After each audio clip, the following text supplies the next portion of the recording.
Chapter 1 The Legend begins. 15 years have passed since the Kyuubi attacked Konoha.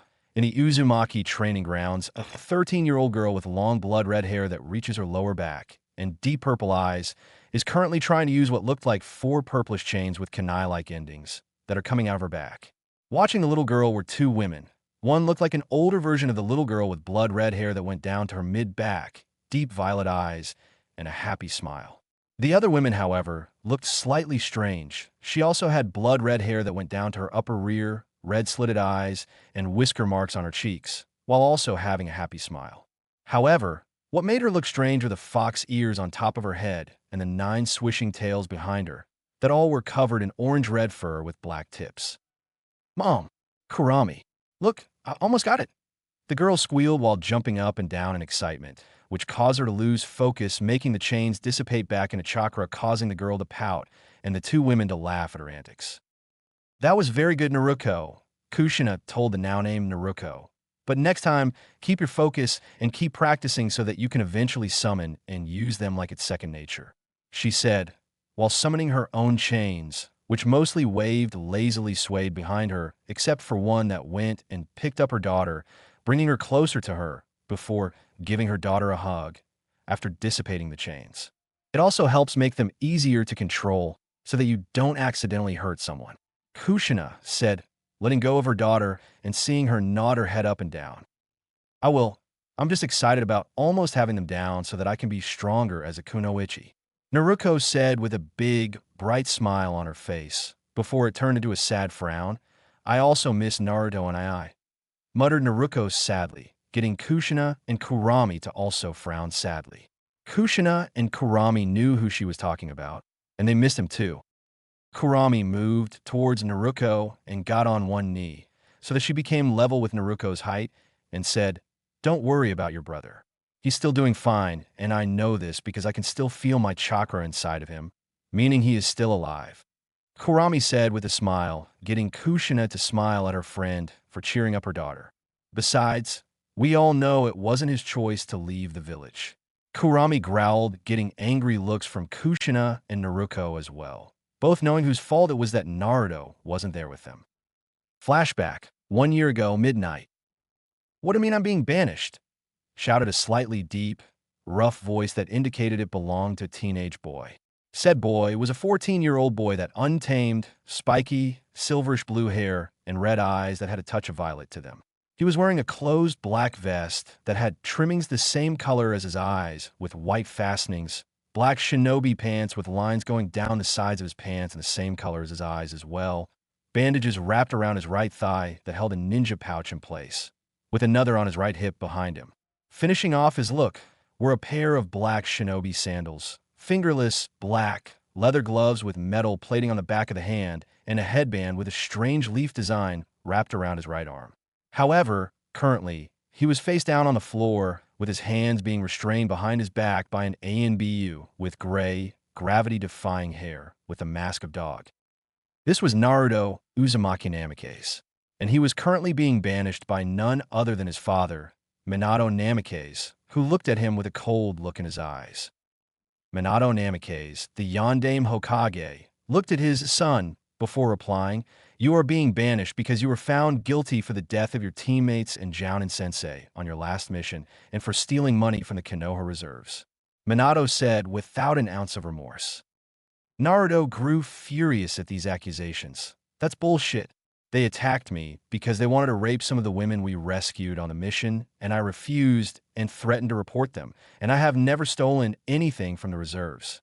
I don't even have the clearance to get to the vault or know anyone who does," Naruto shouted, enraged at such ridiculous claims. "You will watch your tone when speaking to your Hokage and father," Minato roared, furious at how this demon was speaking to him. "You're not my father," Naruto shouted back. "You've never treated me like a son, and clearly you must be getting old if you can't remember that since I'm being banished, that means you're no longer my Hokage, which means I don't have to listen to you anymore." Minato sneered at Naruto before schooling his expression but keeping his cold eyes trained on Naruto. "It matters not. You have 1 hour to gather your things and leave the village." Naruto glared at Minato, before Inu let him go, which let Naruto get up, rubbing his wrist from being held for so long, and took off his headband. But instead of handing it over to the Hokage, he crushed it in his hand, showing his physical strength, and dropped it on the ground, which made Minato angry, as that was basically a way to say, "Fuck you," to the village. With that, Naruto left, not seeing the looks of sadness that appeared on the faces of 7 women, 3 of which could not be seen due to the masks they wore, and 1 of which belonged to his mother. Naruto had his stuff all packed in scrolls with a backpack and was jogging toward the main gate to leave, when he saw 3 of his best friends waiting for him by the gate. Naruto slowed down and looked at the 3 girls before him. One had black hair that they kept in 2 buns, making them look like panda ears and gray eyes. She was wearing a pink long-sleeve pajama blouse with red trimmings and yellow buttons, pink pajama pants, and blue shinobi sandals. The other had long brown hair that was kept in a ponytail with 2 strands of hair framing her face, large black eyes, and a set of Fang tattoos on her cheeks, signifying that she comes from the Inuzuka clan. She was wearing form-fitting gray short that ended her mid-thighs, black shinobi sandals, and short-sleeve jacket that she has partially unzipped, showing that she was wearing a white t-shirt underneath. And at her feet were 3 gray furred dogs with white furred bellies that reached to her knees. The third had short, dark blue hair that was cut in a Heim style with 2 strands framing her face, and a pair of pale, pupilless eyes that have tinges of lavender in them, signifying that she comes from the Hyuga. She's currently wearing lavender-colored pajama pants, blue shinobi sandals, and a cream-colored jacket that has fur lining the cuffs and bottom of the jacket.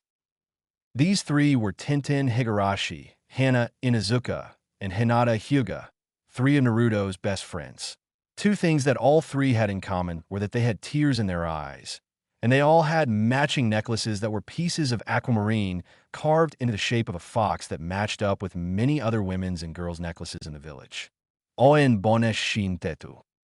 Naruto looked at them with sad eyes, before saying, "Hey you 3, started Naruto, what are you guys doing here?"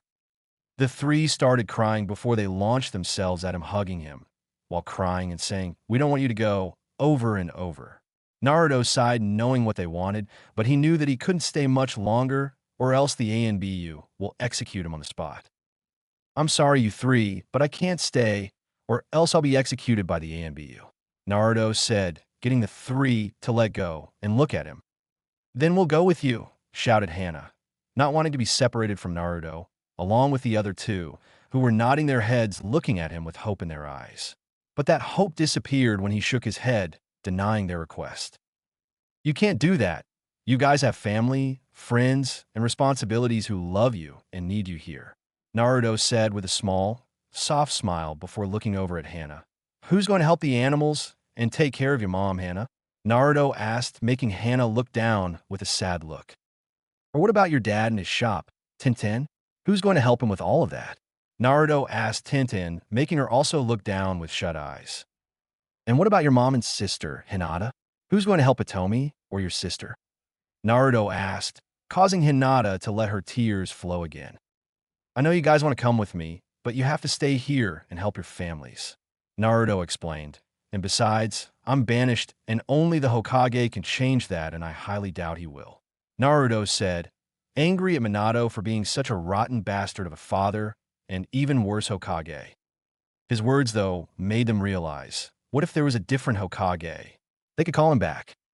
"We'll find someone to become Hokage, and if not, then one of us will in order to bring you back," the 3 of them shouted, surprising Naruto with their conviction before he smiled a real and true smile that made them all blush. In that case, Naruto began with shadowed eyes, making the 3 wonder what he was going to do, before he surprised them by kissing each of them deeply on the lips with such passion it made their knees weak.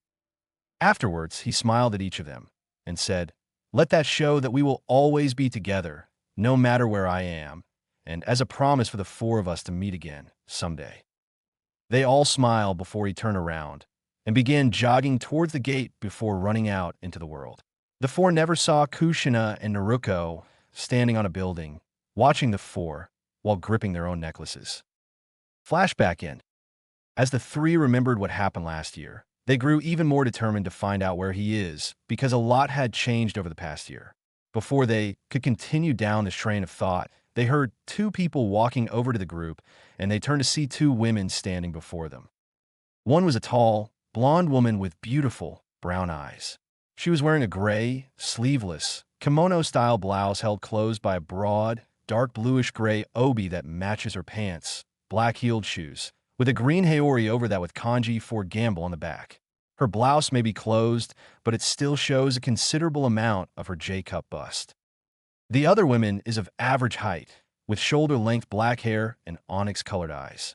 She was wearing a bluish-black kimono with white trimmings held closed by a light purple obi that still shows she is wearing a mesh armor shirt underneath with black, open-toed sandals with low heels. These two were Tsunade Senju, the Godame Hokage, and Shizen Kato, her apprentice and personal aide. One thing that can be easily noticed are a pair of necklaces that they were wearing around their necks. However, they couldn't see the charm. 2 months after Naruto's banishment, Kushina tracked down her old sensei, Tsunade Senju, and requested for her to come back and become the Hokage. At first, Tsunade refused, saying it was a fool's job, until she heard Kushina begin to beg for her to come back and help her get her son back. This stunned Tsunade because in all of the time that she had known and taught Kushina, Tsunade had never seen her former student beg. Tsunade, after getting Kushina to calm down, found out the reason why Kushina was asking for help to get her son back was her ex-husband, the current Hokage, had banished him for false charges and was one of those bigoted people who didn't see Naruto for himself. After that, Tsunade agreed to come back, but explained that unless Minato was forced to step down or chose to, she wouldn't be able to help. Kushina told Tsunade that she had that part handled. Eventually, Minato was arrested by ANBU and publicly executed along with the old advisors, after it was discovered that Minato had banished his son on false charges without evidence, knew about Danzo's stealing of children from clans for his root, and for allowing the civilian council to commit crimes and then get away scot-free by paying him some money.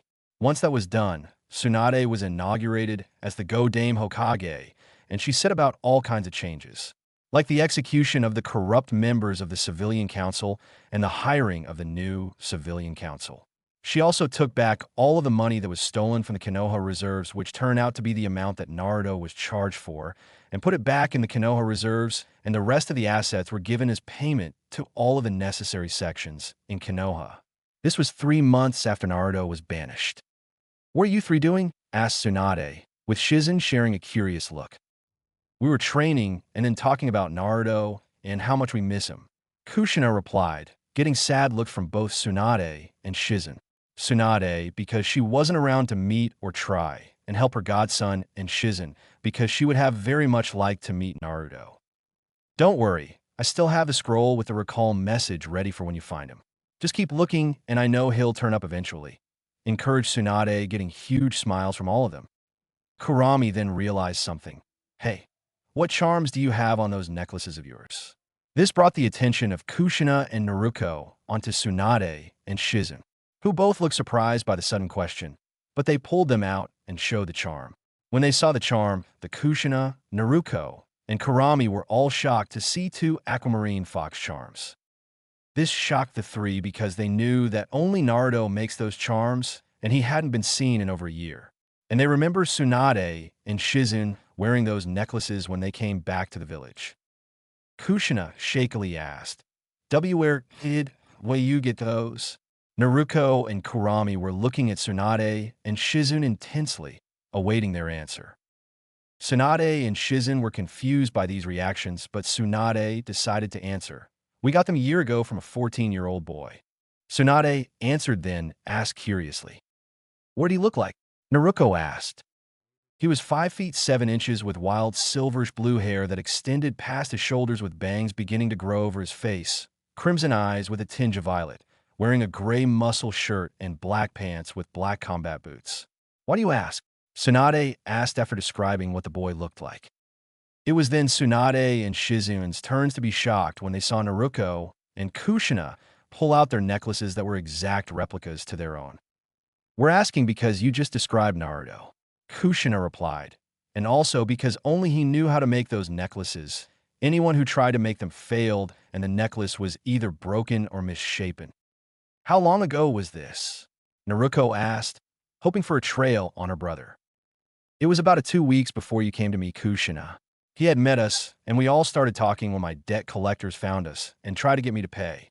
He then asked if they play a game, where if he won, they would forget the debts, and if they won, he would take the debts on himself. He won, and then actually made a bet for my family necklace, and when he heard me say it was cursed, he simply laughed and said his luck would be stronger than some stupid curse. He saw how much it meant to me, and he then gave us both these necklaces. Tsunade replied, feeling shocked at unknowingly meeting her godson, who helped her with her debts. Kushina, Naruto, and Kurami all had smiles knowing that he was okay. However, before they could celebrate his safety, Yanbi Uniko appeared with a stack of papers and a small black book. Hokage-sama, I have brought the latest edition of the bingo book, as well as some wanted posters, informed Nico, revealing that this was a woman. Thank you for the bingo book, but why the wanted posters? Asked Tsunade politely, after taking the bingo book and posters, curious about why they are there.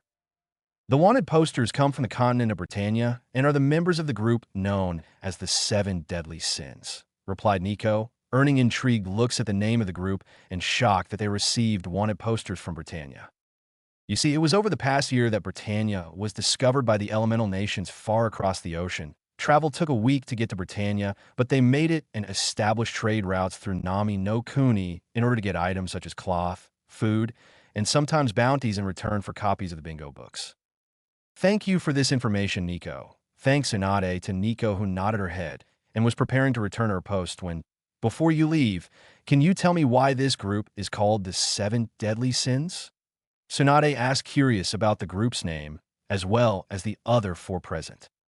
Nico nodded and said, of course, Hokage-sama. Apparently, the reason they are called the 7 Deadly Sins is because they are 7 of the most brutal criminals in Britannia who carve symbols of 7 beasts onto their bodies.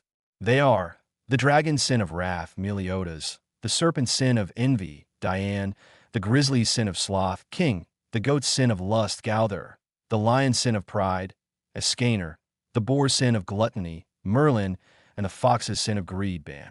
These 7 were the most brutal of criminals who were eventually brought on as the strongest and cruelest chivalric order of knights in the kingdom. However, apparently they betrayed the kingdom by murdering the great holy knight, Zarathustra.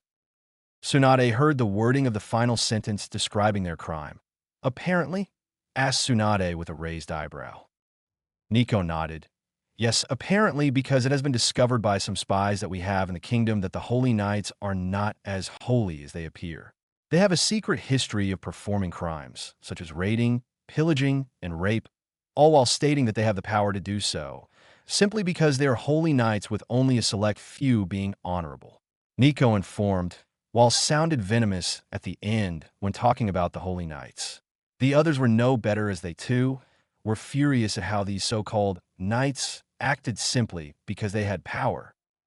Tsunade calmed down and asked, thank you, when was it that the sins apparently betrayed their kingdom? It was about 7 years ago when the death of the great holy knight and the framing of the 7 deadly sins took place. After the event, they scattered all over Britannia, and they have not been heard from except for Ban, who is being held in a prison that is the same as the lowest level of a blood prison, Nico informed, which received looks of surprise, shock, and horror. But Nico continued. However, he wasn't arrested. He simply walked in and turned himself over while saying, it might be fun to experience prison here, before they locked him up in a room while pinning him to the wall with steel spikes piercing through his limbs, holding him with a curved, double-ended spike holding his mouth shut.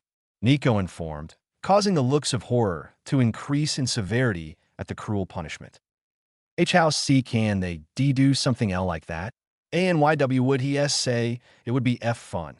Asked a shaking Naruto with Tsunade, Shizen, Kushina, and Kurami looking to be thinking the same questions. Nico understood their reactions, for she had reacted much the same when she heard this information. Nico then decided to inform them of some information that had also surprised her when she heard it. Do not be alarmed just yet. Another epithet Ban goes by is Undead Ban, because he has proven to take any punishment, no matter how severe and fatal the wound. He always comes back looking just as fine as before he received the injury. He never dies, and when he does, He comes back looking just as alive as before. Nico informed, which instantly changed all of their looks from horror to surprise, amazement, and intrigue at how such a feat was possible. Nico then said something that surprised them all. It has also been said that the 7 Deadly Sins ban knows the location of a certain someone that I am sure will shock all of you. Nico said cryptically, getting the group to focus on her again. Who? Asked Karami, curious about who Nico could be talking about along with the others. Nico looked at Kushina and Naruto and said, apparently, he knows the last location of your son and brother, Naruto. Naruto and Kushina went wide-eyed at that along with the others and shouted, he knows where Naruto was last? I have no guarantee, said Nico while shaking her head, but it could be possible to ask and see if it's true because apparently he based his looks off of Naruto. Tsunade nodded her head at the idea before. That is an excellent idea, Tsunade exclaimed, before turning to Kushina. We will send a group to Britannia in search of Ban, and should they meet one of the other sins, they will ask if they can assist in searching for Ban. The group nodded in excitement before Tsunade said, but not right now. Why not? Asked Naruto and Kushina, showing that even though one is a full-grown woman in Jounin, they can still be childish. Tsunade shook her head at their antics. Because right now you aren't strong enough, Naruto. I know you want to go and see Britannia and find your brother, but right now you need to keep training to get stronger. So how about this, Tsunade explained. If you can get stronger and keep training, I'll let you go with the group in 3 years because that is when I will send them in search of this band.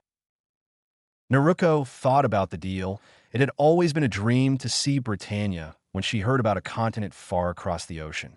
She thought about it and realized that it was the best she would get. If she got stronger, she could better protect herself, and when she finds her brother, she could show that she can stand by his side as an equal. She looked at Tsunade with a fierce look of determination in her eyes and nodded her before she looked at Kushina and said, Kasen, let's get back to training. Tsunade and Kushina both looked on in pride at her sudden attitude, and both knew that no matter what came, she would go far in the future. Naruto looked at her necklace one more time before she closed her eyes and thought, I will see you again someday, Naruto and I. The next day, the entire village was gathered in front of the Hokage Tower waiting because they had received a message saying an announcement would be taking place. The whole village waited, wondering and chatting amongst themselves about what the announcement could be. They didn't have to wait much longer, as soon they all saw Tsunade and quieted down when she raised her asking for silence to speak. I know all of you are wondering what this announcement is going to be about, and I will tell you, I have decided that in 3 years' time, we will send a group of ninja to the continent of Britannia. Tsunade announced, which shocked everyone and caused them to start talking amongst themselves about why she would do such a thing. Tsunade let them talk for a minute before raising her hand again, getting everyone's attention and quieting them down. I know that this seems strange and sudden, but there's a reason for this. We have recently obtained information about the last known location of clan heir, Naruto Uzumaki, announced Tsunade, who was met with stunned silence from the village at the possible location of one of their heroes. You see, when Minato was arrested and executed along with the corrupt council, Tsunade set the record straight about how Naruto was just like Naruto and was a Jinchuriki that helped keep the village safe by holding half of the Kyuubi, and that should he have died all those years ago due to the village's abuse, then they would have unleashed the Kyuubi onto themselves. This information shocked the entire village that they had been mistreating one of their heroes. Once this was known, all of the villagers who took part in Naruto's abuse growing up paid repercussions to Kushina and returned all of the extra money they took from him. The shinobi who took part were given the choice to be executed and have all of their assets seized and given to Kushina and the Uzumaki clan, or be placed on 1-year probation of no work and no paid leave. Public apologies to Kushina for the mistreatment to her clansmen and son. Go to Inoichi for therapy and to see if they are fit to continue as shinobi for Konoha. And finally, they had to undergo any punishment assigned by Kushina. Kushina knew it wasn't their fault that they were misled and decided that when Naruto returns, they will serve Naruto however he wishes and will not complain. The shinobi agreed wholeheartedly, knowing that whatever gave them this second chance, they would not waste it. Tsunade then decided to continue You see, early yesterday, I had received my new copy of the bingo book along with 7 wanted posters from Britannia of 7 people who altogether make up the group known as the 7 Deadly Sins. This received reactions of curiosity on why this would be important. Tsunade then explained, this is significant because the sin known as Ban was the last person to ever see Naruto, and so the group will go to Britannia in order to seek him out and ask about Naruto's location. Tsunade finished, which got everyone to understand now why she mentioned the group known as the 7 Deadly Sins. Tsunade then added, I will be deciding the group a month before the designated day that the group will leave in search of Ban. This got many of the shinobi excited at possibly getting a chance to find Naruto and see Britannia. But then Tsunade said, however, only a group of 6 to 8 shinobi will leave to Britannia in search of Ban. Therefore, if you wish to join the group, you must have a valid reason for wanting to join, otherwise, your request will be denied. This got many of the shinobi to drop their heads knowing that they didn't know Naruto well enough to give good reason. However, among the shinobi present a group of women and girls knew exactly why they wanted to be the ones that go to Britannia. These women all looked different and all had different jobs. However, something that they, along with many others, had in common are the necklaces that all share the same charm. A hand-carved, aquamarine stone in the shape of a fox. Meanwhile, at Britannia. In Britannia, near a town called Dalmari Town, there is a prison called Base Dungeon. Inside the dungeon is a cell that is guarded by 2 guards who are talking about what food to eat later. Inside the cell, however, is a prisoner who is being held by 11 steel spikes that were pierced through his limbs with another curved, double-ended spike being held where his mouth is in order to prevent him from talking. He was 6 feet 11 inches and was currently shirtless with only unbuttoned, purple pants with metal studs covering his lower half. He had long silverish blue hair and matching facial hair that had started growing out. He had spikes in his shoulders, his forearms, and an extra spike in his right bicep, spikes in his thighs, shins, and feet. All of these spikes pierced all the way through his limbs into the wall behind him and ended with big loops in order to prevent him from sliding forward to escape, with some of the spikes having bits of chains connected to the hoops. On the left side of his abdominals, his has the tattoo of a red fox looking over its shoulder with a mark that looks like a circle with 8 lines of different lengths extending from it. And regular fox, sin of greed symbol. This was Ban Fox, the 7 deadly sins, Fox's sin of greed, and he was currently sleeping. Now normally, one would be in immense pain from this form of imprisonment, but Ban didn't care and just continued to sleep through this. Suddenly, he began to stir and opened his eyes, revealing crimson-red eyes that had a tinge of violet to them that looked around in curiosity before he began humming a random tune while thinking, I wonder what the others are up to and how everyone is back home. They probably forgot all about me these past several years. Time skipped 3 years. It has been 3 years since Konoha found out on a possible lead to Naruto's location. Over the last 3 years, Naruto trained with all her might in order to become stronger so that she would be able to leave with the group to Britannia. Going along with Naruto were her mother Kushina, her teachers Anko Mitarashi, Kurinai Yuhi, and Hana Inuzuka, her best friends Hinata Hyuga, Tenten Higurashi, and Satsuki Uchiha, with the latter of those 3 being her rival. They had left the elemental nations over a week ago and had already arrived in Britannia. They are all wearing their Shippuden outfits, and I will describe Kushina, Naruto, and Satsuki. Once they arrived, they began asking people on if they knew where the 7 deadly sins were. However, instead of being told, they were chased out of the port they had arrived in and were now currently traveling across the lands, asking towns and villages they pass if they had any information on any of the sins. This received results when they were told rumors of a wandering rust knight that was supposedly one of the 7 deadly sins. With this new information, they began searching for the knight but came up empty. Currently, the group was resting in a tavern called the Boar Hat that was filled with drunk men. So, any news? This was asked by Hinata Hyuga, and she came along to find her shared boyfriend Naruto. Nothing. We couldn't find out anything new other than what we know. Hinata's teacher, Kurinai Yuhi, answered, and she came along to help find Ban and provide support by using Jinjutsu to allow easier escapes and retrieve information easier. Damn it, why can't we find anything?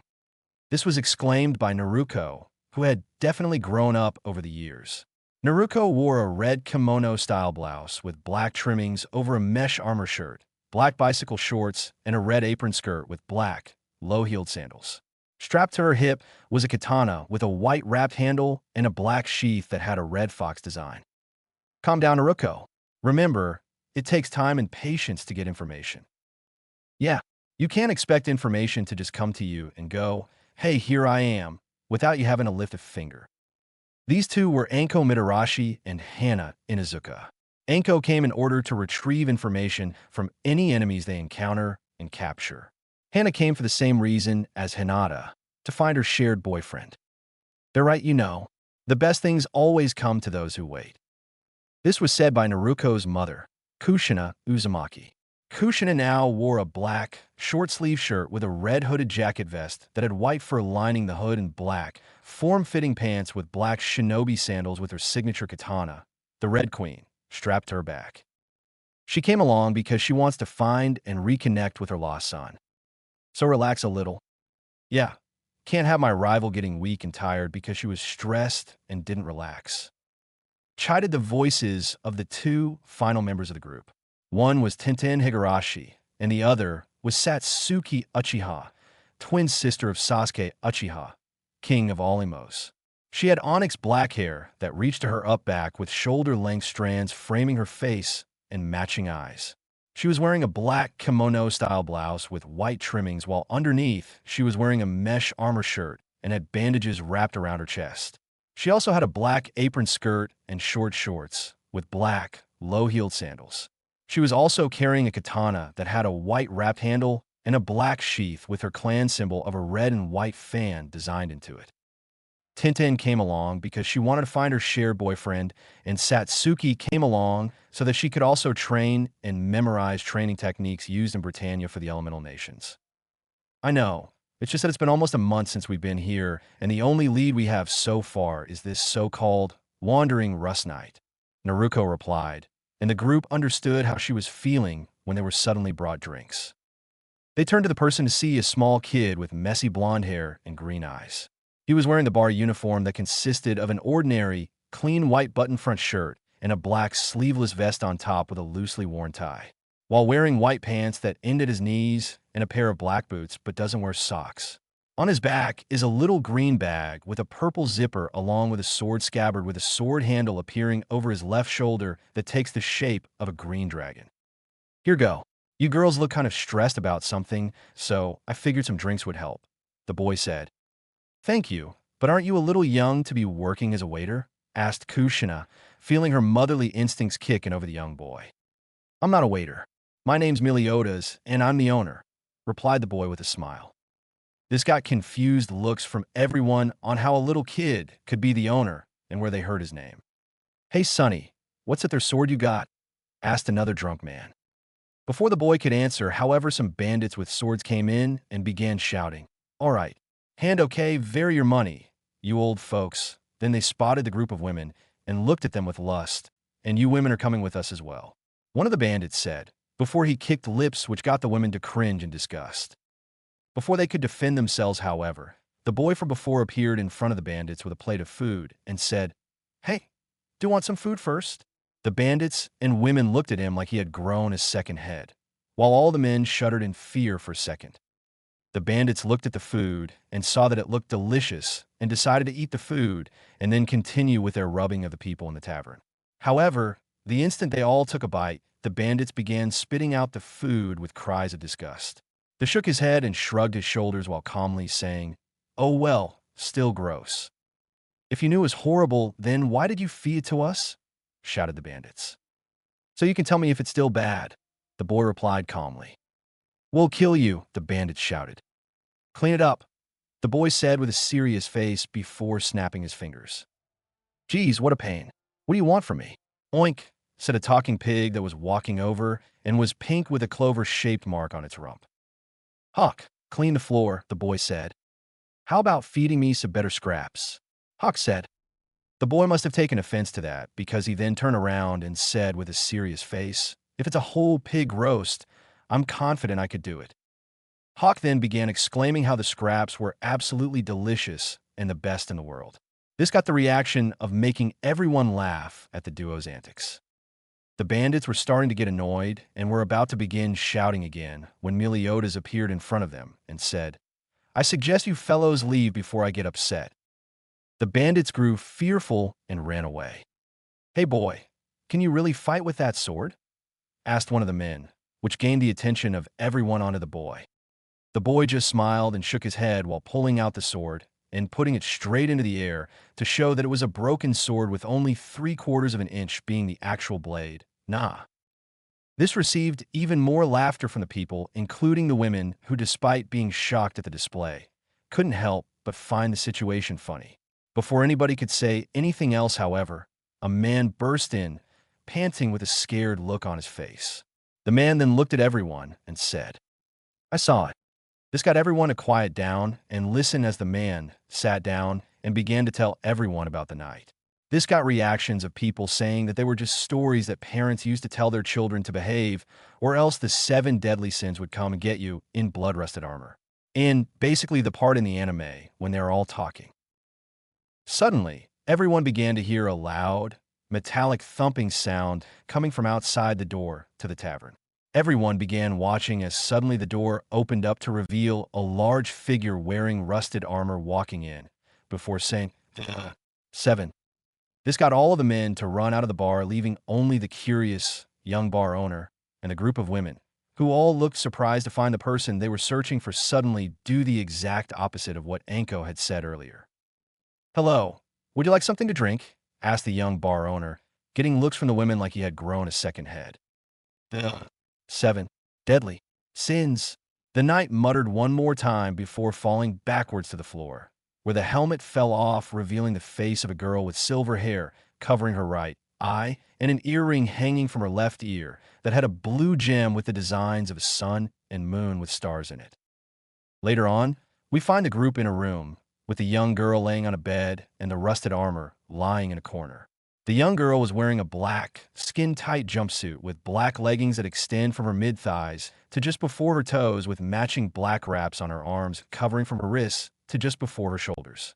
The group, young bar owner, and Hawk had all been surprised, except the bar owner, at seeing such a young girl wearing all of that armor. While they were initially surprised, the group then became protective when they saw the young bar owner try to grope her chest with the excuse of making sure she was okay and alive. This got him thrown out of the room by the group of women before they asked Hawk to get a basin of cold water and a towel. Currently, the girl was resting on the bed, with a towel that was soaked in cold water on her forehead, sleeping peacefully while the women were talking about the girl. So, any ideas on why she would be walking around in such a big suit of armor in this heat, clearly for a long time, if the heat stroke she is suffering from says anything? Asked Tintin, knowing from her background as a co-owner of a weapon shop that metal armor will build up heat from being in the sun and when it's hot. "No idea, but we could ask her when she wakes up," offered Naruto, which got the group nodding in agreement, and maybe she knows something about the 7 deadly sins for what she was saying.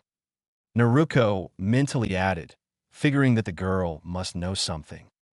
"That is very true, and she also seems to have some strange energy coming from her, but I cannot tell what it is."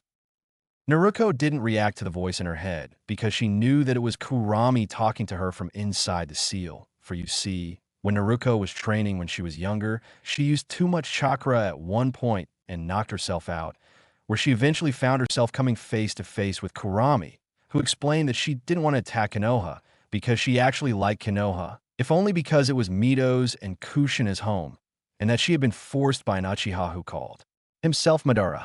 This had shocked Naruto, but she decided to trust Kurami and told her mom when she woke up, where they decided to look at the seal and rewrite it so that Kurami could have a body outside, but her power would stay inside the seal and be regulated by Naruto, so that she wouldn't die because she was not strong enough to survive having a bijou removed from her seal like her mother was. "Okay, I'll keep an eye on her just in case she turns out to be dangerous," replied Naruto. "Okay, Kit, and I'll let you know when we start getting closer to Naruto, because currently, it feels like he is stationary and has been for a few years now," informed Kurami. "Got it," Naruto answered before snapping out of it when she and the rest heard the girl begin to stir. They opened her, to show a dazzling blue eye before she looked around curious about her surroundings and was surprised to see the group all either standing or sitting around her. The girl gained a slight flustered look and stuttered, "Hello there," while waving her hand. "Hello. It's good to see that you're up and feeling better. You gave us quite a scare there when we saw you passed out from heat stroke," informed Hannah, having some medical experience even though it was mostly towards animals. The girl looked even more flustered at that. "Sorry about that." She apologized while bowing her head. The group just giggled at her antics and told her it was fine and that she didn't have to bow. They soon found out her name is Elizabeth. They then began to talk about what she was doing, wandering around in such big armor in this heat, and she informed them that she was looking for the 7 deadly sins. The group and Hawk were all surprised at hearing that answer. Before they could continue, however, there was a loud noise from outside in the main part of the tavern where they heard a bunch of knights saying they serve under some Lord Twiggo in search of the Rust Knight who had been spotted in the area. The group came out of the room after telling Elizabeth to stay put and were prepared to defend the girl when they heard the bar owner say that he knew where the Rust Knight was, and then Hawk exclaimed he was the Rust Knight when he came out with random pieces of the rusted armor that Elizabeth had been wearing strapped to his body. Before anyone could do anything, a knight outside began shouting about a woman running into the forest. The knights gave chase to Elizabeth, saying they just had to tire her out before Lord Twiggo arrived. As the knights were chasing Elizabeth, they were being attacked by the group and Hawk. This caused the knights to focus on the group and not notice Elizabeth being picked up by 2 people into a tree before the last knight ran off the cliff. In the tree were Elizabeth, Meliodas, and Naruto looking down as the knights fell. "So, how does the rest of that story go? Why are you looking for the sins?" asked Meliodas and Naruto at the same time, just as the rest of the group began appearing. Elizabeth began explaining that she was looking for the 7 deadly sins in order to stop the Holy Knights.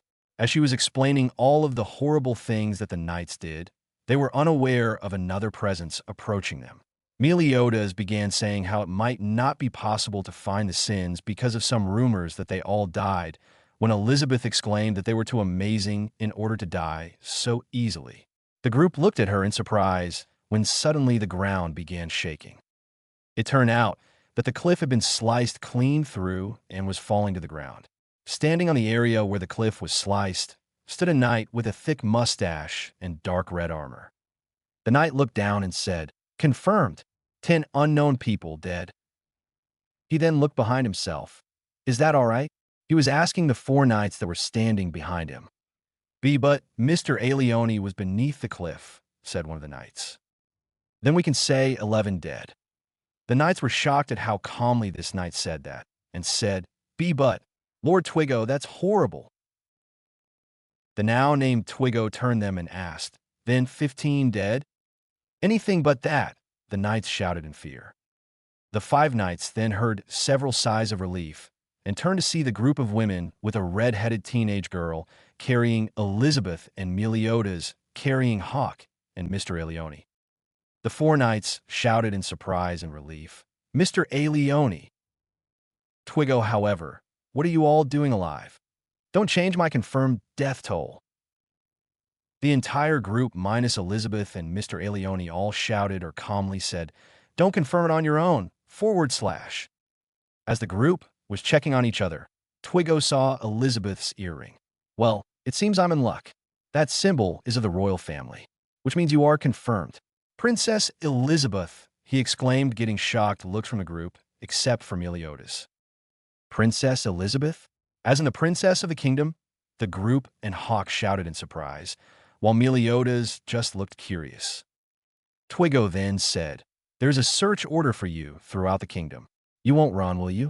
The order is for your capture, but nothing can be done if you were killed in an accident." The group began running into the forest, with Elizabeth shouting how she can't be captured and that she won't give up. Twiggo then swung his sword in their direction while shouting, "Confirmed! Accidental death." Once he swung, he caused the entire forest to be cut down, but everyone was okay, except for some scratches and dust, with Hawk being the worst, with a stick being stabbed into his rump and Meliodas having his left sleeve blown off. Elizabeth was lying on the ground, crying about how she was being saved by a group she didn't know and a man whose name she didn't know. Meliodas then smiled and told Elizabeth that his name was Meliodas, causing her to be surprised, and she, along with the rest of the group, all finally noticed the symbol on his arm. A dragon? Elizabeth stuttered in shock, with the others being surprised as well. As she was saying this, Twiggo came up to them and swung his sword down on them, causing a huge cloud of dust to appear. Twiggo stood there, thinking this time he got the group of people, when suddenly he was hit with a blow of strength, blowing him back. He looked up, and everyone was surprised to see Meliodas wielding his broken sword in his left hand. Twiggo grew angry at this and began shouting, You plan on fighting me with that trash? Trash is just fine, answered Meliodas. Elizabeth then began asking, Are you really that Meliodas? Twiggo was shocked hearing this. Meliodas? Wait, I remember seeing your face before. No, if that's the case, then why do you not look any different from before? Meliodas then stood with his sword ready, as if to swing from the right to the left with his knees bent. Have you figured out who I am? Twiggo got a look of fear and began shouting, It can't be. Truly you are. Twiggo then swung with all his strength, shouting, Hey! Meliodas then swung his sword out and introduced himself. 7 deadly sins. The dragon's sin. Meliodas. Twiggo was then hit with all of the power that he used when he swung, sending him flying. The group and Elizabeth all looked at Meliodas in shock, as Meliodas just calmly watched Twiggo go flying as he said, Oh, he sure went up high. He then resheathed the broken sword, turned to Elizabeth and said, Well, looks like you found the first one. Elizabeth, about the remaining 6, I've actually got business with them too, so I've been searching for them as well as of late. I've been using the bar in order to find information about them. If I had a serving girl, then I'd be able to get more customers and more information. You'll come with me, right? Elizabeth looked shocked at the offer and smiled brightly while exclaiming, Yes. Actually, a voice said, This earned the attention of Meliodas and Elizabeth, who both turned to see the women standing looking at Meliodas with serious looks. We will be coming along as well. Meliodas and Elizabeth both grew confused. Why? Asked Meliodas. Then Naruto stepped forward and said, Because we have been looking for the sins in order to see if they would help us find someone. Elizabeth then decided to ask, Who are you looking for? Kushina answered this time, We're looking for my son. He was mistakenly banished from our village by my ex-husband simply because of something that he held and for false charges. We want to find him and bring him back home. Why do you think we would be able to help you? Asked Meliodas with a curious yet serious face. Because we received information that the fox's sin of greed, Ban, has the last known location of my son, Narudo, replied Kushina. This caused Meliodas to go wide-eyed as he then answered, I know that name. Everyone looked at him in surprise. You know Naruto? Asked the group of Kunoichi. Meliodas nodded his head. Yeah, Ben used to talk about that name all the time. He told us stories about many adventures that he said were told to him by Naruto. The group grew extremely happy, knowing that they now had a solid lead. So can we come with you? Asked Tenten. Meliodas just smiled and nodded his head saying, Sure, I think it'll be fun and amazing to help you guys out. Besides, 1 or 2 of you became serving girls as well, and can help cook. That'll also let us get more information. Suddenly, a giant green pig appeared, and everyone noticed the boar hat on its back along with Hawk, who had run away earlier. Nice timing, Hawk's mom, exclaimed Meliodas, and then he and everyone else climbed on Hawk's mom.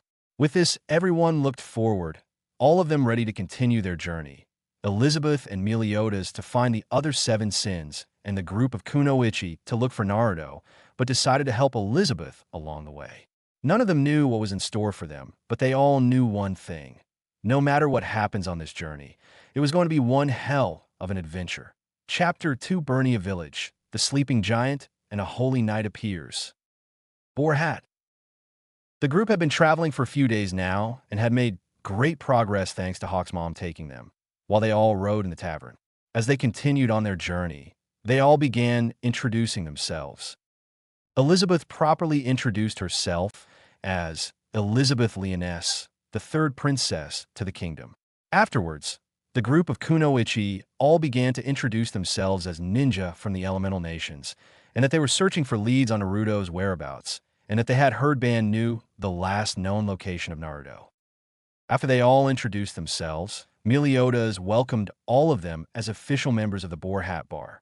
Soon after, Elizabeth, Naruto, Hinata, Tintin, and Anko all got changed into the female uniform for the bar, which consisted of a short, pink, frilly shirt with a black ribbon that exposes their belly buttons and hugs their busts, a dark miniskirt strapped with a pink belt, and a black stocking on the left leg and black and white heels. Anko didn't really care about the outfit, but Naruto, Tintin, and Elizabeth were all very flustered about the design of the outfit and the length of the skirts, but they began to relax when Kushina said she would work on them and change them a little bit for the girls. With this, they all sighed in relief. Before anyone could continue, however, Meliodas began circling around the four of them, checking the uniform to make sure they all okay, when he noticed something that most of the Kunoichi had. "Hey," began Meliodas, getting everyone's attention. "I just noticed this, but why are some of you wearing necklaces with the same thread?" he asked, also gaining Elizabeth's curiosity on the subject. They then saw the group take on sad smiles before Hinata answered. The necklaces were made by Naruto, and only he made these specific necklaces because only he could make the charm and the thread, she said with a soft, sad smile. Meliodas became curious. How come only he could make them? This time, Tintin answered. Only he could make them because the material for the charms would be imbued with chakra, which is the energy used in the elemental nations, and would make it stronger when finished. However, this made it brittle when it came time to carve, and he had experimented several times until he found the right technique to carve them, where he would then begin making jewelry with them. "But why is this important?" asked a curious Elizabeth. "This is important because the jewelry he made, like these necklaces, became very well known among the village, mainly the women, because of the fact that they shine so brightly they wouldn't rust or break, and they actually protect the women wearing them from attempted rape and murder unless they died in combat. However, because of this, many men began to try and find out his techniques in order to be able to carve their own charms so that either they could get women to favor them and get in bed with them, or so that they could create their own charms in order to bypass the effects of the jewelry he made," informed Kushina. Meliodas and Elizabeth finally realized why these necklaces were so important, but then Meliodas asked, "But if he made different types of jewelry, how come you girls only have necklaces?" Those of the group wearing necklaces pulled the necklace out, but they held the charms in their hands where Meliodas and Elizabeth couldn't see what the charm was. This time, it was Hannah who answered. "It's because when he made the necklaces we're wearing, he told us that he also added an effect that if we were to ever be at death's door, it would let him know and he would instantly appear before us in order to save us," Hannah informed while smiling softly, along with the rest of the Kunoichi at how thoughtful Naruto was. Meliodas and Elizabeth both smiled as well upon hearing how amazing this Naruto sounded. Then Elizabeth decided to ask Meliodas a question that had been on her mind. "Sir Meliodas," began Elizabeth, "there's something I wanted to ask you." Meliodas turned to Elizabeth along with the Kunoichi to see what she wanted to ask. "Yes." "Are the seven? Are you really as much of a villain as everyone says you are?" asked Elizabeth. "And if so, what kind of crime did you commit?" asked Elizabeth. This gained the attention of the Kunoichi as well, wanting to know why he was considered a criminal. "Well, my crime," began Meliodas, getting the others to lean forward slightly in anticipation of hearing this information, "is that 10 years ago, I went around Britannia, stealing all in the panties in sight," informed Meliodas with a straight face. The entire group became flustered, with Elizabeth and Hinata being more so, before they all exclaimed, "Panties? You're lying." "It's a lie," Meliodas said nonchalantly, getting the others to face fault. "Actually, I walked around groping the breasts of over 1,000 women," Meliodas then said, still with a straight face. The group began to blush more before they exclaimed, "Seriously? You're kidding, right?" "Of course I'm kidding," Meliodas replied nonchalantly again, causing the group to face fault again. "Sir Meliodas, please stop making fun of me," exclaimed a blushing Elizabeth. "Or is it possible that you can't talk about it?" Meliodas then calmly said something like that. The group then said, "Huh." But before they could continue any further, the boar hat suddenly began shaking, and there was the loud cry of Hawk's mom. The shaking was so severe that Elizabeth would have fallen over if Naruto hadn't held her up, as she and the rest of the Kunoichi stood perfectly fine by sticking to the ground using chakra. However, Meliodas took this chance to make it seem like he slipped and accidentally, and read purposely, fell into Naruto's breasts, which caused her to get flustered and smack Meliodas upside the head with her sheathed katana.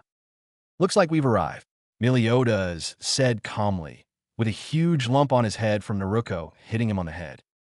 "Arrived where?" "Where's here?" asked Danko. "The next area where we can get information," Meliodas informed, "the village of Bernia." 5 minutes later, we find everyone standing outside, watching in amazement as Hawk's mom began to dig herself underneath the ground until she disappears completely, with the boar hat being the only thing in view. Meliodas then looked at the group and decided that Kushina, Satsuki, Hinata, Hawk, and Elizabeth would follow him to the village while the rest stay and set up the bar for business later. The 5 of them then left, and with that they began their walk into Vanya. As they were walking, Meliodas was informing them about how, even though he fills his bar with alcohol from all over Britannia, the alcohol from Bernia was special due to their spring water that was the best in Britannia, and that with the grout, herbs used in making ale, that grows along the river, it was the best ale around. That was when they realized that the river was all dried up with the herbs wilting. They then noticed all of the people that were gathering in the middle of town, and they believed it was a festival. "Hey guys, what's up?" asked Meliodas while walking up, gaining the attention of some of the guys who usually drink at his bar, before he then asked, "What's up with this festival today?" This was the wrong thing to ask, as the men then got angry. "Does this look like a fucking festival?" they shouted before exclaiming, "We're trying to pull a sword out that a holy knight stabbed into ground." This confused Meliodas, and he muttered to himself, "He stabbed it into the ground? Why would he do that?" Then an elder came over and informed the group how a holy knight had been there previously, and had brought his wrath down on the village, and he imbued the sword with mana before he stabbed it into the ground, locking the water away underground. "If this goes on, then we'll lose all of our water and the grout will die out," exclaimed a random villager. "And if that happens, then we won't be able to make any more Bernia ale." "Shit," exclaimed another villager. "Why would a holy knight do such a thing?" wondered Elizabeth, on why a holy knight would do such a thing. "Is it that holy knight that you defeated before, Sir Meliodas?" "I don't think so," Kushina said, gaining Elizabeth's attention. "The man from before was able to create whirlwinds when he swung his sword, and from my sense, he could only manipulate wind. This feels different from him."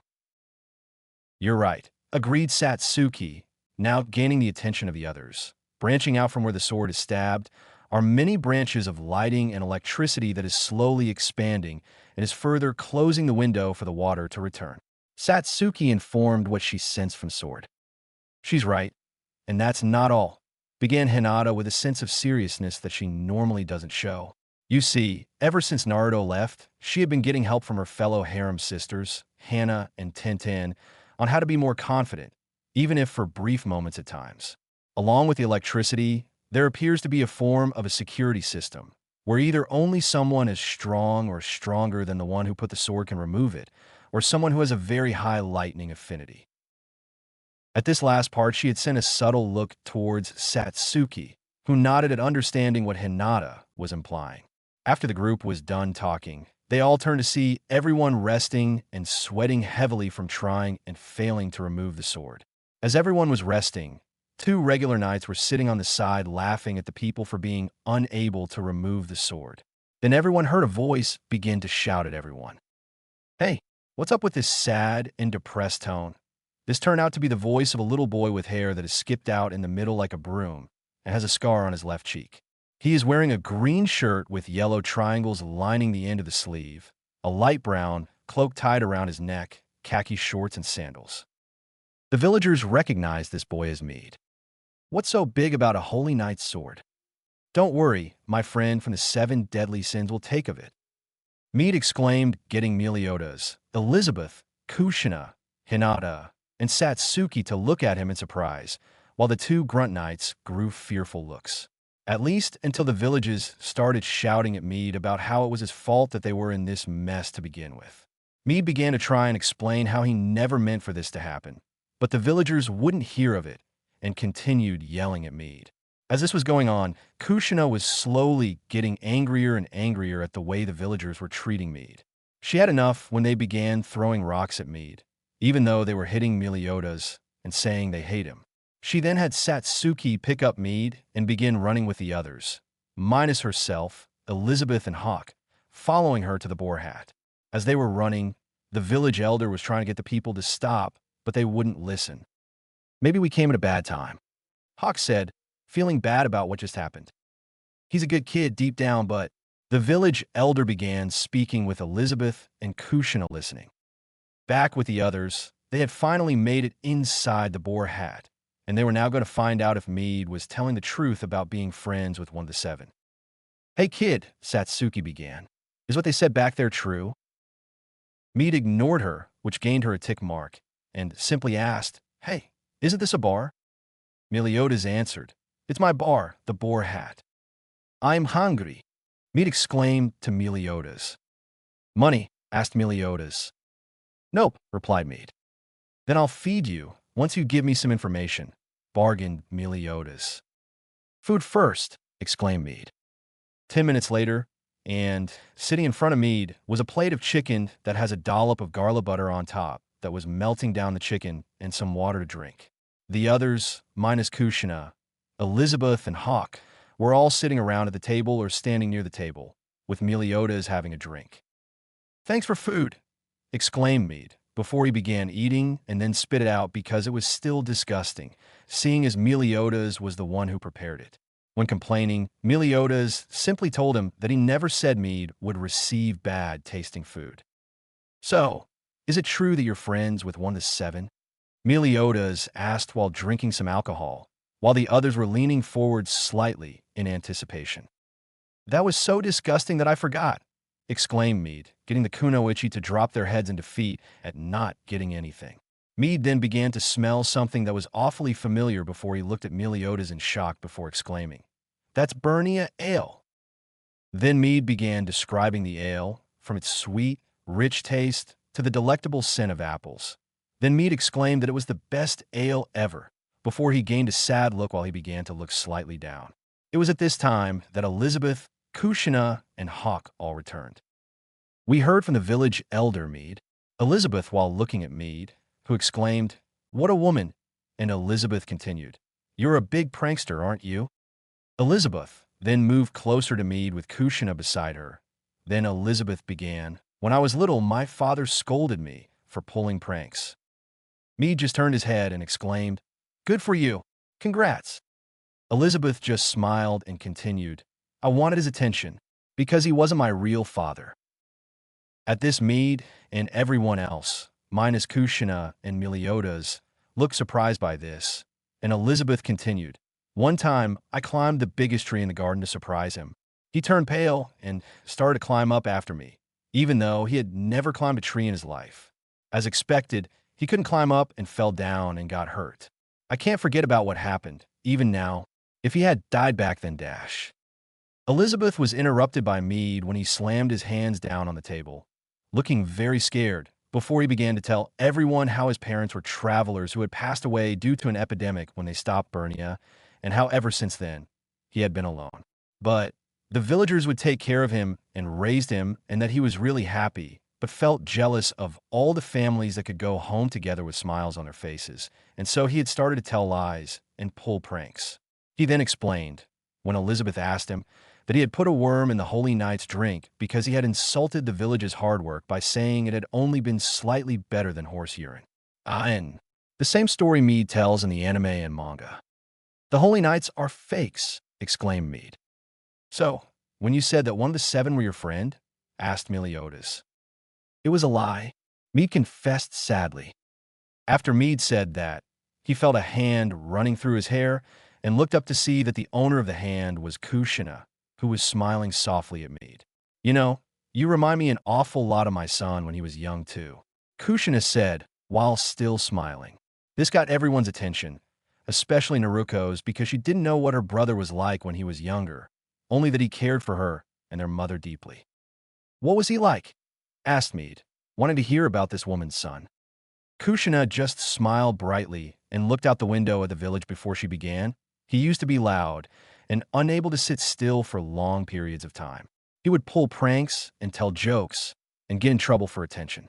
In fact, he once painted the over the monument we have in our village of all the previous and current leaders in broad daylight, while purposely wearing a bright orange jumpsuit. At this, Kushina and all the kunoichi began giggling or laughing, remembering that day.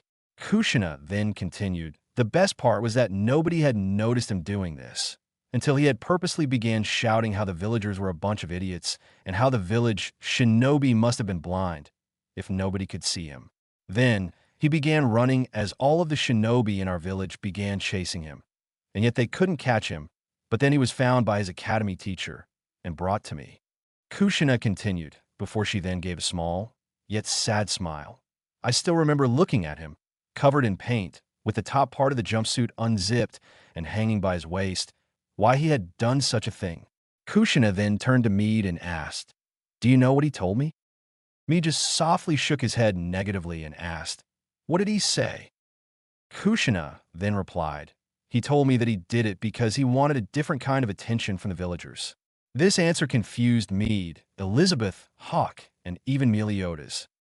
"Why would he want a different kind of attention? What was he receiving?" asked Elizabeth. Kushina then grew a frown that showed her anger, disappointment, and sadness.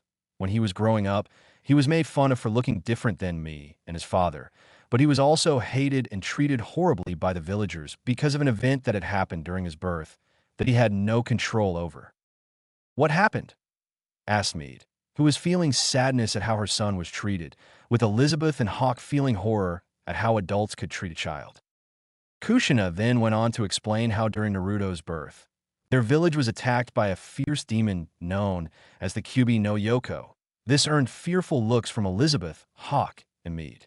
Kushina then continued to explain how the shinobi of the village couldn't defeat such a powerful creature, and so her ex-husband had convinced the previous leader to assist him in sealing away the demon. However, because it was so powerful, no non-living object would hold it, and so they sealed half inside of her ex-husband and the other inside of her son.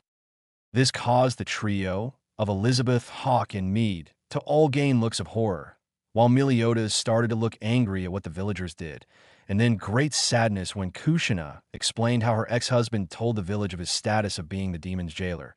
But the villagers had looked at him as if he was the demon itself, and thus treated him terribly, but when their daughter was revealed to be the same. 3 years later, when her ex-husband couldn't hold his half of the demon anymore and transferred it into her body, she was greeted as a hero.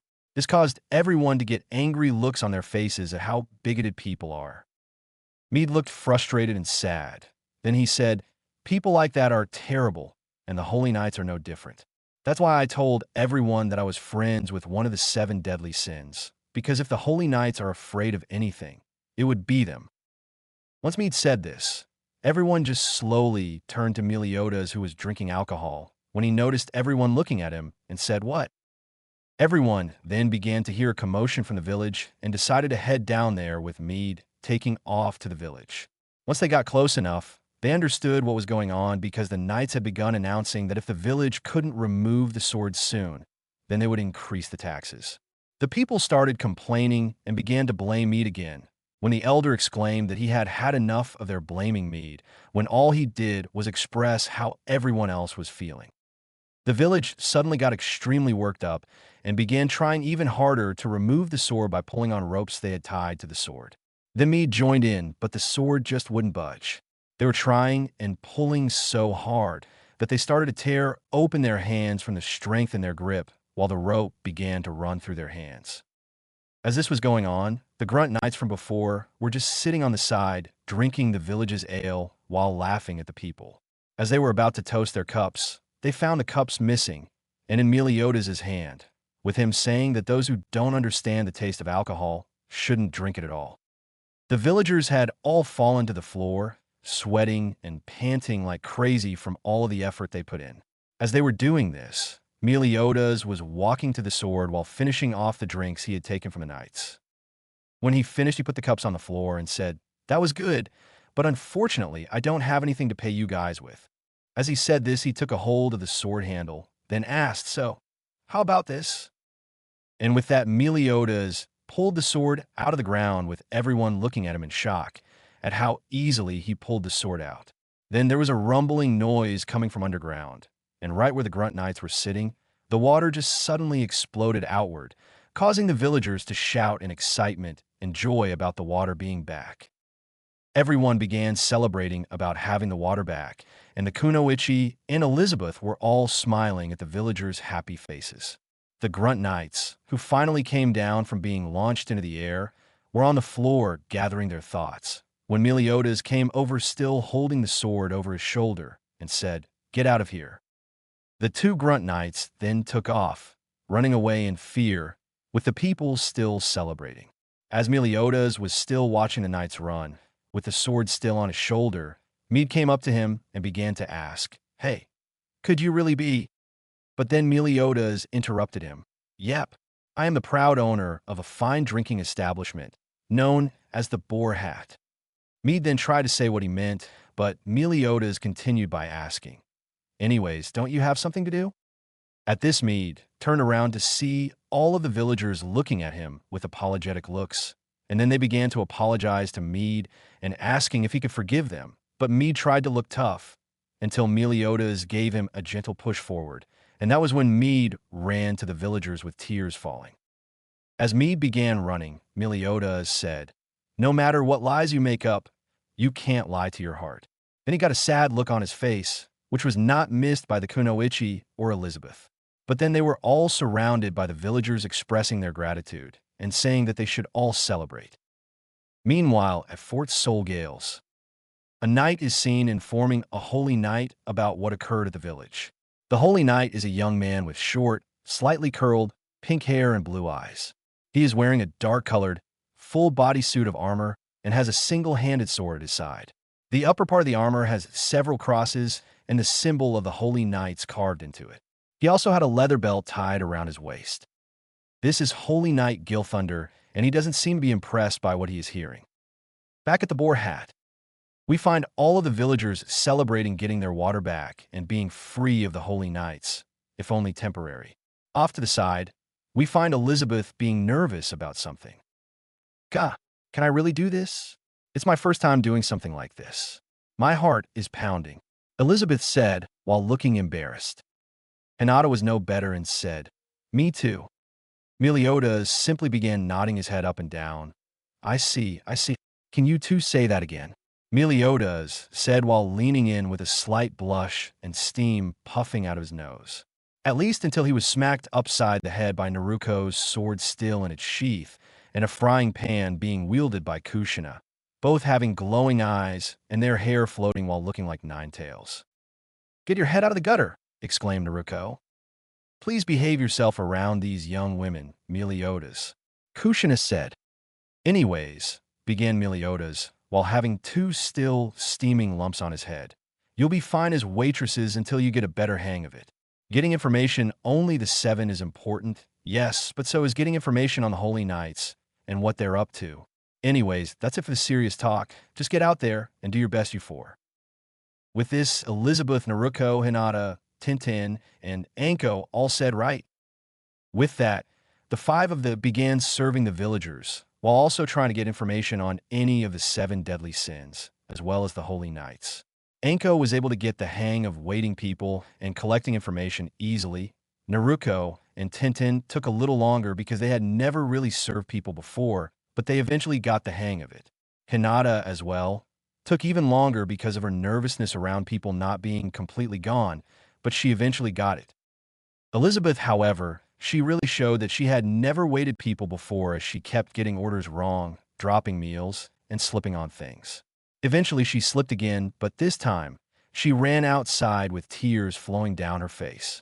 When she ran outside, Meliodas and Naruto both suddenly felt an enormous amount of power heading in their direction.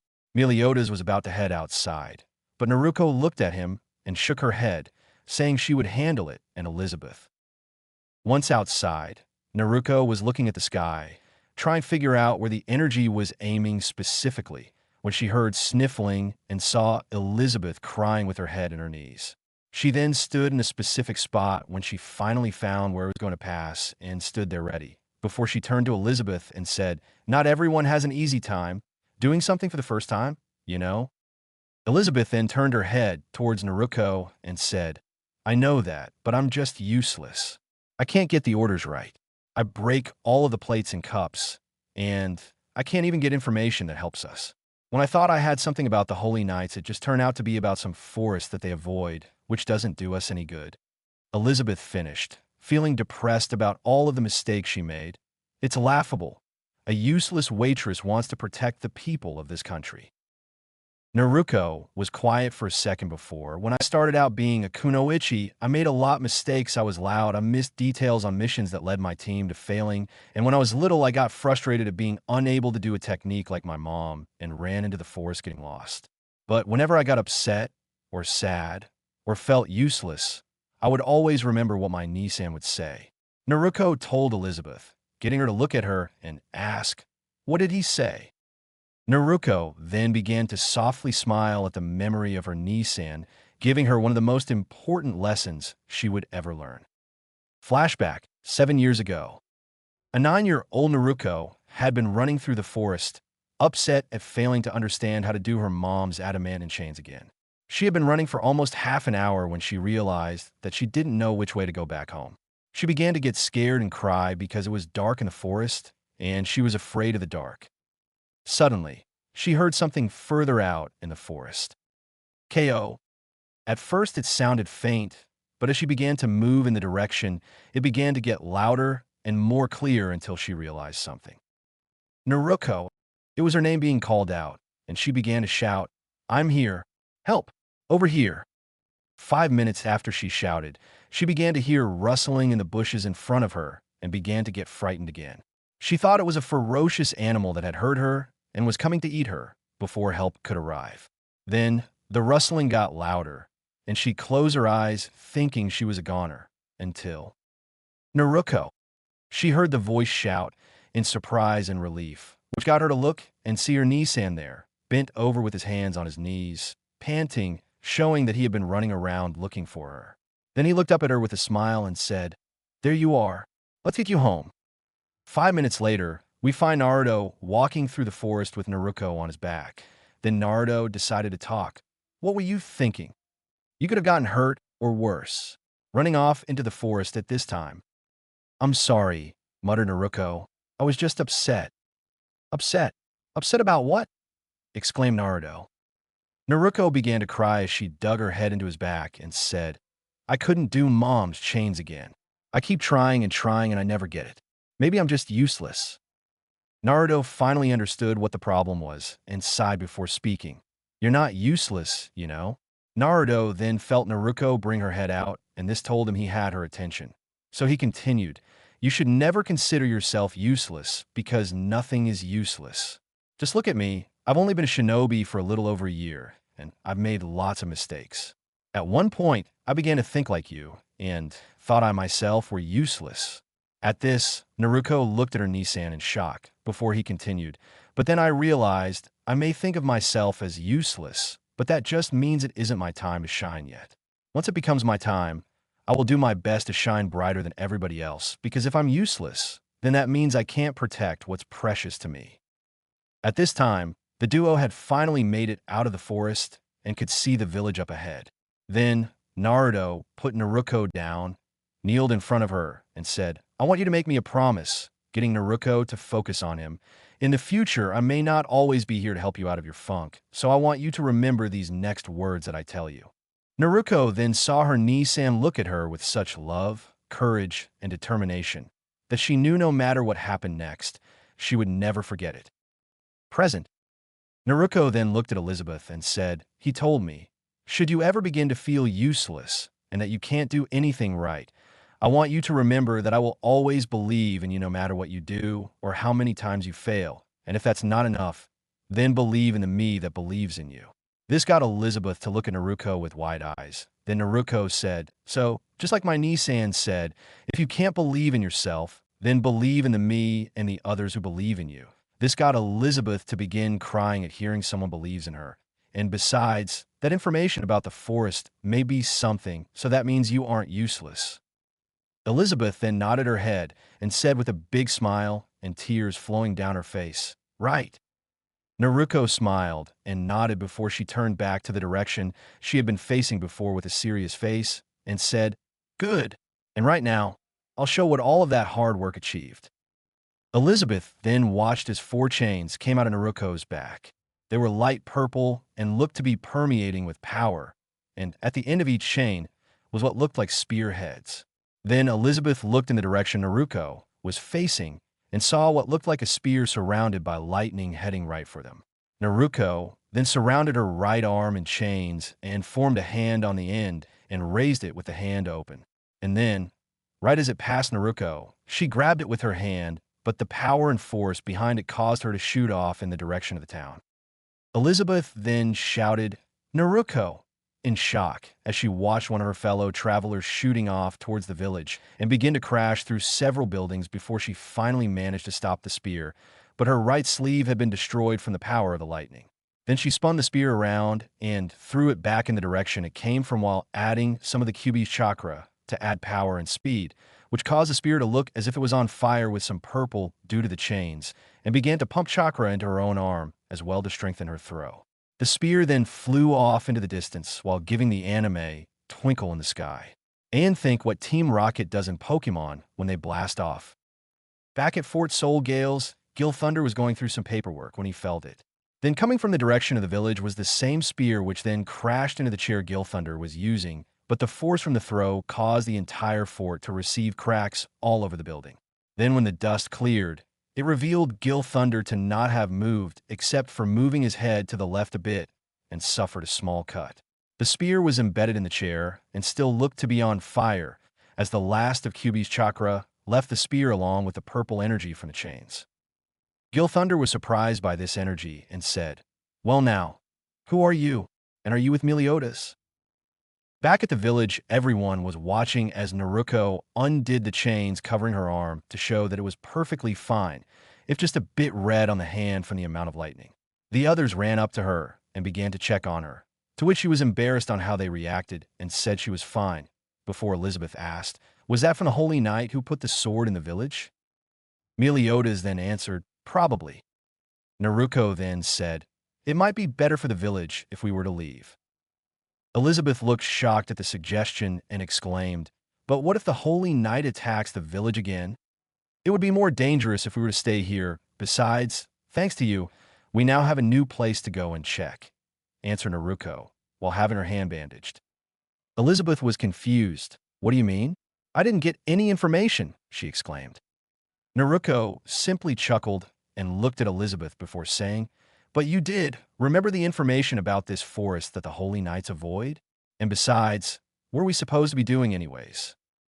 Elizabeth looked at Naruto with confusion for a second, and then she got a big smile and said, "Find the 7 deadly sins." It has now been almost a week since the group left Bernia village, and they are now traveling through a forest. However, this forest had no signs of life and was covered in a thick white fog. This forest was known as the Forest of White Dreams, and currently the entire group was walking together through the forest.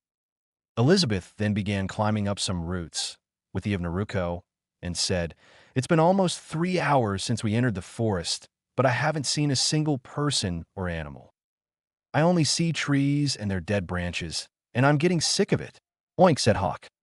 "Could one of the 7 really be here, Meliodas?" asked Elizabeth. Before he could answer, Kushina beat him to it. "It is possible, Elizabeth. After all, with all of this fog and the vastness of it, this could be the best place to hide." "That may be true, but I heard rumors of monsters living here." "Oink," said Hawk, while being slightly scared. Hannah came up to Hawk and began to rub his head while saying, "It's okay, Hawk. Nothing's going to get you while we're here to help." This got Hawk to calm down, at least until he heard Elizabeth scream.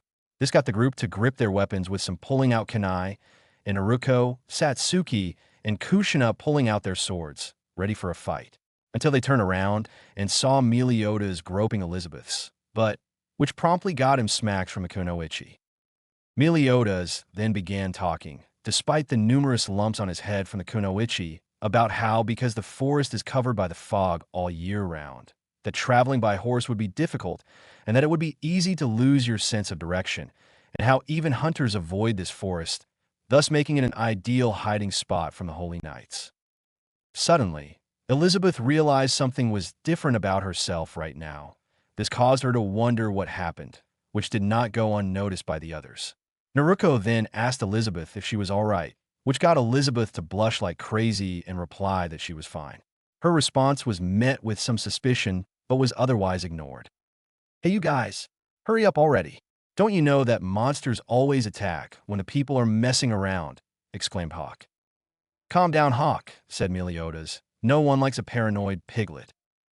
"Who a paranoid piglet?" came the reply of multiple voices at the same time, which got the group to turn and see that there were now multiple Hawks. The group was surprised to see something like this. Elizabeth asked if this was the work of the monster in the forest, and Meliodas simply said that Hawk must have been right about a monster and that it was pretty crazy. All of the Hawks began to ask the group for help, while also saying that they each were fakes before telling the group to do something. While the group were trying to think on what to do, Meliodas solved everything by beating up every single Hawk there.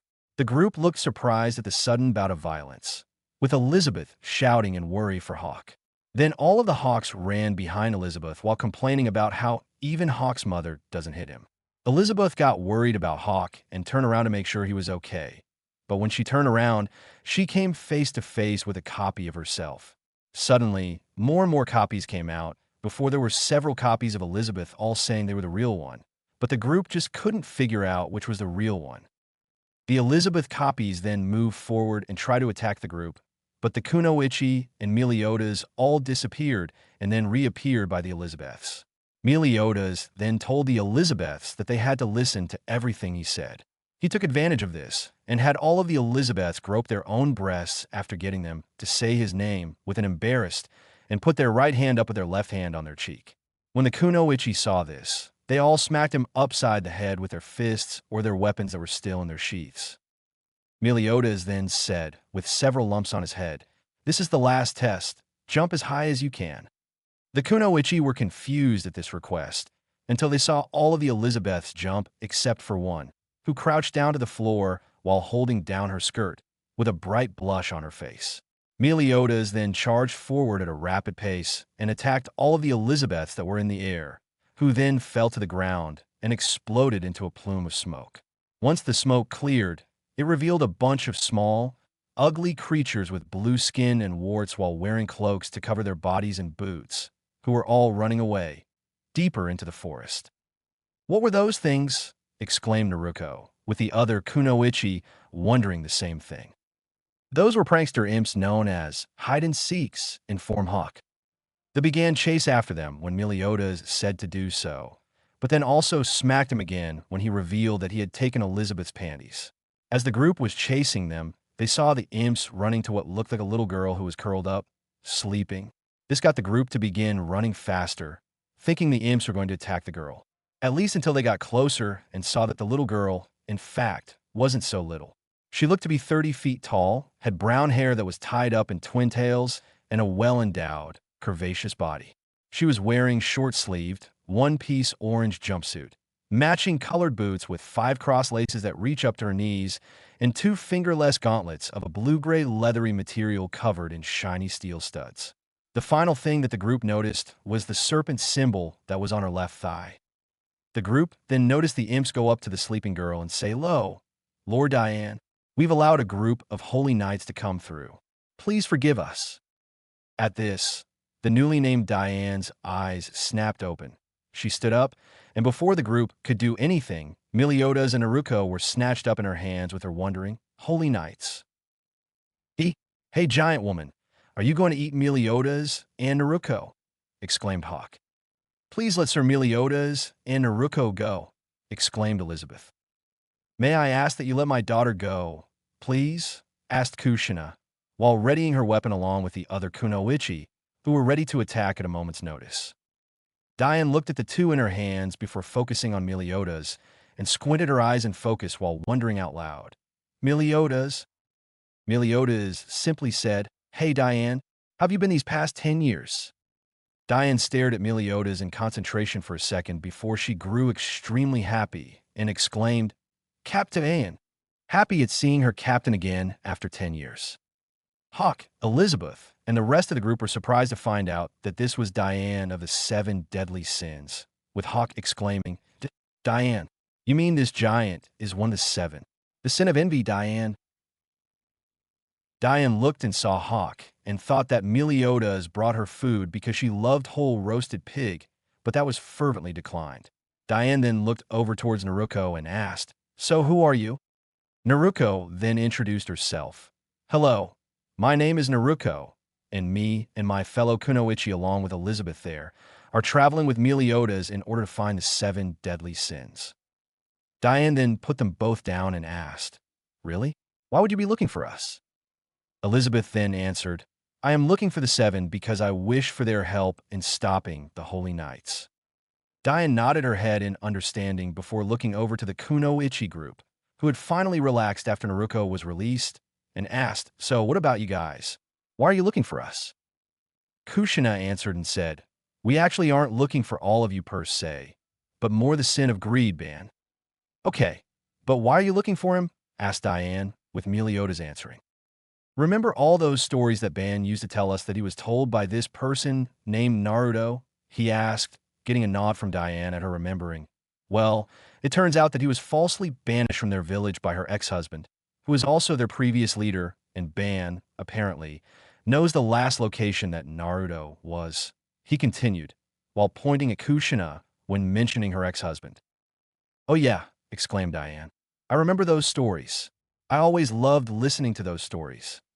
Dian then asked, "What did your son look like, and why did your ex-husband banish him?" Meliodas told her that Naruto is actually the one who Ban based his looks off of, and then Kushina supported the identification, before she went on to explain about the QB and the years growing up, along with the charges that were later revealed to be false when her ex-husband was arrested and executed along with the corrupt civilian council and the advisors.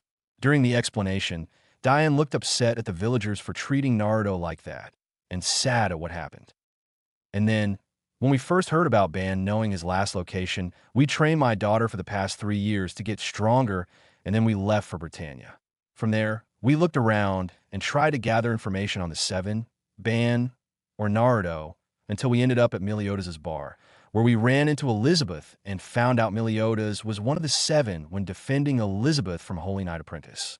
From there, we helped Bernia village where we got information about a forest that the Holy Knights avoid, and the rest is history. Kushina finished, getting Dian to look at the kunoichi in admiration at all that they could do, as during the explanation, they each gave brief descriptions of what they could. "Wow," exclaimed Dian with stars in her eyes. "You guys sound amazing for humans." This got the kunoichi to chuckle, giggle, and laugh, along with Elizabeth at seeing such a big girl act like such a little kid. Meliodas then decided to say, "Hey Dian, about what happened 10 years ago." Dian caught on and asked, "The day we were summoned by the Great Holy Knight, right?" Meliodas nodded before saying, "I have almost no memory from that day." This got not only Dian, but the entire group to be surprised at someone not remembering anything. Meliodas then goes on to explain what he remembers on that day up until he doesn't anymore. And exactly the same as in the anime and manga. "When I woke up, I was in a hole somewhere. That's actually where I met Hawk." Meliodas said, "Do you think one of the 7 is a traitor and framed us for the murder of the Great Holy Knight?" asked Dian. "I don't know. That's why I'm looking for them, to try and find out what happened. But the one who will definitely remember is Ban. He somehow kept track of everything that happened around him. Even when he drinks himself unconscious and can't remember, he does." Dian nodded her head agreeing with Meliodas about Ban. Then she lightly blushed remembering Ban and how kind and helpful he was to her. "All right, I, the serpent sin of envy, Dian, will lend you my strength," exclaimed Dian. This got the group to exclaim in happiness and joy at getting another sin to help them along the journey. However, before they could begin moving out of the forest, they all heard Hawk exclaim, "Guys, look up!" The group looked up to see a massive thundercloud, when suddenly several bolts of lightning came down and wrapped around everyone, paralyzing them in place. Then they heard someone stepping into the clearing with them, and when they looked, they saw Gil Thunder, who said, "So you were alive? Meliodas?" The group were all looking calm, except for Hawk and Elizabeth, who were struggling against their bonds, and Elizabeth exclaimed, "Gil Thunder, what are you doing here?" "Gil Thunder," wondered Meliodas. "He's the Holy Knight." "Gil Thunder. He's a holy knight that's very close to the king, my father," Elizabeth exclaimed. "Gil Thunder?" Meliodas wondered again. "Where have I heard that name from?" "He always took care of me like a real little sister. He's like a big brother to me," exclaimed Elizabeth. Then Naruto decided to ask, "Hey, this lightning, the sealed river in Bernia, and the attempt to wipe it out, that was all you, right?" "Naruto, that's a terrible thing to say. He's not the kind of person who would do such a..." Elizabeth shouted at Naruto before she saw Gil Thunder's face and grew scared when she saw the evil look he had and the feeling of malice he exuded.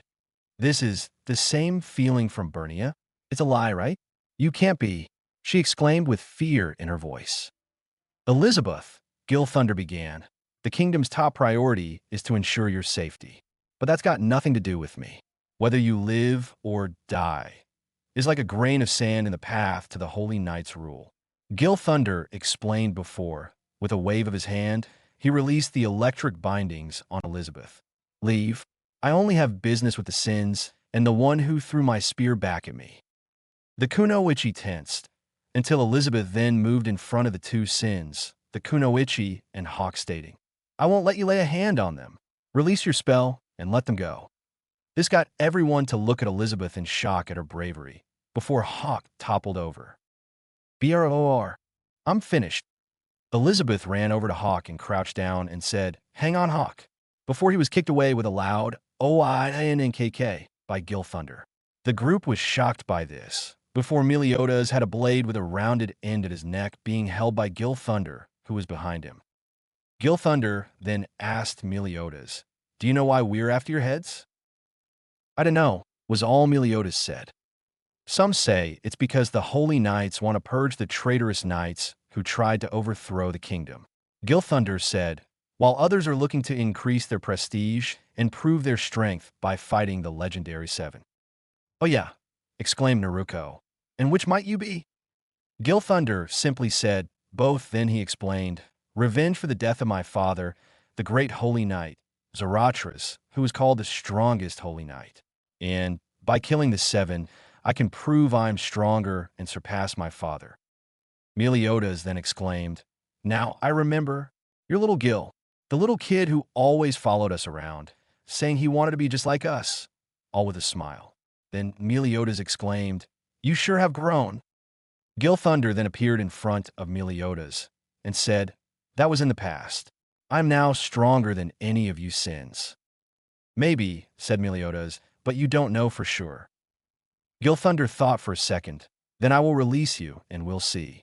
Gil Thunder said, getting ready to release the spell. Meliodas simply said, "Don't worry about it." And with that, Meliodas and Dian simply spread their arms open a bit. And when they looked at the Kunoichi, they saw them be covered in smoke before revealing logs in their places, and then they came out from the shadows of the trees. This got Dian to look at them with stars in her eyes again and exclaim, "Cool," getting the Kunoichi to chuckle at her reaction, before she turned back to Gil Thunder with a calm face and waited with her hands on her hips.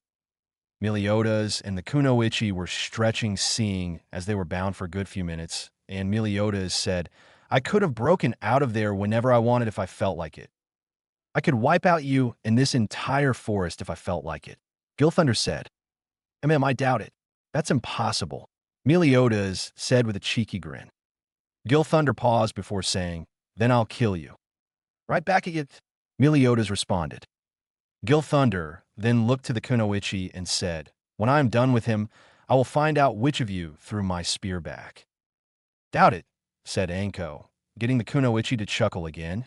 "Besides, I'm pretty sure you won't beat him anyways." Gil Thunder then heard Meliodas say, Diane, don't interfere, with Diane replying, okay, Captain.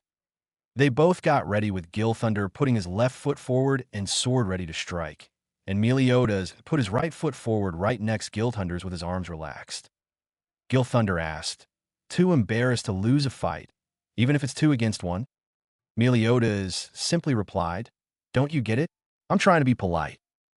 Gil Thunder then brought his sword down and struck using a huge amount of lightning, before he noticed it be countered and sent back at him by Meliodas' ability, full counter.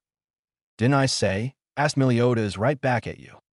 Gil Thunder then appeared behind Meliodas, showing he dodged the rebounded lightning and said, didn't I say? He then slashed Meliodas' shoulder and continued, I'll kill you. Diane simply looked on with slight worry, now visible along with the kunoichi and Elizabeth when Meliodas was struck and began falling to the ground. After he hit the ground, Gil Thunder looked down at him and said, Meliodas, the dragon sin of wrath, any last words? Meliodas then weakly began speaking, the other 7, the rest of our group. I wanted to know where they are. Gil Thunder obliges Meliodas and says, very well. Of the remaining 5, we don't know the whereabouts of 3, but we already know where the other 2 are. Gil Thunder said before continuing, the fox's sin of greed is imprisoned in his base dungeon, and the grizzly's sin of sloth perished in the capital of the dead. Gil Thunder revealed. Meliodas continued to lie on the ground for a little longer, looking weak and about to die, before he snapped his eyes open and exclaimed, thanks, with a smile. Meliodas then jumped to his feet and mused over the information out loud, while still crouching. So, the fox is in base dungeon, and the grizzly is in the capital of the dead. He then stood up and said, thanks, little Gil. I'll make sure to pay them a visit. Gil Thunder then understood what Meliodas did. I see. You purposely allowed yourself to get hurt and feigned weakness in order to find out about the others. Yup. So, we'll have to continue this another time, all right? Meliodas said. Gil Thunder then said, as if, I'll let you go, and attempted to strike Meliodas, but was wrapped in glowing, purple chains. He looked back and saw one of the kunoichi with red hair holding him with the chains coming out of her back. He checked the chains and remembered the purple energy on the spear, and asked, so, you're the one who threw my spear back? That's right, exclaimed Naruto. Gil Thunder tried to get out of the chains using his magic, but it didn't appear, which surprised him until Naruto said, there's no point in trying to break free or use your magic, as these chains seal it away as long as you're wrapped in them. Naruto then tossed him up and yelled, batter up, which got Diane to pick up a tree and hold it over her shoulder before she swung at Gil Thunder, launching him into the air. When Gil Thunder channeled his lightning magic through the tree to Diane in an effort to damage her, but did nothing except destroy her gloves along with the tree. At this time, Hawk came running back with scratches and burns, shouting about how he was going to beat up Gil Thunder until he realized that Gil Thunder was gone. Elizabeth then asked, Sir Meliodas, what about your wound? Meliodas shrugged it off and said, it's no big deal. However, before he could begin moving, he was hit with some sunbond needles in the left arm and left leg before Meliodas simply fell over. Diane, Elizabeth, and Hawk were surprised by this and looked toward the rest of their group and saw Hinata with veins slowing retreating back, showing she had just used her Byakugan and was handing Tintin the rest of the sunbond needles she threw. Diane got mad and shouted, what are you doing? Why would you attack the captain? With Elizabeth wondering the same thing. Because he was injured and it was necessary, said Hannah while moving towards Meliodas, with her hands taking something from her ninja pouches, before she was grabbed by Diane, who was glaring at her and slightly squeezing her, causing her some pain, which got her to twitch. The rest of the kunoichi got their weapons ready and tensed. Satsuki then shouted, let her go. Diane looked at her and said, no, she was going to kill the captain and you guys attacked him. So why should I do as you say?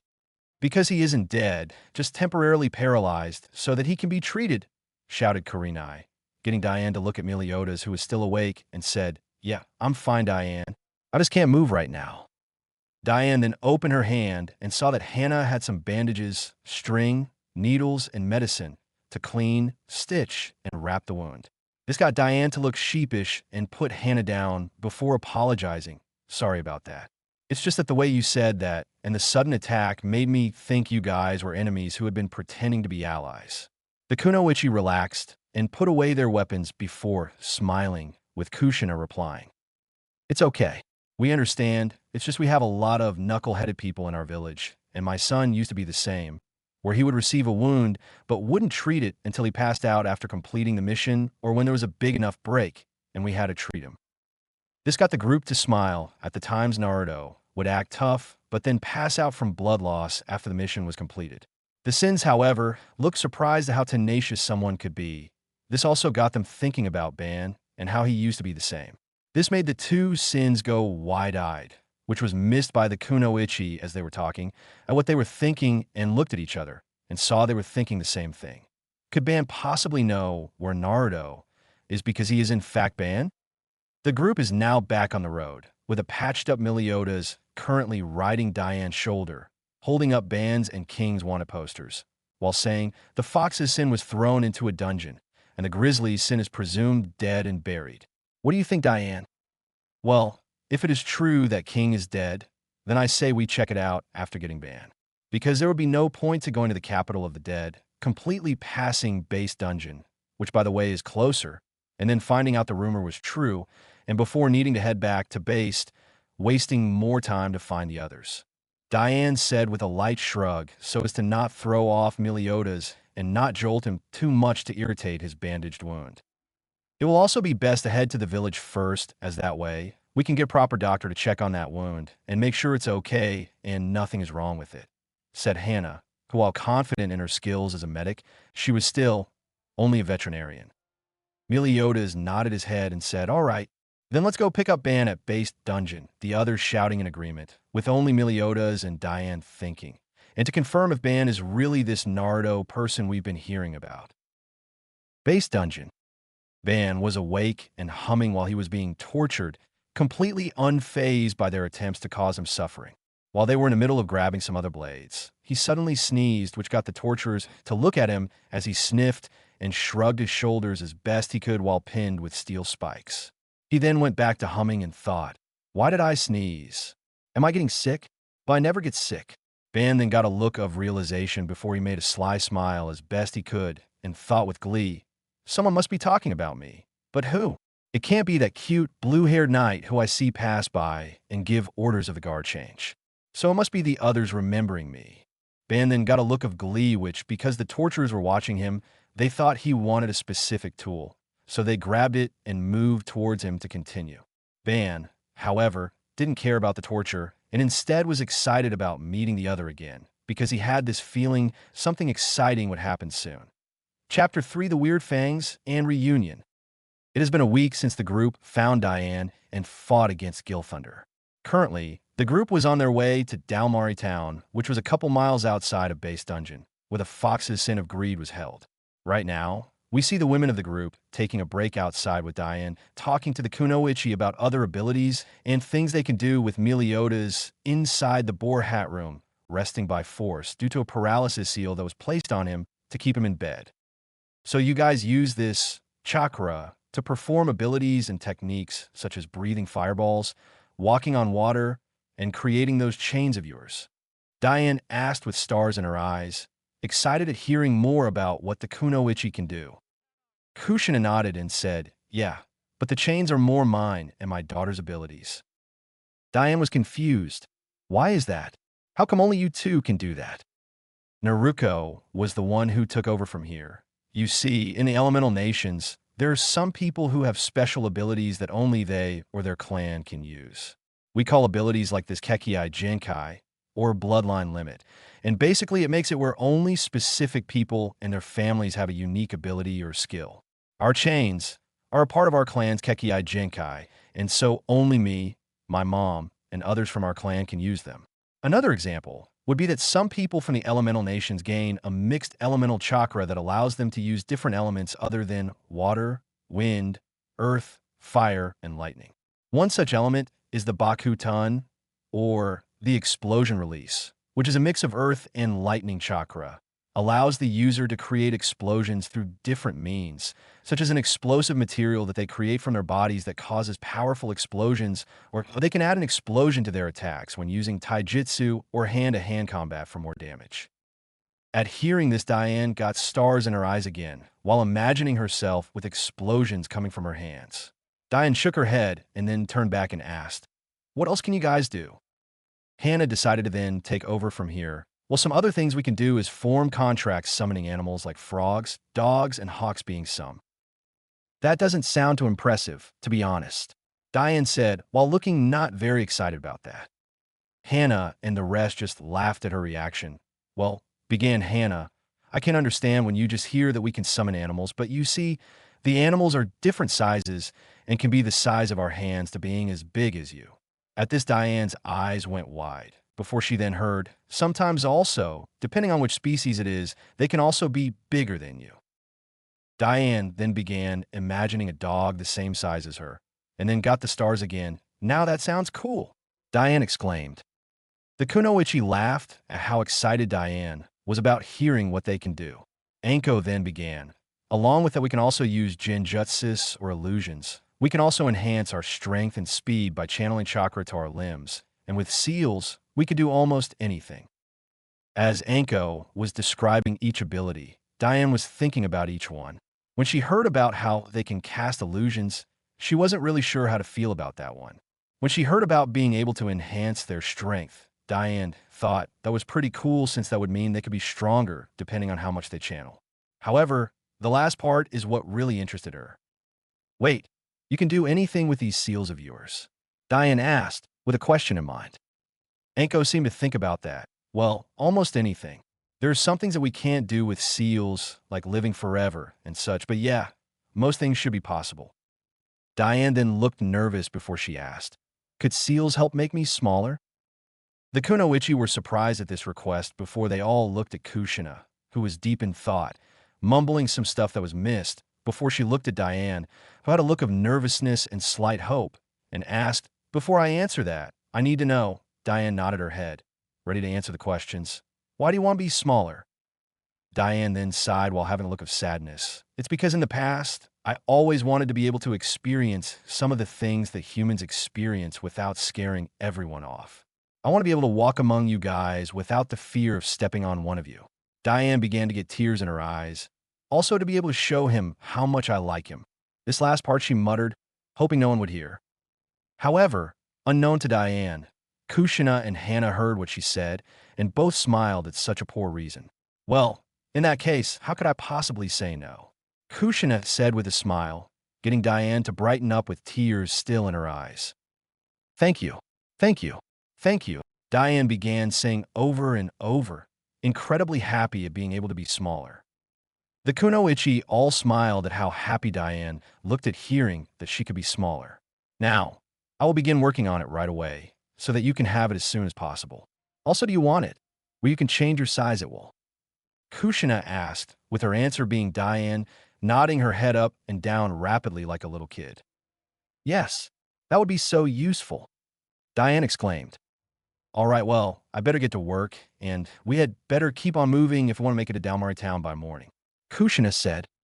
"Right," said the others who were present. And with that, they were back on their way to Dalmari Town. Couple hours later, it was another couple hours before the group finally reached Dalmari Town.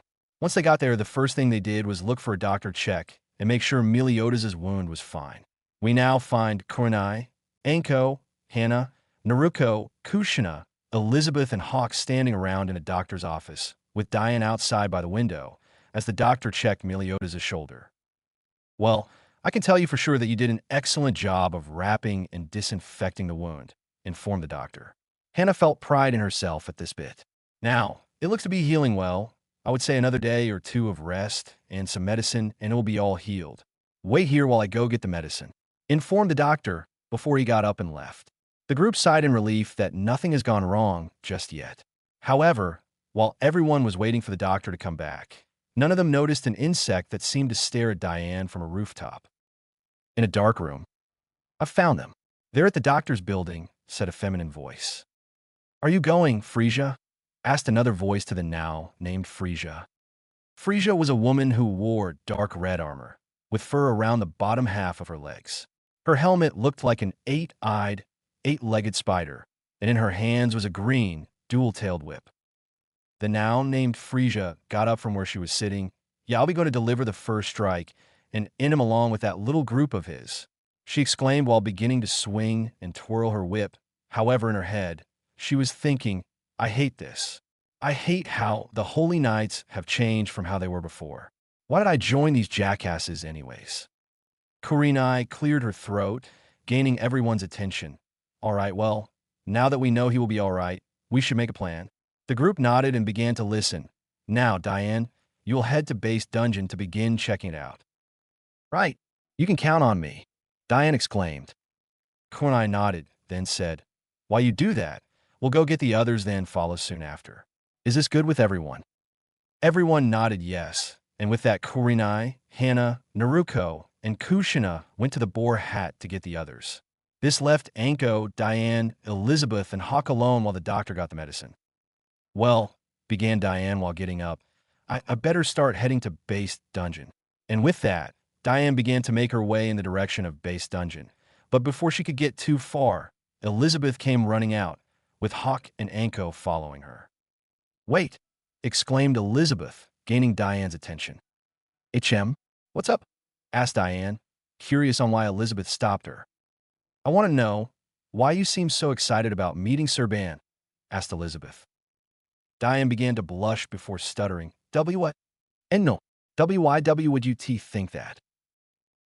"Because, as we came closer to base dungeon, you grew happier and more excited every day," Elizabeth explained, getting Diane to blush even more. Before she continued, "I figured you were simply happy about being in a town and Meliodas getting checked, but you always seemed happiest whenever we would talk about Sir Ban. So, I wanted to know why you were excited about seeing Sir Ban again." Elizabeth concluded, with Diane beginning to look like a real giant tomato. Diane then sighed and put her head down, while still blushing before she looked back at Elizabeth and began, "Well, you see, I guess it started way back when I first met Ban." Flashback. Many years ago, Diane was currently standing with her hands on her hips, looking quite annoyed. Why, you may ask? Well, it may have something to do with the 4 knights that are currently in front of her. "Get out of here!" yelled one of the knights. "No one wants your kind here," yelled another knight. Diane then crossed her arms. "Humph! Why should I listen to you? It's not like you can do anything to force me," Diane said, while still looking annoyed. "Besides, isn't it rude to try and force a beautiful girl to do something she doesn't want?" "What beautiful girl? You're just a giant. You're not beautiful," the knights yelled. "Go back to your homeland," they yelled at her. "Nobody could ever love monsters like you," they yelled again. "I can't believe how arrogant you humans are. And all because there are so many of you," Diane said with a condescending look. "Why you? We'll show you and force you to leave." "Get her," yelled one of the knights. "Right," yelled the others, and with that they began to charge at her. However, before they could make a halfway to her, the knights and Diane all heard a loud WOH, before they then heard a crash, followed by a loud OMPH sound. This made them all stop and turn to the sound, where they all saw a man who seemed to have fallen from a tree and was currently on the ground, rubbing his head, before he stood up and yawned, showing his slightly enlarged canines. He had short, silverish blue hair with red eyes that seemed to have a tinge of violet to them. He was wearing dark brown shoes, black, baggy pants with a black open vest with royal blue lining that showed his muscular physique. On top of it all, he was wearing a long, black trench coat that seemed to fall down to his shins, and lying next to him on the floor was a dark purple drawstring bag with a light red bottom that was currently open, showing that inside were some clothes, wanted posters, some bottles of alcohol, a couple of spearhead-shaped throwing knives, and a steel 3-section staff. And I made the outfit up as something I could imagine Ban wearing with his hairstyle when he was known as Bandit Ban. The bag is the same one he takes with him when he leaves the others when they go searching for a scanner. The throwing knives are perfect point RC Euro 40-6 throwing knives, and the staff is the one he used when he met Elaine. Diane and the knights watched as he then reached down, grabbed his bag, and put it over his shoulder, before he then looked at the 5 of them with a curious look before he asked, What's going on here? Move along. This has nothing to do with you, yelled the knights. Just move along, human. I don't need your help, yelled Diane, thinking that this human is going to treat her badly as well. But she was surprised when, now why should leave a beautiful girl to fend for herself? He asked with a raised eyebrow. This surprised Diane, as she had not expected him to compliment her like that, and began to blush lightly. She was even more surprised when he began moving to stand between her and the knights. He stood there, with his bag over his right shoulder, his left hand in his pants pocket, slouched, and a lazy look in his eyes. Hey, assholes, he addressed the knights, which made the knights furious at how disrespectful he was being, and Diane giggled a bit, which the man caught and smiled lightly. Why don't you guys just leave her alone? After all, it's not like she did anything to you. Why you? How dare you take the side of a monster? You bring shame to humans, yelled one of the knights. The man simply raised an eyebrow, while pointing a finger at himself with his left hand. I bring shame to humans? I think you must have me confused for yourself, because only the worst kind of scum gang up on a beautiful girl, he said, making the other 5 present red in the face for different reasons. The knights were red because they were furious at how disrespectful this man was being. Diane, however, was red because he called her beautiful again. You traitor, yelled the knights. We'll show you what happens when you side with monsters. Guys, let's get him, yelled the knight. Yeah. And with that, the 4 knights began to charge again, this time aiming for the disrespectful man standing in their way. The knights and Diane all saw that he hadn't moved or changed his stance at all, and expected the man was going to be killed easy. What they didn't expect was that right when their swords were about to hit him, he disappeared from their sight. You do know you're not going to be able to do much with those sticks in your hands, right? Asked a voice from the side. The knights and Diane turned and saw him leaning on the tree he had previously fallen out of with all 4 knights' swords. 3 were leaning against the tree with him, while he examined the 4th in his hands. The knights and Diane were all surprised to see this. The knights were confused on why those swords looked familiar before looking at their hands and saw that they were holding a bunch of sticks. That was when they realized he had stolen and replaced their swords with sticks in the blink of an eye. Diane was impressed that a human could move so fast. Now, he began, gaining everyone's attention on him again. Do you still want to try and fight, or are you going to leave now? The man asked, while now glaring at the knights with a dark aura around him, causing the knights to get scared and begin running away. Diane watched the knights run away before turning to the man, as he relaxed while giving a sigh of relief, before he sat down and continued examining the swords before asking himself, I wonder how much these would sell for? Hey, Diane began, gaining the man's attention. I didn't need some puny human standing up for me. I could have taken care of myself, Diane exclaimed, feeling like the human thought she was a pushover. The man simply looked at her before going back to examining the swords and replying, I know that, but that's not why I decided to stand up for you. Diane grew confused. Then why did you decide to stand up for me? She asked while crossing her arms underneath her bust, making them look bigger than they already are. Because it was the right thing to do, replied the man while still looking at the swords, getting a surprised look from Diane, before he then added, besides, I just didn't like how those guys were ganging up on a beautiful girl such as yourself. Diane began blushing again, before shaking her head and glaring at him, which didn't look very menacing considering she still had a blush. Why are you lying? She asked, getting the man to stop examining the swords before giving her a confused look. What do you mean? Asked the man while tilting his head. Come on, I know you can't possibly think I'm beautiful. You probably just said that to get on the knight's nerves, when in reality, you really think I'm a monster, explained Diane, thinking she had him. However, she was surprised when the man began chuckling before flat out laughing. Why are you laughing? Diane roared, wondering why he was laughing. The man continued to chuckle for a bit, before he looked at her with a wide, happy smirk. I'm laughing because you actually believe I would think you're a monster. This surprised Diane before the man said, why would I think a beautiful girl, such as yourself, is a monster? Diane began blushing up a storm, before she put her head down and began saying in a low voice, because I'm different from you. And what's wrong with that? Diane raised her head in surprise, getting her to look at the man, who was currently wearing a soft smile, while still having a lazy look in his eyes, There's nothing wrong with being different. I have some friends who are different from those around them. All that matters is that you find people who accept you for who you are. Diane was surprised by this man, who instead of thinking and calling her a monster, instead called her beautiful and meant it. She began to blush again before she then cleared her throat and asked, "Well, can we maybe be friends?" The man nodded and said, "Sure, we can be friends." Before he then began chuckling again, this got Diane to blush a little more before she asked, "What? What are you laughing about?" The man stopped chuckling and looked at her before saying, "I'm laughing at how we became friends and yet we still don't know each other's names." The man began saying before he began laughing again at the end. Diane looked surprised before she joined in the laughing. "I guess you're right. So, let's introduce ourselves."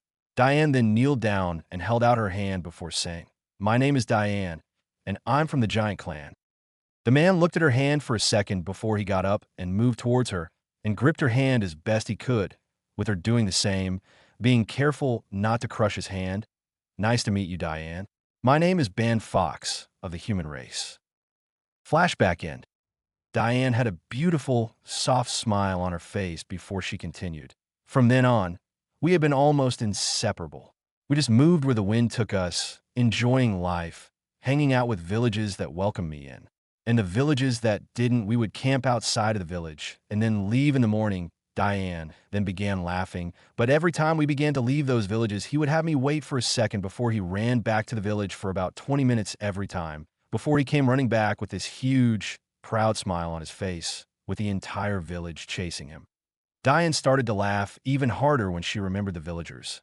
All of them were either covered in paint, feathers, or had bad makeup and weird hairdos, like orange afros, green spikes, or my favorite, pink mohawks.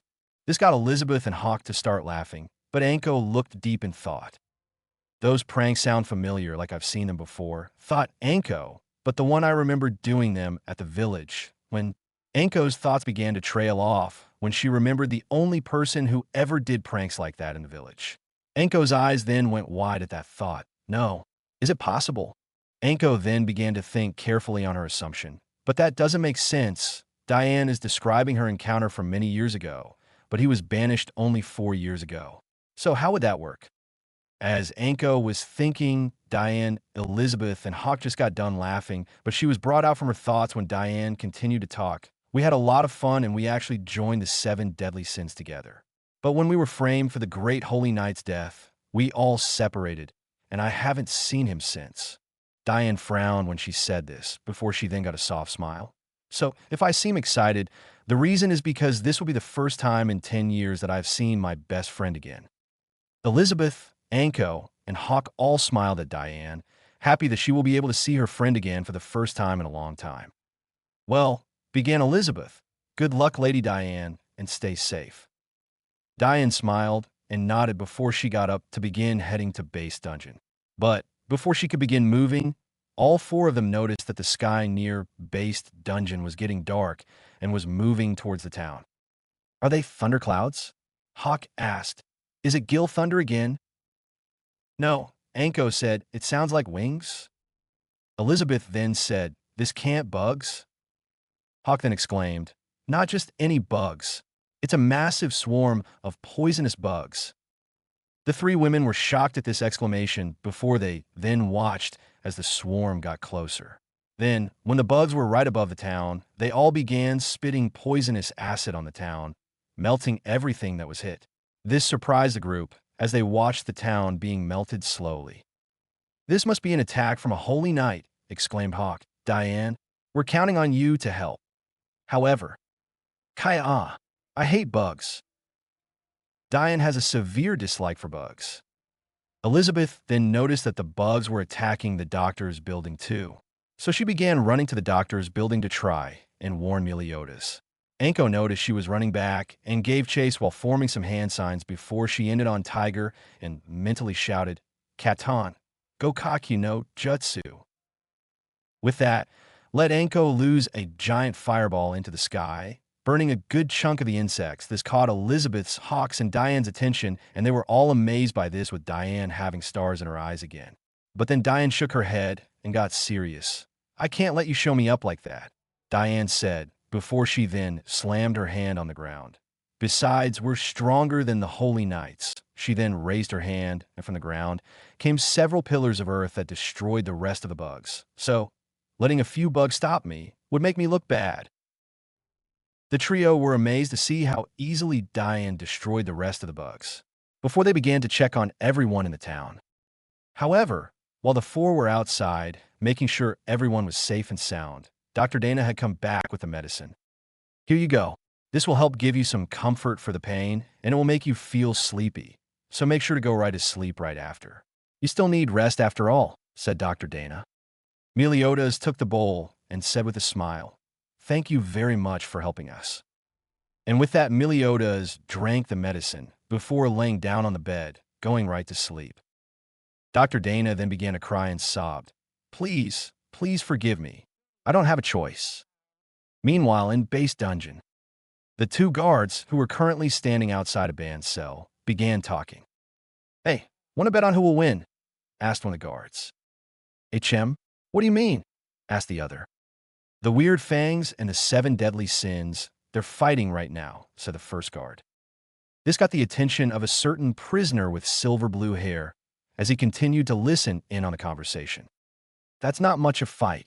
I heard that they currently only have their captain and one other member," replied the second guard. This now really got the attention of the prisoner inside the cell. And just as he was about to kick down the door, he heard something even more interesting. "True, but I also heard there is a group of women traveling with them, and one of them actually breathed fire just by making some weird hand gestures," the first guard said.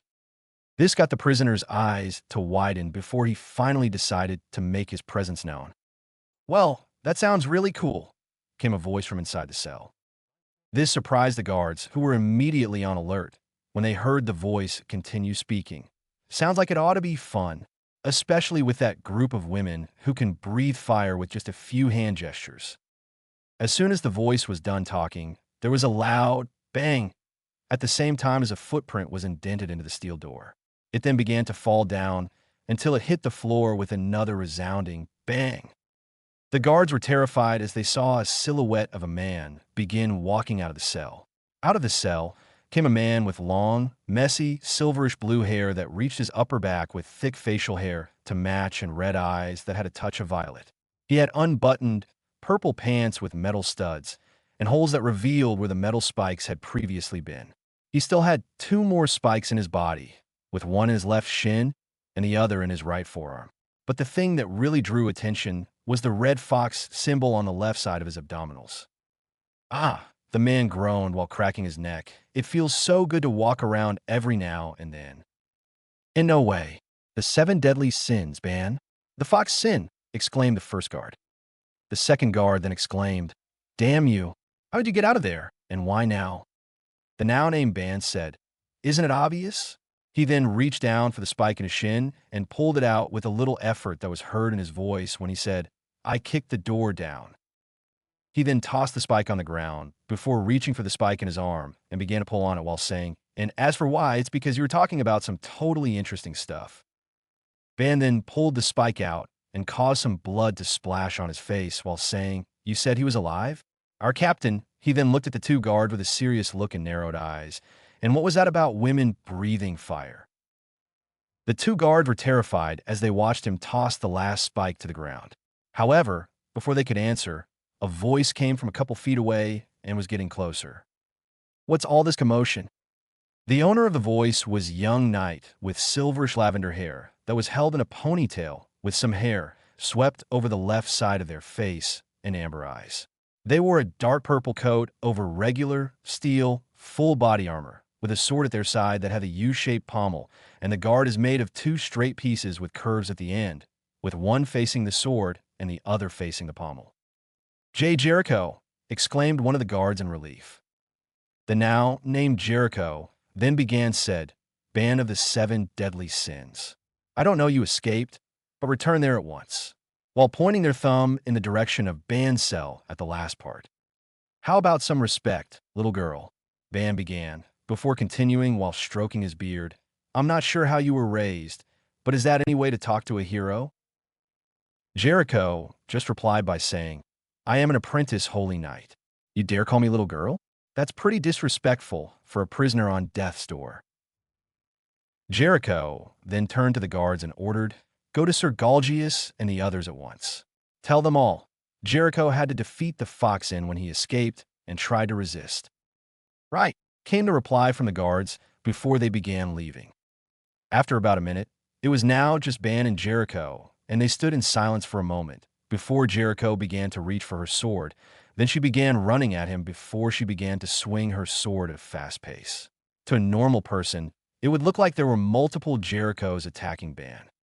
"H," screamed Ban, while Jericho then appeared behind Ban, before flicking and sheathing her sword while not facing Ban, believing she had just defeated him. But then instead of hearing the sound of a bleeding body falling to the ground, ho ho ho, do you think I'd take off too much?"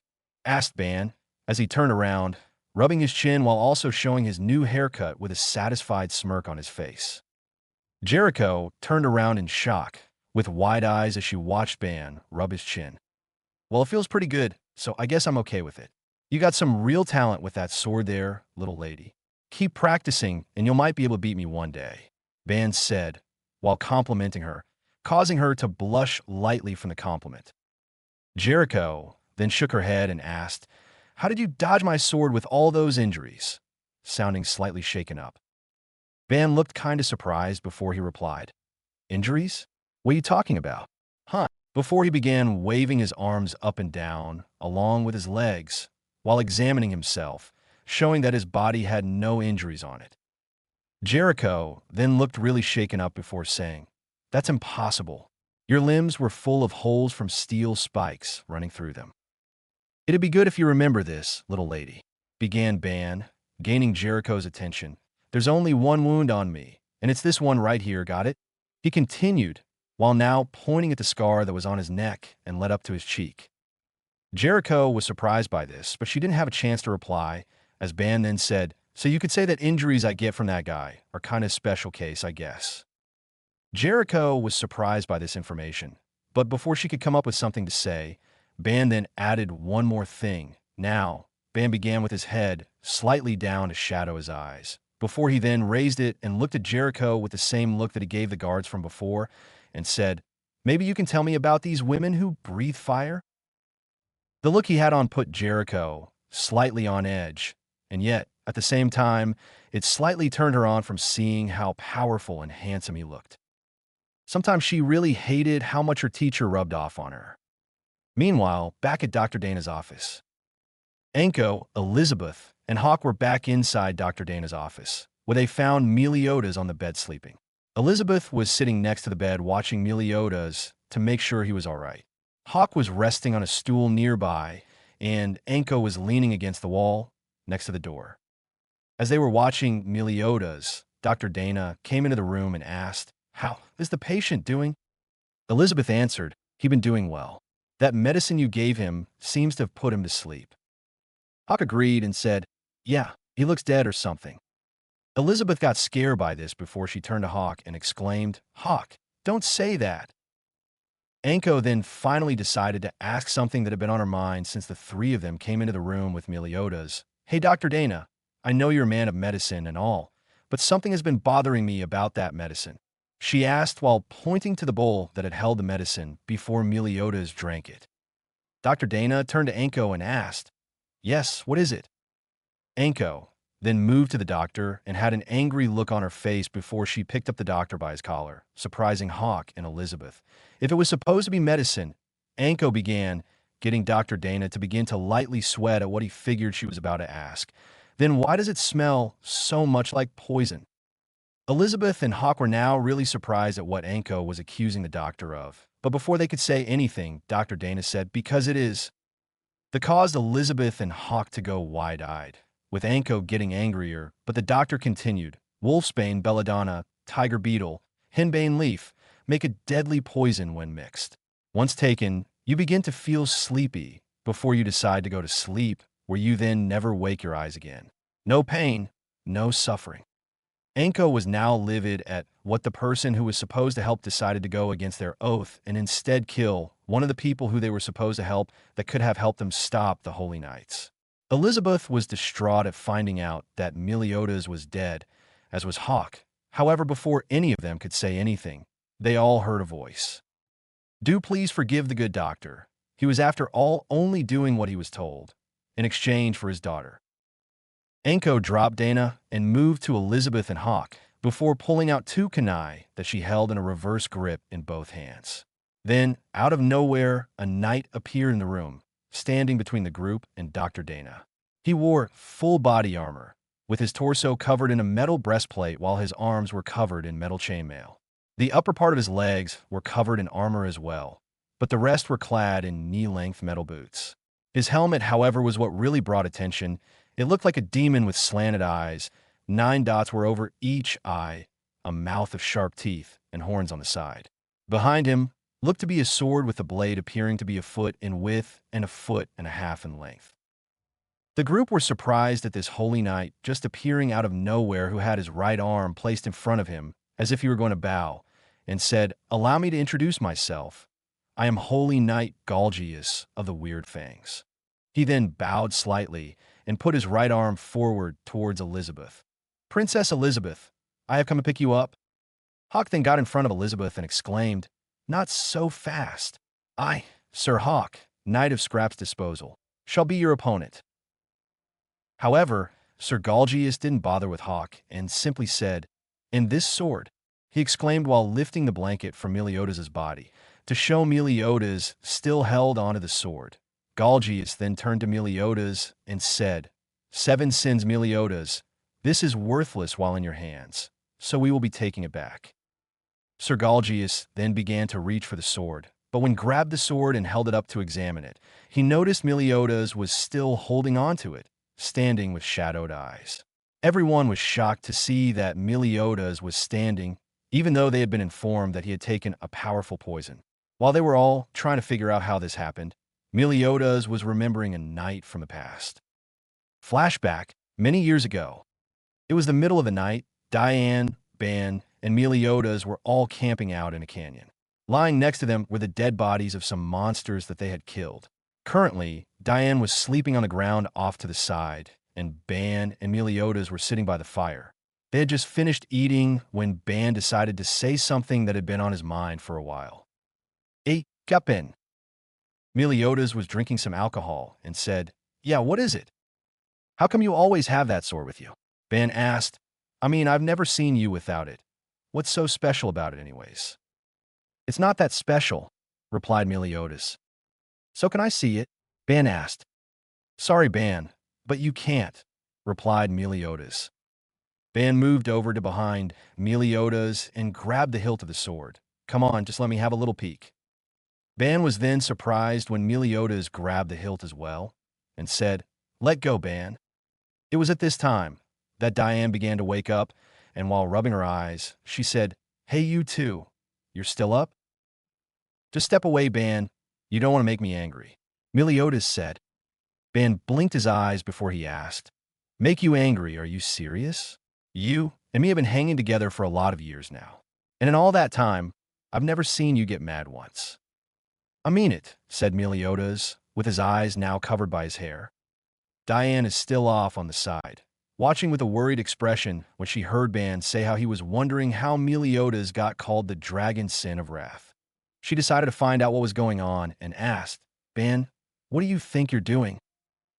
Ban then began to really try and take the sword by pulling with both hands. And while doing this, he was saying, "If doing this means I get to see you angry, then I want to see it even more." Ban then got a greedy glint in his eyes and said, "No, I want to steal it." It was then that Meliodas swung the sword and sliced Ban along the left side of his neck and on part of his cheek from his chin. Diane then exclaimed, "Ban," worried for her best friend, who just got sliced. Ban then jumped back and landed on his feet, while chuckling before he said, "Well, it looks like I just saw a hidden side of you. Cool," while rubbing some of the blood away from the wound. Meliodas then began to say, "Sorry about that, Ban, but this sword is..." Flashback in. Suddenly, an immense amount of pressure began to fill the room before Meliodas said, "I can never let go of this sword, even if I die. This is the only thing I can do to atone for my sin." Meliodas then looked at Galgius and showed that he had black eyes, as well as a black spiral mark above his right eye. Galgius began to shake in fear. However, before he could escape, he was captured by several purple chains that had energy coming off of them. This snapped Meliodas out of it, as everyone looked to see that it was Kushina with chains coming out of her back, holding Galgius in place, with an angry look on her face, as well with the rest of the Kunoichi standing all around the room.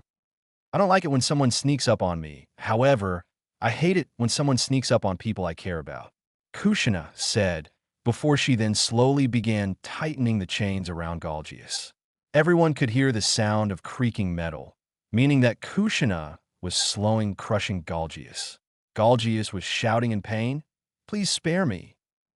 "Hold on, Kushina-sensei," spoke Anko, gaining everyone's attention. "We can't kill him because he said they're holding the doctor's daughter hostage. So, how about you give him to me so I can find out where exactly?" All the Kunoichi agreed, and Elizabeth, Meliodas, and Hawk could see a certain glint in Anko's eyes that made them shiver. However, Galgius decided to be really stupid and exclaimed, "Ha! You'll never get anything out of me, you stupid bitch." At this, the room went silent before everyone felt and saw a dark aura around Anko as she stood with shadowed eyes. Before she looked at Galgius, and they all saw in her eyes, said the word dark before Anko, then said, "Well, I guess you really need to be taught a lesson." Anko then grabbed Galgius by one of the horns on his helmet before saying, "Come along now, it's time that Mistress Anko gives you a lesson." With that, they all watched Anko disappear into another room with Galgius before they began to hear cries of pain and shouts begging for mercy. This continued for 5 minutes, where Anko then walked out looking very pleased with herself, before she then told everyone, "Well, it as turns out, the doctor's daughter was also being held at base dungeon. So, this actually works for us, because as we look for Ban, we can also look for the man's daughter while we're at it. This kills 2 birds with 1 stone." The group agreed with this, but then Meliodas decided to add, "Actually, we'll only need to focus on finding Sinette." Everyone was confused by this, and Satsuki asked, "Why? I thought we were also supposed to get banned from base dungeon as well." Everyone was nodding at this, before Meliodas elaborated. "Well, you see, we only need to focus on finding the doctor's daughter, because if I know Ban, he'll have heard that we're here and will have busted himself out already, and is simply waiting for us." Everyone now had a look of understanding at what Meliodas was saying and decided to trust his word. And with that, all the Kunoichi, Elizabeth, Meliodas, and Hawk, all began to make their way out of the town towards base dungeon. As they were walking, Elizabeth suddenly remembered something. "Oh," she exclaimed, getting everyone's attention, before she pulled out Meliodas' bag and sheath for his sword. "While you were sleeping, I fixed your things for you. It might not be very good, but—" "Oh, thanks, Elizabeth," said Meliodas as he put his stuff back on. And with that, the group continued towards base dungeon. However, as they were on their way, Diane suddenly appeared in front of them, which startled Elizabeth, Hawk, and Hinata at her sudden appearance. "Diane," asked Meliodas, "what are you doing here?" Diane was staring at them with blank eyes. "Captain," she wondered for a second, before her eyes widened, and she started exclaiming, "Captain, you're supposed to be resting. What are you doing here?" "He's fine, but the important question is, what are you doing here?" Kushina asked, curious on why Diane was here. "What do you mean, what am I doing here?" asked Diane, genuinely curious. Anko then stepped and said, "Well, after you helped me finish the rest of the bugs attacking the town, you began to follow the plan, and we're headed to base dungeon so that you could check it out while you wait for us to meet you there." Diane was silent before she tilted her head and asked, "I did." At this, the group began to suspect that something was off, that was at least, until they all suddenly heard a bell ring, and then Diane began to shout, "A holy night," while looking right at Meliodas. They watched Diane looked around asking where Meliodas was, until she suddenly attacked Meliodas while shouting, "Give them back." Diane's attack launched Meliodas a good several meters back, before he crashed and stopped moving. The group was shocked by this. Then they saw Diane grip her fist and say, "Let me say this to your face, I won't lose to some holy knight." Everyone then began running as Diane began to chase them. and as they were running, they noticed a man and a child walking. They all grabbed the two before they hid in a ditch. They all peeked over the edge to see that Diane had stopped and was now looking for them. Kurenai then noticed that Diane's eyes were clouded over, and she then understood what was happening. She's in an illusion. Everyone looked at Kurenai in shock before she explained. Her eyes are clouded over, so she wasn't able to see us. Diane must have been seen and got caught in the illusion that makes her see Meliodas as the holy knight that casted the illusion.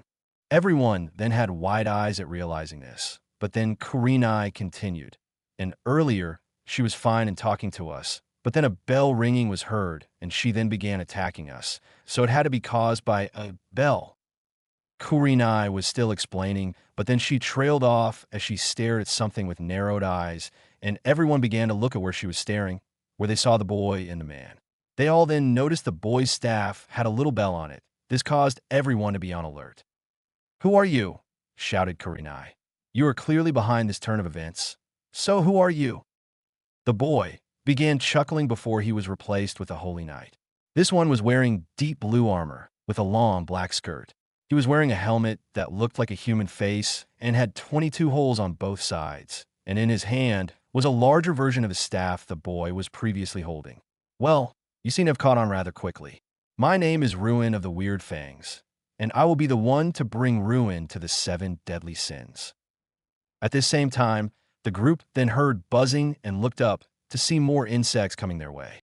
They then also heard a loud boom and turned to also see Meliodas and Dian fighting when they noticed that Meliodas now had clouded eyes as well. The group decided to then split up. Anko, Hinata, and Satsuki would deal with the bugs. Kurenai, Naruto, and Hana would try and break Diane and Meliodas out of the illusions. And finally, Kushina and Tintin would deal with Ruin. The group then separated and headed off to do their tasks, and they all thought the same thing. Damn, this is going to suck. Back in Base Dungeon. While this was all going on, there was a bit of excitement also happening back at Base Dungeon. "Find the 7 sins ban. The Fox sin of greed," shouted Jericho. Right away, but Lady Jericho began one of the many knights that were currently in the hall. "Why are you dressed like that?" finished another knight. You see, right now, Jericho is sitting on the floor in nothing but her pink, frilly bra and panties, with only her coat to cover herself, even though it was slightly shortened. Jericho was blushing brightly and said, "Never mind that. Now, go get me a change of clothes and my suit of armor." The knights were just staring and leering at her with lust, making Jericho feel very uncomfortable before she shouted, "What are you waiting for? I said go."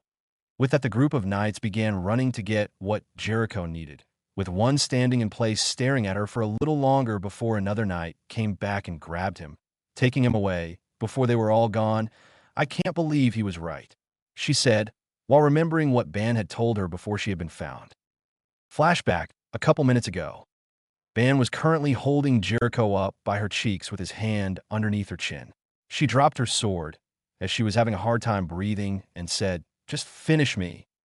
But she was surprised when Ban instead simply lowered her so she could breathe easily again, which caused her to begin coughing, before he said, "You know, despite whatever stories were told about me and the others, we're not actually the bad guys. It's the holy knights that you serve that are the bad guys." Jericho was surprised by this and exclaimed, "That's a lie. The holy knights are the good guys. They're ones who are trying to protect this country." "Yes, but from whom and at what cost?" This question threw Jericho for a loop as she began to think about it, but she wasn't allowed to think for long before Ban continued. "You see, if the holy knights are supposed to be these good guys that you believe, then why are they causing problems for people? Why are they threatening people for supplies instead of simply requesting them? Why are they raping innocent women? And also, if they were such good guys, then why are they the ones who are causing so many issues? And all of this was done in the name of the holy knights." Jericho began to really think about this, because she didn't want to believe that the holy knights were really that bad. But as she thought about it more, she began to realize that he was right. She had tried to ignore it, but she remembered her teacher, Vermilion Sensei, also saying how the holy knights had a dark secret. She remembered her teacher telling her how, if it wasn't the only way to keep them from corrupting her, who was such an honest and righteous soul, she would never have joined the Holy Knights. If what you say is true, then why have I not seen it for myself? Asked Jericho. Ban answered by saying, that is because you are never in the right place at the right time and never look in the right direction. But I will help by putting you in the right position so that you can see exactly what I mean. Just don't hate me for what I will have to do. And with that, Ban's voice began to echo and fade. Flashback in. Jericho, still with her blush and clutching the coat to her body, said, I still don't like how I had to go through with this. She then began to blush even darker when she remembered what he told her after taking her armor and clothes. But at least he told me I have nothing to be ashamed about.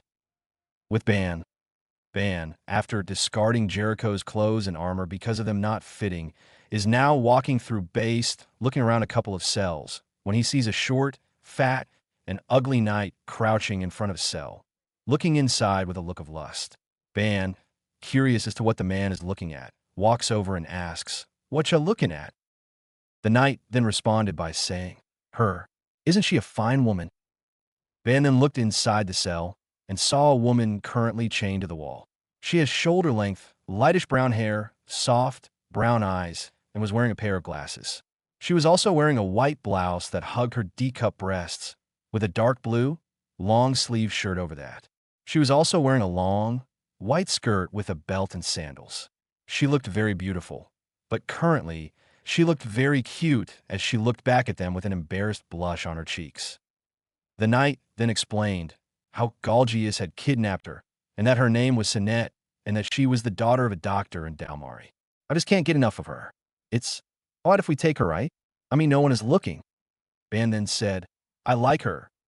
This got the knight to look at him. Hey, I was here first. Who are you? Ban simply smiled at the man, before he slammed the guy's head into the bars, knocking him out and slightly scaring Sinette.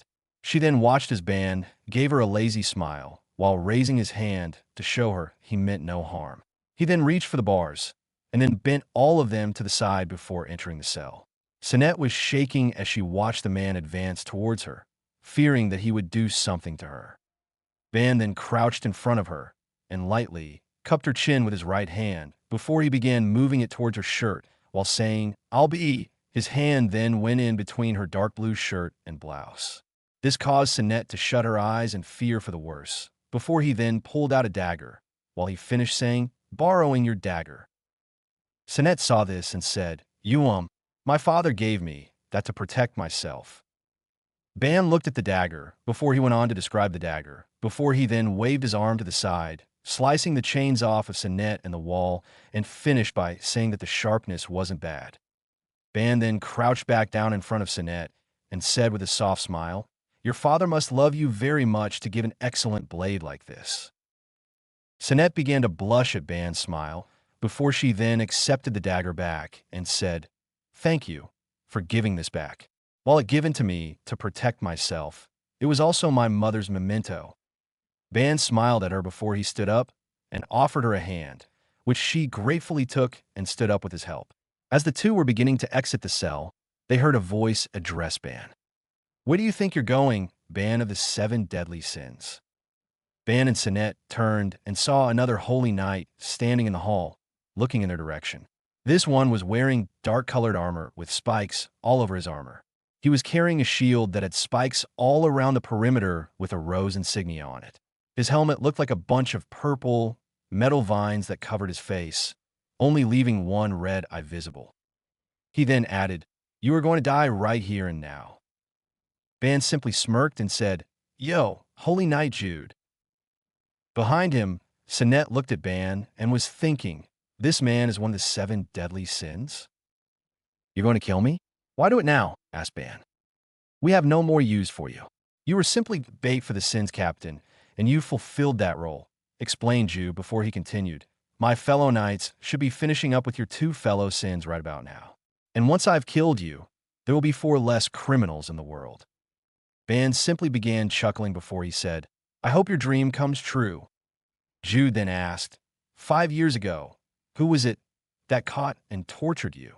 Or have you forgotten? Ban simply stared at Jude with a stoic look while saying nothing. Back with the others?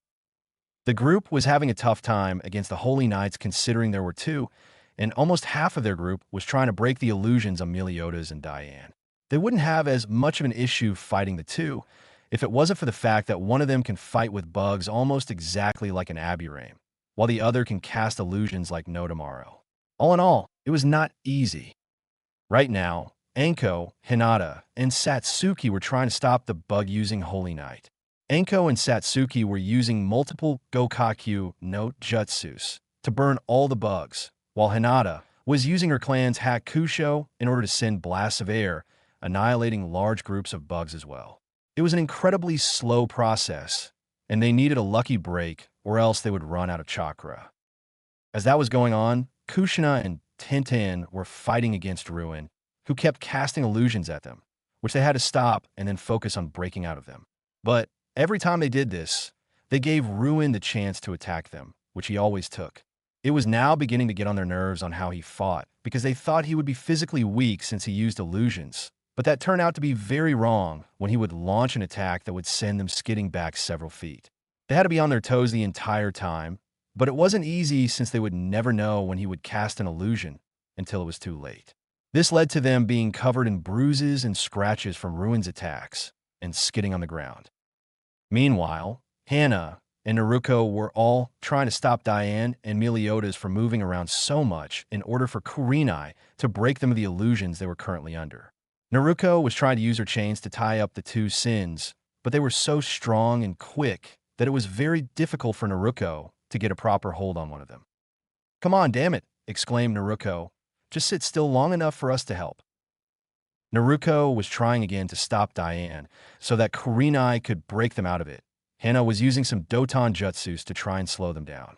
They kept trying and trying, until finally they caught a lucky break when Hannah managed to turn the ground into thick mud that made it hard for Diane and Meliodas to move, which gave Naruto the opportunity to wrap her chains around Diane's torso and legs along with Meliodas as well. But they were beginning to struggle, which made it difficult for Naruto to keep her hold on them. "Kurenai, do it now, while I still have a hold on them," exclaimed Naruto, who was sweating and panting very hard because of how much focus and energy it was taking her to hold the two sins in place. Kurenai nodded her head and rushed between Meliodas and Diane before she put her hands in the ram seal and then shouted, "Kai," while sending out a burst of chakra that made them both stop struggling before they both then shook their heads and looked very confused. Why are we being held in chains?" asked Diane, who was greatly confused on what happened along with Meliodas. "You were both caught in an illusion that made you think the other was a holy knight in order to attack each other, in an attempt to destroy the other," explained Naruto as she began to release Diane and Meliodas from her chains. The two were surprised at this, before they got angry expressions on their faces and turned to see the two holy knights that were still there. Meliodas and Diane glanced at each other before they nodded and took off for their respective targets, with Meliodas heading towards Ruin and Diane heading towards Frieza. When Meliodas got to Ruin, he grabbed his arm tightly, bending the metal to his grip while saying, "You are a terrible knight." This surprised Ruin as he exclaimed, "The spell was broken." Meliodas then punched Ruin in the stomach with so much force. He broke the ground and launched Ruin into the wall of base dungeon. This surprised all of the knights who were outside around base dungeon as lookouts. Meliodas was moving towards Ruin, who tried to attack him. But Meliodas had dodged all of the attacks before he then slammed his fist into Ruin's torso, shattering the man's armor. "You managed to break my armor. Impressive," said Ruin. "Did you think I would say something like that?" exclaimed Ruin before he showed his 8-pack abs. "This armor is nothing more than shallow skin. My true armor is this body, which is harder and stronger than steel." Ruin then looked forward and exclaimed, "Well, what are you going to do now?" However, he wasn't expecting Meliodas to bury his fist so far into his body that it threatened to come out of his back. Ruin began coughing up blood before he was launched towards the wall of base again. Meliodas then said, "You tried to turn me and my friend against each other. That is your sin." Back inside base with Ban. Back inside, we find Sinette back inside her cell, peeking past the corner with a worried look. She was watching as Jude had put a spike through the center of Ban's chest. Ban had blood coming from his mouth, the hole in his chest, and was against the wall being held there by Jude, who's holding the spike. Jude was in Ban's face when he began by asking, "Is it painful?" Jude then moved to be in Ban's face when he continued, "Didn't I already say it? You already filled your role, Fox's Sinban." "Do you know why I was captured by you 5 years ago?" asked Ban. Jude just scoffed and said, "You make it sound like you got captured by me on purpose." "Back then, I wanted pain," Ban said, surprising both Jude and Sinette, who was still watching before Ban continued. "I wanted the feeling of pain in order to be punished for my past. But I think I've been punished enough." Ban ended with a bloody smile as he grabbed the spike and began to pull out. Ban looked over to Sinette and said, "I don't want you to think badly of me, so could you please turn around or go back in the cell? I will call you out when I am done." Sinette nodded slowly before she went back inside the cell, where she then heard the sound of metal and flesh being pierced, which caused her to flinch. "You see, I thought I'd fail my group and that they all died. That is why I wanted to feel pain, but you just told me the captain is alive. That means that I no longer need to blame myself, so I no longer need to be punished," Ban said. As it turned out, that Ban had returned the favor and stabbed Jude in the center of his chest straight through his armor. Jude began to talk in a shaky voice that was slowly growing weaker. "Why we're plotting the SS same thing from 10 years ago. Aren't why you? T2 overthrow TT the kingdom. WL, just know that every single HH Holy Knight in the KK kingdom will declare war on the 7 deadly sins." Ban just looked at Jude before saying, "You seem to mess in the head because we never tried to overthrow the kingdom." And with that, Jude died before his body began sliding to the ground. Ban sighed before he moved to the cell where Sinette was still inside and said, "Hey, sorry you had to hear all of that. I hope I didn't scare you." Sinette looked at Ban with slightly fearful eyes before she saw his slightly sheepish expression with his still lazy eyes. Sinette began to calm down before she shook her head, no, showing she wasn't scared of Ban. Ban gave a small smirk before he offered his hand to her, which she gratefully took before they began moving to try and find an exit. Outside base dungeon. The knights were now very fearful at Ruin being defeated. They then heard another crash and turned to see that it was Frieza who had crashed into the ground, without most of her armor, with the only pieces left being her left boot and her right gauntlet. Frieza can now be seen as quite the beautiful woman, despite the multiple bruises, scratches, and cuts.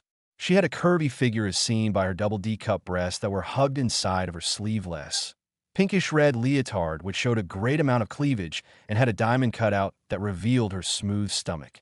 She also had black arm and leg warmers. She had light brown hair and soft brown eyes that currently showed she was in a great amount of pain. This caused the knights to begin running away and not looking back. She muttered, "D-damn, I knew these 3 were dumbass. I hate how the Holy Knights are now. So why did I join these guys?" She thought no one heard her, but Diane, who had been moving towards her to knock her out, did and was surprised by this.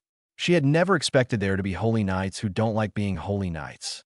She then moved over and gently lifted Frieza up to her face before asking in a quiet tone, so that only the 2 of them knew what was being said. "Do you really not like the Holy Knights?"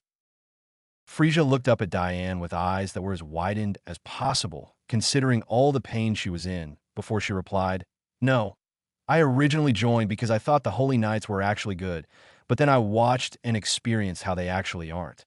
I watched Knights steal from the people we were supposed to help, kill the people, cause problems, and rape people.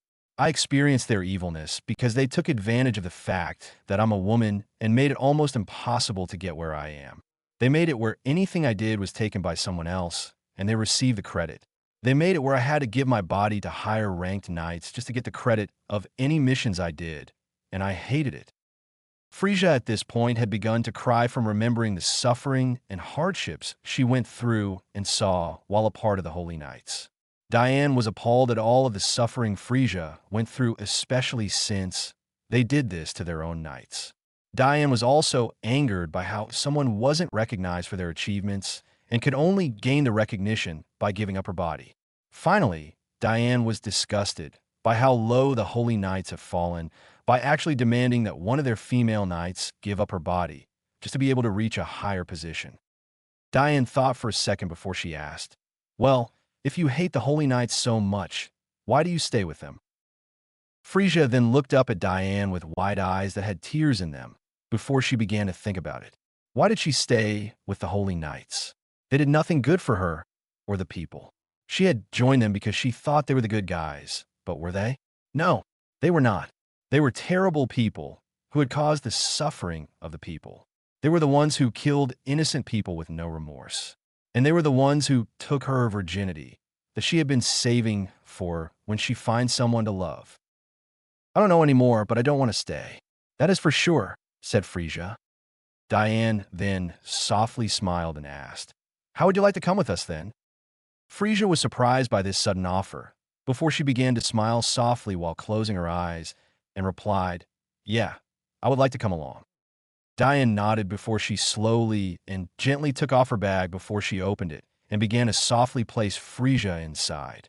Before Diane closed it, however, Frieza said, "Thank you for helping me. I would like to return the favor now by telling you where the doctor's daughter and the Sin are." Diane looked surprised before she nodded her head and said, "Thank you, and don't worry. Once we get back to town, we'll make sure you're taken care of until you're all better." Frieza smiled and said, "Thank you, and you are looking for the round building of the dungeon on the right side. That is where the two of them are." Diane smiled and said, "Thank you for that information. Now get some rest. You're still really hurt." Frieza nodded her head before she closed her eyes and began to sleep. Diane closed her bag. Then she slowly and carefully put it back on before she walked over and met the Kunoichi, Elizabeth, Hawk, and Meliodas. Meliodas then asked, "So, did you find out where they are?"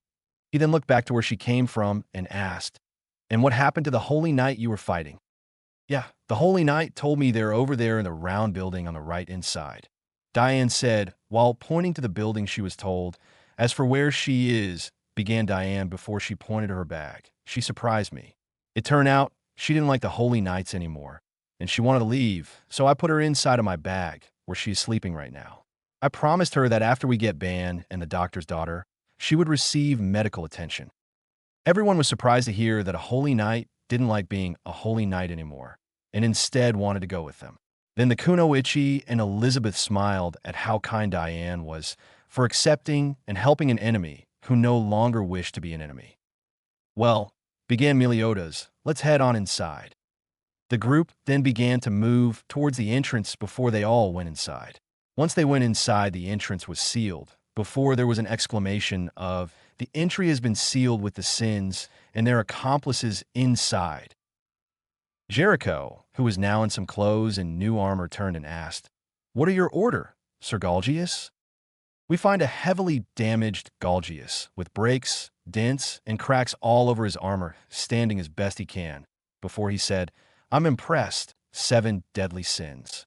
To deal such a blow to the Weird Fangs and turn one of us against the rest." Galgius then held a small black orb between his fingers that had a symbol on it before he continued, "However, that strength has instead invited your agonizing death." Jericho looked at Galgius in shock for what he held in his hand. "That's an incantation orb," she exclaimed before she began thinking. "If he activates that, then they won't be able to come back out ever. That means I won't be able to see Ban again to thank him." As Jericho realized that she won't be able to see Ban again, Galgius answered, "Correct. It's an incantation to trigger the trap." Galgius then threw the orb down to the ground, causing a thick purple smoke to appear, before it grew and slowly began to cover the entirety of base dungeon. This is the counter trap for the 7 deadly sins, the Eternal Seal spell. It is a seal so powerful that they wouldn't be able to break it, even with 10 tyrant dragons. Ha ha ha ha ha. Galgius then began laughing like a madman, thinking that the 7 deadly sins won't be able to escape. Meanwhile, Jericho was feeling distraught at that, because she had wanted to meet Ban again in the future after she received more training from her teacher. Please let them find a way out." Jericho mentally prayed so that the other knights around her won't be able to hear her. Inside base dungeon, the group were walking through base looking for where Ban and Sinette might be when they came up to a part that was only human-sized. It's too narrow for me to keep going, complained Diane. However, from the door came Sinette, who was surprised to see all of them. Oh, hello. My name is Sinette, and I'm the daughter of a doctor in Dalmari Town. You wouldn't happen to know a way out of here for me and my friend, would you? Sinette asked after introducing herself. Everyone was surprised to have found the doctor's daughter so easily, which was voiced by Diane. Wait, if you're Dr. Dana's daughter, then Diane's voice began to trail as they heard footsteps coming from the door, before they all saw Ban come out of the door and standing next to Sinette with his hands in his pockets and slightly slouched. When everyone saw him, they all had different reactions. Diane began to smile brightly at seeing her friend. Elizabeth, Hinata, and Kurinai began to blush at his muscular, shirtless self. Anko, Tintin, Hana, and Satsuki began to stare at his body lustfully, but it was Kushina and Naruto looked on with smiles at seeing that they found Ban. Naruto, exclaimed Karami from inside Naruto's head, getting her to jump slightly, which was noticed by Kushina. What? What is it? Is something wrong? Naruto asked Kurami in her mind, fearing that something happened. That's him. That's Naruto, exclaimed Kurami, causing Naruto to go wide-eyed, which made Kushina curious and slightly worried for Naruto. Naruto, what's wrong? Asked Kushina. However, before Naruto could answer, they heard Meliodas talk. Ban, asked Meliodas. Hey, Captain, replied Ban. Now, it was silent as the two stared at each other with tense looks. The atmosphere also felt tense as everyone could feel the tension. They both seem upset. What's going on? I've got a bad feeling about this, said Hawk, slightly scared. Diane then sat on the ground and said, You're right. I think all of you may want to get behind me and hide there. This scared Hawk even more, and he let out a whimper. Sinette also moved over the group as well. Meliodas and Ban continued to stare at each other, before they then narrowed their eyes a bit. Then, Dian, exclaimed a happy Meliodas as he raised his arms high in the air. Captain, exclaimed a happy Ban, who had put his hands up. The two began running towards each other, laughing, before they began to slap each other's hands multiple times. The kunoichi sweat dropped at the sight of two of Britannia's worst criminals acting like children, while Sinette, Diane, and Elizabeth giggled at their actions. Hawk asked, What's that? A game of patty cake gone horribly wrong. They then watched as Ban raised both his arms up with a smile and exclaimed, Captain, before he slammed both arms into Meliodas, sending him flying through multiple walls before he finally came to a stop. Everyone went wide-eyed at this, as they had never expected Meliodas to just get sent flying through walls. Ha ha ha, my turn, me next. Ha ha ha, Ban exclaimed, laughing while jumping up and down and waving his arms. Meliodas then came flying into Ban and headbutted Ban and sent him flying through multiple walls as well. The whole hall was shaking from the two sins' antics, and Diane just looked bored, with Hawk asking, Do I want to know? Just roll with it. Diane answered boredly with a sigh. The two were now laughing, with Ban still laying down where he got knocked, and Meliodas was giggling while bent over, holding his knees. So great. I thought you might have gotten soft on me, Ban said, while getting up and looking no worse for wear except for some dirt and a couple of scratches. Meliodas then began to dust off his shoulder before he said, You've still got it. The two then clasped their right hands together and slammed down onto the floor, looking like they were about to arm wrestle. Ready, Ban said slowly. Go, Meliodas exclaimed. The two then began to wrestle, and the amount of strength that the two were using caused cracks to start spreading everywhere with the two of them at the center of it all.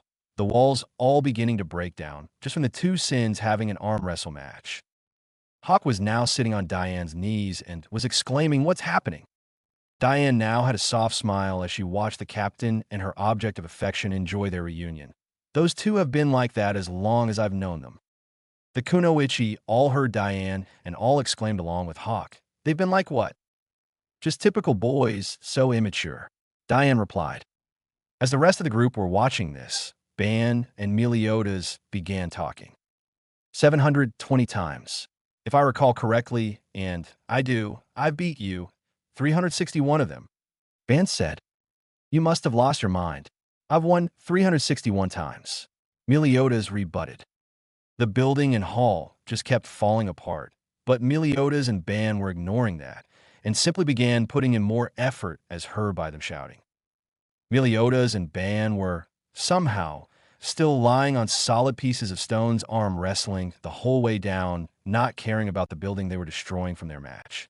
The rest of the group were all falling down as well, with Sinette being held by Kushina and Elizabeth being held by Naruto. All of the Kunoichi were falling calmly, with Elizabeth and Sinette holding on to Naruto and Kushina like their lives depended on it. Dian simply fell calmly before saying, "Ban looks so handsome right now." "I don't think this is the time," exclaimed Hawk before he began screaming. Back with the knights outside, all of the knights watched in shock as the spell seal was taken down and base dungeon was being completely destroyed. Galgius exclaimed in shock, "The barrier," while the other knights were watching in shock and were shouting in fear. Jericho, however, was shocked and was thinking, amazing. Just how much power do the sins even have? Then Jericho began blushing as she remembered that Ban was also one of the sins. Then she felt herself beginning to get a little hot between her legs before she snapped out of it and shook her head. "Damn it, teacher. Why did I have to also pick up your like of strong men who can overpower me?" She shouted mentally, embarrassed that she picked up her teacher's love of strong men. With that last thought, Jericho heard Galgius shout, "Strategic withdrawal," and all the knights began to run away. Jericho took one last look at the falling ruins of base dungeon before she smiled and began running with the rest of the knights. Rubble of base dungeon. The Kunoichi were completely unharmed except for some dust, and were all making sure they were unharmed. They all saw they were fine, and also began to check on Sinette and Elizabeth, and saw they were fine too. Diane then looked around and saw that it was already dusk before she said, "Oh, it's already dusk. No wonder I was starting to get hungry." Hawk was covered in bumps, bruises, scratches, and dirt while exclaiming, "You guys are all ridiculous." Ban was laying down on some rubble and looked up at Meliodas, who was standing, and with a grin said, "Anyways, good to see you again, Captain." Meliodas simply looked down at Ban with a smile. A couple minutes later, the group was almost back at Dalmari town when they saw all of the townsfolk looking at the ruins of base dungeon in shock. The townsfolk then saw Sinette, safe and sound, and began rejoicing at the safe return of one of their own. Later, everyone was back at the doctor's building when they checked on Frieza and saw she was still sleeping and decided to let her sleep. The Kunoichi were all smiling at being able to successfully help a civilian and also find another of the 7 deadly sins. They were also especially happy that it was the sin they were looking for since they first arrived in Britannia. Elizabeth then suggested that they all go and make sure Sinette was all right, which they agreed before Ban saw something out of the corner of his eye and began to walk away. Diane noticed this and asked, "Ban, where you going?" A little worried something might be wrong. This gained the attention of everyone else as well, who all turned to see Ban walking into town, waving his back at them without turning around. "I'm going to see if I can find some clothes." "Don't worry, Diane. I'll be back a little later," Ban said, getting relieved sighs from everyone. As everyone was smiling at everything turning out okay, only one person wasn't smiling. "Is it true? Are you my Oni-chan?" wondered Naruto. Later at night, everyone is now relaxing on top of the doctor's building with some drinks. Off to the side, Frieza was covered in bandages and was sitting up to eat some fruit as well. Everyone was enjoying themselves when Meliodas gained everyone's attention. "All right, everyone." Meliodas raised his voice a little. "Allow me to now formally introduce him. This is the Fox's sin of greed, Ban."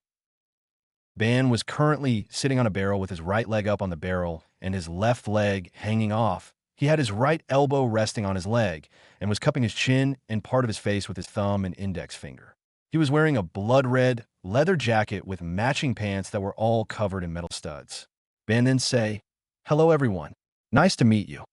Meliodas then noticed Ban's change in wardrobe and said, "Whoa, where'd you get that suit?" "Well, I can't very well parade around half-naked in front of a princess, now, can I?" Ban asked rhetorically. "How'd you buy clothes without any money?" Meliodas asked. "I kind of stumbled across him." Ban said, "It was a total fluke. And the clothes he wears for most of the anime before changing." Diane just looked to the side, kinda upset, and sighed, which brought Ban's attention to her. Hey, Diane. It's been a while, huh? How've you been? I've been fine. Not very happy you still have that habit of taking clothes that catch your eye, Diane said, which caused Ban to look slightly sheepish and scratch the back of his head. Well, it's not like I had money during most of those times, Ban replied, getting Diane to look at him with a deadpan stare. And the times you did have money? Diane asked. Hey, now that's not fair. You know very well that I spent that money on things such as food and supplies or whatever you guys wanted. I only stole clothes because I never had enough for myself afterwards, Ban explained, getting Diane to think about it before she sighed and looked back at him with a smile. I guess you're right. Sorry about that. It's just, Diane began before Ban cut her off. I know. You don't like watching me steal things because then that makes people mad at me. Don't worry, I remember, Ban said while smiling at Diane, who smiled back. You, began a voice from behind Ban, getting him to turn to a flustered-looking Elizabeth. It's very nice to meet you, Lord Ban, she exclaimed while bowing. Ban looked uncomfortable. It's okay, Your Highness. And we're not really big on ceremony, so let's just be friends, and please, just call me Ban, he said with a small smile. Elizabeth looked surprised before she, too, smiled and said, Yeah. Does that include me? Asked a voice. Ban was confused and looked at Meliodas before asking, Captain, aren't we already friends? Why are you asking me again? He's not the one asking. Are you sure you don't have a couple of screws loose? Said the voice. Ban then gained a confused look. Huh? Who said that? I did, Hawk said. Ban stared at Hawk for a second before exclaiming, There's a talking pig here. Everyone began to laugh at Ban's antics when Dr. Dana said, Dinner's ready. Everyone began to eat and were enjoying themselves when Kushina exclaimed, Oh, I almost forgot. Everyone began looking at Kushina as she pulled out a paper, a brush, and some ink before she moved over to Diane. Diane, I just remembered. I finally finished the seal. Diane looked at Kushina in shock before she began to smile brightly. You're serious? You're not messing with me, right? Kushina shook her head and said, Nope. I finally finished it in the last couple of hours. So what do you want it? Diane was smiling brightly before she moved her wrist to Kushina and said, Right here. Kushina smiled and nodded before she began applying the seal. Once she was done, Kushina put the stuff away and said, All right, all done. Now all you have to do is push some mana into the seal and it'll activate. Diane nodded and began to focus. Everyone watched in rapt attention as suddenly Diane was covered in a giant puff of smoke, and when it cleared, there stood Diane in her shrunken jumpsuit at a height of 5 feet and 5 inches. She looked herself over before she began to smile brightly and had tears of joy falling from her eyes. Diane then felt a pair of arms around her and looked up to see Ban was the one holding her. Ban smiled at her and said, Looks like you finally got your wish from all those years ago. Diane then remembered that she had told Ban that she wanted to be small in order to hug him, and he was right. She began to cry and hug Ban back, who returned the hug. They then released each other before Ban started to walk back to the others, but was stopped by Diane, who held onto his sleeve, who had her head down. HM? Diane, asked Ban.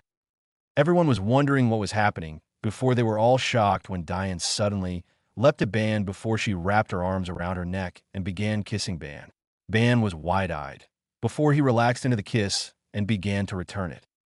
Everyone was smiling at this. Even Naruto, who saw that Ban and Diane had stopped kissing and had decided to ask something that had been bothering her. Excuse me, Ban. This got everyone's attention as Naruto moved towards the two sins. Ban turned towards Naruto, who had a serious look. Yes, what is it?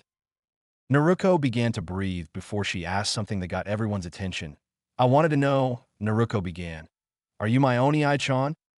Everyone was surprised by this sudden question before they all heard Naruto continue.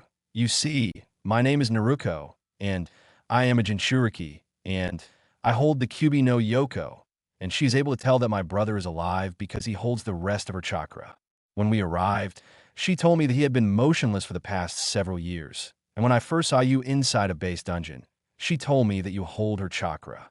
Everyone was wide-eyed at this, and they all turned to Ban, who had his eyes shadowed. Ban then sighed, and looked at Naruto with a soft smile before saying, I could never hide anything from you. Right, little sis? Naruto was wide-eyed at this response before she began to tear up and smile. Then she launched herself at him and began hugging him like crazy while saying, I finally found you, Onii-chan. Ban just hugged her back and said, yes. Yes, you did. All of the Kunoichi, Meliodas, and Diane were all shocked to hear that Ban was actually Naruto.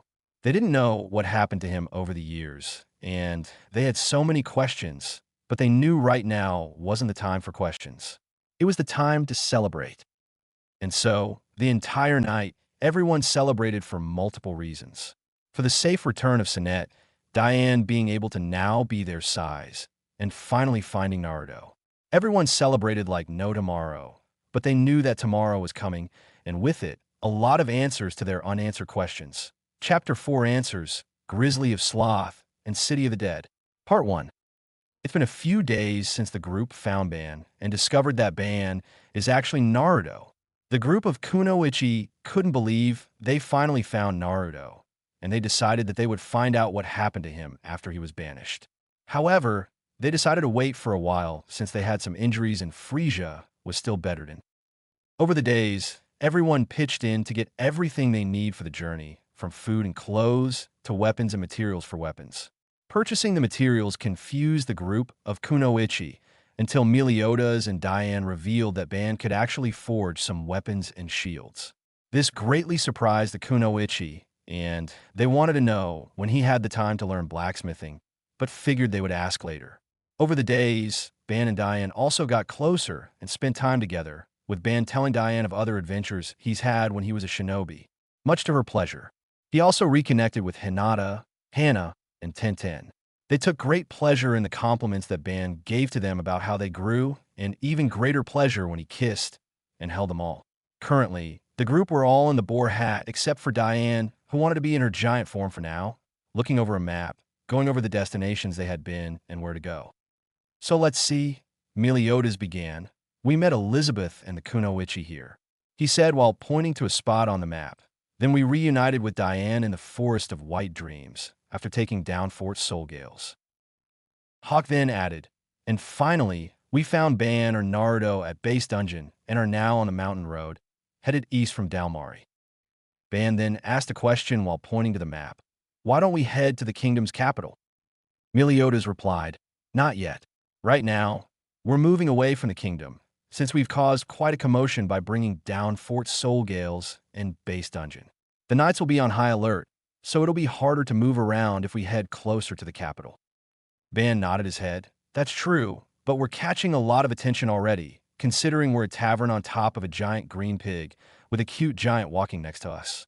Diane blushed hearing him, and then Ban stuck his head out and shouted, nothing against you, Hawk's mom. You're still really cool. Oink, oink, oink, oink, Hawk's mom replied. She said, no problem, and thank you for the compliment. Diane said, with Hawk shocking her by confirming that was actually right.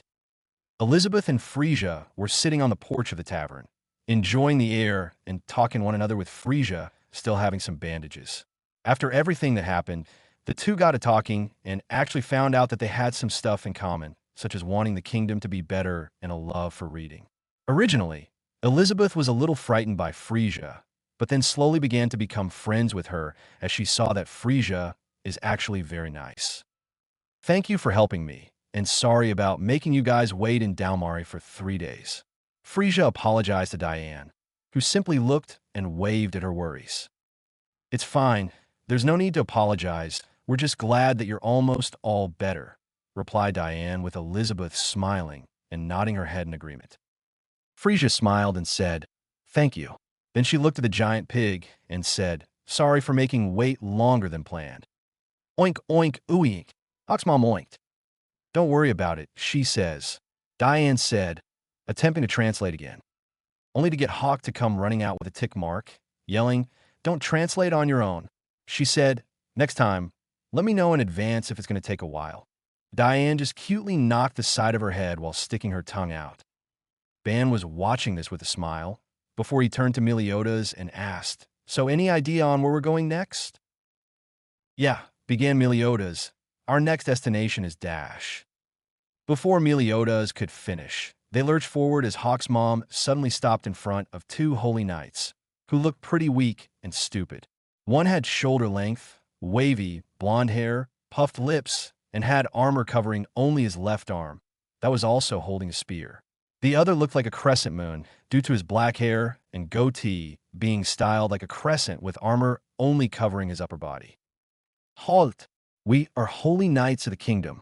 We received reports that the 7 deadly sins are within the area, and we know that Diane of the 7 deadly sins is of the Giant's clan, and there is a giant pig carrying a house on its back, said the blonde-haired knight. Oh, speak of the devil. We've run into a security check already. Meliodas said, getting everyone still inside to gather by the windows and door. Holy knights, my ass. Ban said, they don't look like much. Probably just apprentices. Stupid ones at that. Ban then turned to Meliodas. Leave this to me, Captain. Meliodas looked at Ban and nodded his head before saying, make sure not to kill them. We don't want to attract even more attention than we already have. Ban nodded his head before heading out the door. The knights saw Ban coming out and walking to the edge before going, Sup, you too. How's it hanging? With a goofy smile and a pair of eye smiles. This threw off the entire group except for Diane and Meliodas. The knights didn't mind and asked, not much. We want to know, what is this place? Ban nodded in understanding before replying, well, this here is a traveling tavern known as the Boar Hat, and we're currently heading to our next destination. What can I do for you? We want to know what you're doing with a woman of the Giant's clan, asked one of the knights. She's one of our attractive waitresses, answered Ban, getting Diane to blush prettily. We got some other attractive and cute waitresses as well. Like these two, right here. Ban exclaimed while holding Elizabeth and Frieza with his arms around their waists. This got the two of them to blush heavily. While inside, Meliodas twitched when Ban wrapped his arm around Elizabeth, which was caught by Kushina.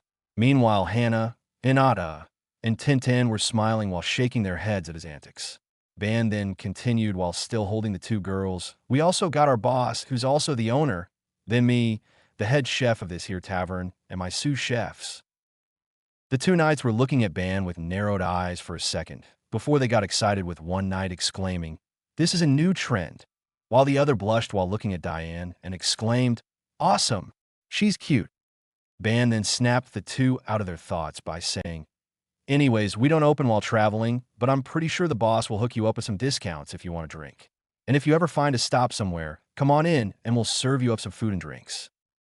The two knights didn't suspect a thing, so they allowed them to pass with smiles. Ban and Hawk, who walked up behind him a few seconds ago, talked about how the two were idiots, and they were thankful for their stupidity. As soon as the knights allowed them to pass, Ban was picked up by Diane, who then proceeded to rub him against her cheek while exclaiming, thanks, Ban. Me, an attractive waitress. I'm super happy. This, however, got the attention of the two knights who were still standing there. Ban, they thought for a second before realization hit them. Hey, wait a second. You're the recently escaped prisoner, undead Ban of the 7 deadly sins. At this, Hawk said, oh man, we've also got an idiot. However, all of a sudden, an extremely fast creature came charging out of the forest and was now running around the two holy knight apprentices. Seeing this, however, set Ban on edge, and he shouted, Diane, put me down, getting Diane to put him on the floor. As Diane put down Ban, the two holy knight apprentices were then rapidly attacked and disappeared, with the only sound left being that of crunching, until there was a loud swallowing sound, and the creature finally stopped to spit out the leftover ruined, empty armor. Upon seeing what it was, Hawk began fearfully stuttering. Howawa, this be bad. That's a blackhound. The creature was indeed a blackhound. However, contrary to the name, the dog was anything but black. It had blue-green fur with yellow markings running down its legs and across its face, with 2 matching yellow manies of thick fur. It had a large, long mouth full of razor-sharp teeth and was currently glaring at Ban with its red eyes and drooling. Hawk then continued, they say that once they have you in their sight, it'll hunt you down and won't stop until either it's done with you or you die. It's an insanely vicious monster. This set the Kunoichi on edge at hearing how dangerous this creature was. But then they grew fearful when they saw Ban begin walking up to it with his hands in his pockets. They tried to call out to him to come back, but he ignored them and just kept walking until he was right in front of the beast. He looked at the black hound with a bored look, meeting the hound's eyes, and they began having a staring contest. The two continued to stare at each other, with the others watching curiously, until they suddenly began to feel an extremely heavy pressure in the area, all originating from Ban, who was still staring at the black hound. The two sins weren't really bothered by the pressure, but the Kunoichi were all staring at him with wide eyes. The reason was because the pressure felt exactly like when Kurami went on a forced rampage all those years ago. Everyone watched as the black hound slowly began to back up, which Ban caught, before he then greatly increased the pressure, causing everyone to see the ethereal image of an angry, snarling Kyuubi no Yoko. The black hound saw this and bent down with its ears and tail down. Ban then began to walk up to it, with the black hound watching him, and when he got close enough, Ban began to move his right hand towards the black hound. The hound in question closed its eyes, expecting the worst, and flinched once it felt his hand on its head. However, it grew greatly confused when instead of death or pain, it felt the hand ruffling its fur and looked up to see Ban with a soft smile and lazy eyes that showed kindness with all the pressure now gone. "We entered your territory, didn't we?" Ban asked, getting the hound to tilt its head. Ban then continued, "We're sorry about that." He then removed his hand and began to back up, allowing the hound to stand. He then nodded his head and said, "Go on." The hound was greatly surprised, but then just took off, back into the forest. Everyone was amazed at this display, especially the Kunoichi. Ban walked over and jumped back on top to rejoin everyone before he looked to Meliodas and asked, "So what was our destination again?" Meliodas got a smile and exclaimed, "The destination is the capital of the dead. We'll look for King there." Then the group began moving towards their destination again. Ban looked at Meliodas. "All right, but last I heard he was dead. So if it's true, we'll probably only find his grave to pay our respects to the damn fat ass." Meliodas replied, "True, but it's also the only lead we've got, and I still can't believe you still hate each other."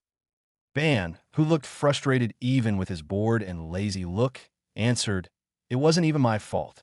I hardly even knew him when we first met, and he still didn't like me. I hadn't even done anything to him, and he was pissed with me. I mean, sure, I played pranks on him like dressing him up in a dress and makeup or replacing his salt with sugar and other stupid stuff, but that was afterwards, and even then, that wouldn't warrant that kind of reaction." Meliodas and Diane, who was now human-sized, nodded their heads, with Diane saying, "Yeah, I remember that. He also seemed especially mad whenever you and I hung out together. Like you were something terrible and were doing something to me." Ban looked at Diane, shot his arms up into the air, and exclaimed, "Thank you. I mean, I would understand if he was upset or annoyed with me for the pranks, but to straight up hate me, and then loathe me for hanging out with you." Ban then began to shake his head. "I never understood that fat ass." Meliodas and Diane gave him looks of sympathy, before Meliodas said, "Well, we can't do anything about that right now, but maybe if we find him, we can figure out what's wrong." Ban sighed, before he nodded his head with a slight smirk and his still lazy look, and replied, "Yeah, thanks you too." "No problem, Ban," Diane said with a smile, before she covered her mouth and had wide eyes. "Oops, guess we should call you Naruto now, huh?" she asked while looking sheepish. Ban then shook his head. "It's fine. I actually feel more comfortable being called me Ban, since that's what you've been calling me for the past 16 years, he said with a slight, soft smile and his still lazy eyes. The Kunoichi who were in the room all went wide-eyed at hearing that he had known Diane for 16 years when he had only been banished for 4 years. They narrowed their eyes, since they already knew something was up and they had decided they would get answers tonight. Meanwhile, far away from the group was a house owned by Holy Knight Gil Thunder. Currently, there were 2 people inside said house. One was the very owner wearing some civilian clothes, while the other looked to be a floating child with orange hair and brownish-orange eyes. He was wearing a long orange and aqua sweatshirt with a hood and navy blue sleeves. He also wore quarter-length navy pants and short boots with large buttons that match his sweatshirt. He was also holding a green leopard-style pillow. The thing that drew attention, however, was the red, grisly mark on the outside of his left leg, just above his ankle. This was the grisly sin of sloth, King, and he was currently staring outside the window, in the direction where he could feel the other sins, or more specifically, Ban. I've got some interesting information for you. Fort Soul Gales was destroyed by an unknown woman with strange abilities. Base Dungeon and the Weird Fangs were annihilated with one of them joining the group, traveling with the Sins. Finally, Ban has joined up with Meliodas and Diane and the group of women traveling with them. Gil Thunder told King. King replied, "Really? I don't know why they decided to make their move now, but if Ban had stayed quiet and in prison, then he wouldn't have become my target." "I hope you're not betraying my trust, King?" questioned Gil Thunder. King furrowed his brow at that and said, "Trust? Sorry, but can you keep stuff like that between you humans? I've got my own way of doing things which is pretty convenient for the both of us, wouldn't you say?" Gil Thunder just sighed and said yeah, before he felt presence at the door and asked, "Who is it?" Only for the Black Hound from before to walk in looking smaller and happier than before. King floated over to him and said, "Welcome back. Did you find him?" With the hound barking its response. Gil Thunder watched as King was talking to the hound before reaching into its mouth and said, "This is no time to be occupied with a worthless dog." King then pulled his hand out to show he was holding the crests of the two knights who were eaten and said, "Hey, Gil Thunder, pass this message along to your worthless dogs. If they get in my way, I'll finish them along with him. Got it?" Later, Boar Hat. It was now night, and the group were still making their way to the capital of the dead when they decided to stop and make camp. Everyone was sitting around the fire, with Diane sitting in Ban's lap with him holding her. Next to him were also Hannah, Hinata, and Tintin, who were enjoying having their boyfriend back, but they wanted answers now to quite a few questions they had for him. But before then, Meliodas decided to finally ask something himself. "Hey, Ban." Ban looked over and said, "Yeah, Captain?" "What happened on that day 10 years ago?" Meliodas asked, getting everyone to now pay attention to Ban. Ban scratched the back of his head before he looked over at the captain and said, "I'll tell you what I can at this moment in time." Everyone looked at Ban confused, and Dian asked, "What do you mean?" Ban replied by saying, "I mean that I can only say what I am allowed, but the rest I can't for specific reasons that I also can't reveal until the right time." Meliodas took this information and accepted it and said, "All right, well, what can you tell us?" "I can tell you that the one who erased all of your guys' memories was the boar sin of gluttony, Merlin. When we find Gowther, he'll tell you the same as me, but the only thing is he also tried to find the reason, but kept failing because she would constantly disappear." Ban revealed, shocking the group. "Merlin? But why?" asked Meliodas, greatly confused why Merlin would do such a thing. Ban shook his head. "I can't say because not even I knew what she was planning or the motives. Same with Gowther." This got Diane and Meliodas to look down before they heard Ban continue. "What I can tell you, though, is that she didn't do this out of evil or bad intentions. She did this to you guys for a reason. She told me as much, so I didn't bother trying to find out why. I just let her go since she explained that she would eventually reveal what happened, and I accepted that. Gowther is the same, in that he doesn't know her motives, despite his attempts to find out." Meliodas and Diane seemed conflicted with this, but they knew that Ban wouldn't give them bad information or withhold information without reason, so they accepted this. After this, the Kunoichi came forward, gaining the attention of the three sins. It was then Naruto who stepped forward, looking slightly nervous, and asked, "Oni Ai-chan?" Ban turned towards Naruto and replied, "Yeah, what's up?" Naruto then asked, "Earlier, you were saying for them to call you Ban if it was easier, since that is what you've been called for the last 16 years, but you've only been banished from the village for 4 years. So, I wanted to know how that's possible." Meliodas and Diane looked curious and interested in this as well and turned to Ban. Ban looked at everyone before he sighed and said, "All right, I'll tell you what I know, but keep in mind that I'm still trying to figure out myself." The group nodded, and then Ban began to explain what happened. Flashback 2 years ago. A 16-year-old Naruto was currently walking around the country of Britannia after finally getting enough money to pay for the trip over. Currently, he was wearing a loose, white pirate shirt with baggy, black pants and brown boots, with a bag thrown over his shoulder. He was just walking along a road when he noticed a pair of cloaked people also walking down the road. He saw both of their bags containing their money, and then looked at Little Bag and figured they wouldn't mind if they have that much money. So, keeping his pace, he subtly cut their bags of money, quickly collected a few coins, and kept walking, thinking he got away with it, until he sensed an attack heading his way and dodged. He looked to see what had attacked him, and saw what looked to be a strange, small orb. He looked up and came face to face with a sword that, judging by the arm holding the sword, is a man. Then the other person began to move over towards him, and just as he was about to perform a kawarimi, a breeze of wind blew the hood of the one in front of him off just enough for him to see a pair of gold eyes. He then heard the person say, "Time shift," with a voice that clearly proved this was a woman. Then there was a bright flash of light, and everything was gone. Flashback end. Then the next thing I knew, I was a baby and thrown almost 40 years into the past. Ban said, gaining shocked looks from everyone, especially from the Kunoichi, since he was basically 40 years old, but still looked incredibly young. Before they could comment, Ban continued, "I was later found by these two people and they gave me the name Ban Fox. From then on, I was raised by them, if you could even call it that, beating me for failing to steal food, money, or anything I was told, when I just gave it all to this little girl who looked like me.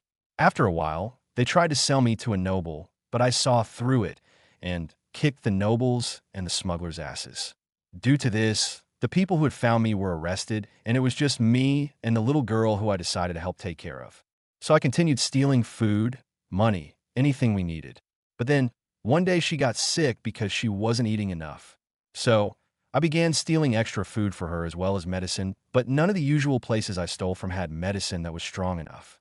Everyone saw him begin to grip his hands and realized how painful this was for him. They wanted to tell him to stop, but they knew he wanted to get this off his chest, so they let him continue. I stole enough medicine and food for her to last long enough by herself, just so I could make a trip to a nearby camp of knights that had taken all of the stronger medicine. I managed to get away after stealing some, but then one of the knights found me. I began to run, but they eventually caught me, only to reveal that he was also a thief and was trying to steal their weapons and money. His name was Zhivago, and he asked what I was planning with the medicine, so I told him. He then offered to help me back to the girl, but in exchange, I had to become an apprentice to his methods of stealing. I agreed without a second thought, and from there, we managed to help her and get her back up to full strength, but then that was the last time I saw her. After that, I traveled around stealing and learning from Zhivago. He even taught me about magic, how people sometimes have innate magic power that is unique to each individual. That was as far as we got before he was captured and imprisoned. From there, I eventually began traveling around stealing from various groups of people, but it was really only those who had more than they needed, like nobles and such. I eventually gained the name Bandit Ban since I had been stealing from so many people. I eventually got noticed. A couple months later, I was captured and arrested by some holy knights, where they attempted to execute me. I was executed a total of 33 times and survived them all before I decided that it was boring.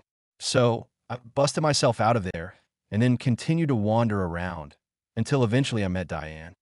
This got Diane to smile, remembering the first time she met Ban. Ban caught this and lightly smiled before continuing. As she most likely told some of you, she and I began to travel around for a while, taking refuge where she was accepted, then camping out where she wasn't, where I would then prank everyone in those villages like there was no tomorrow.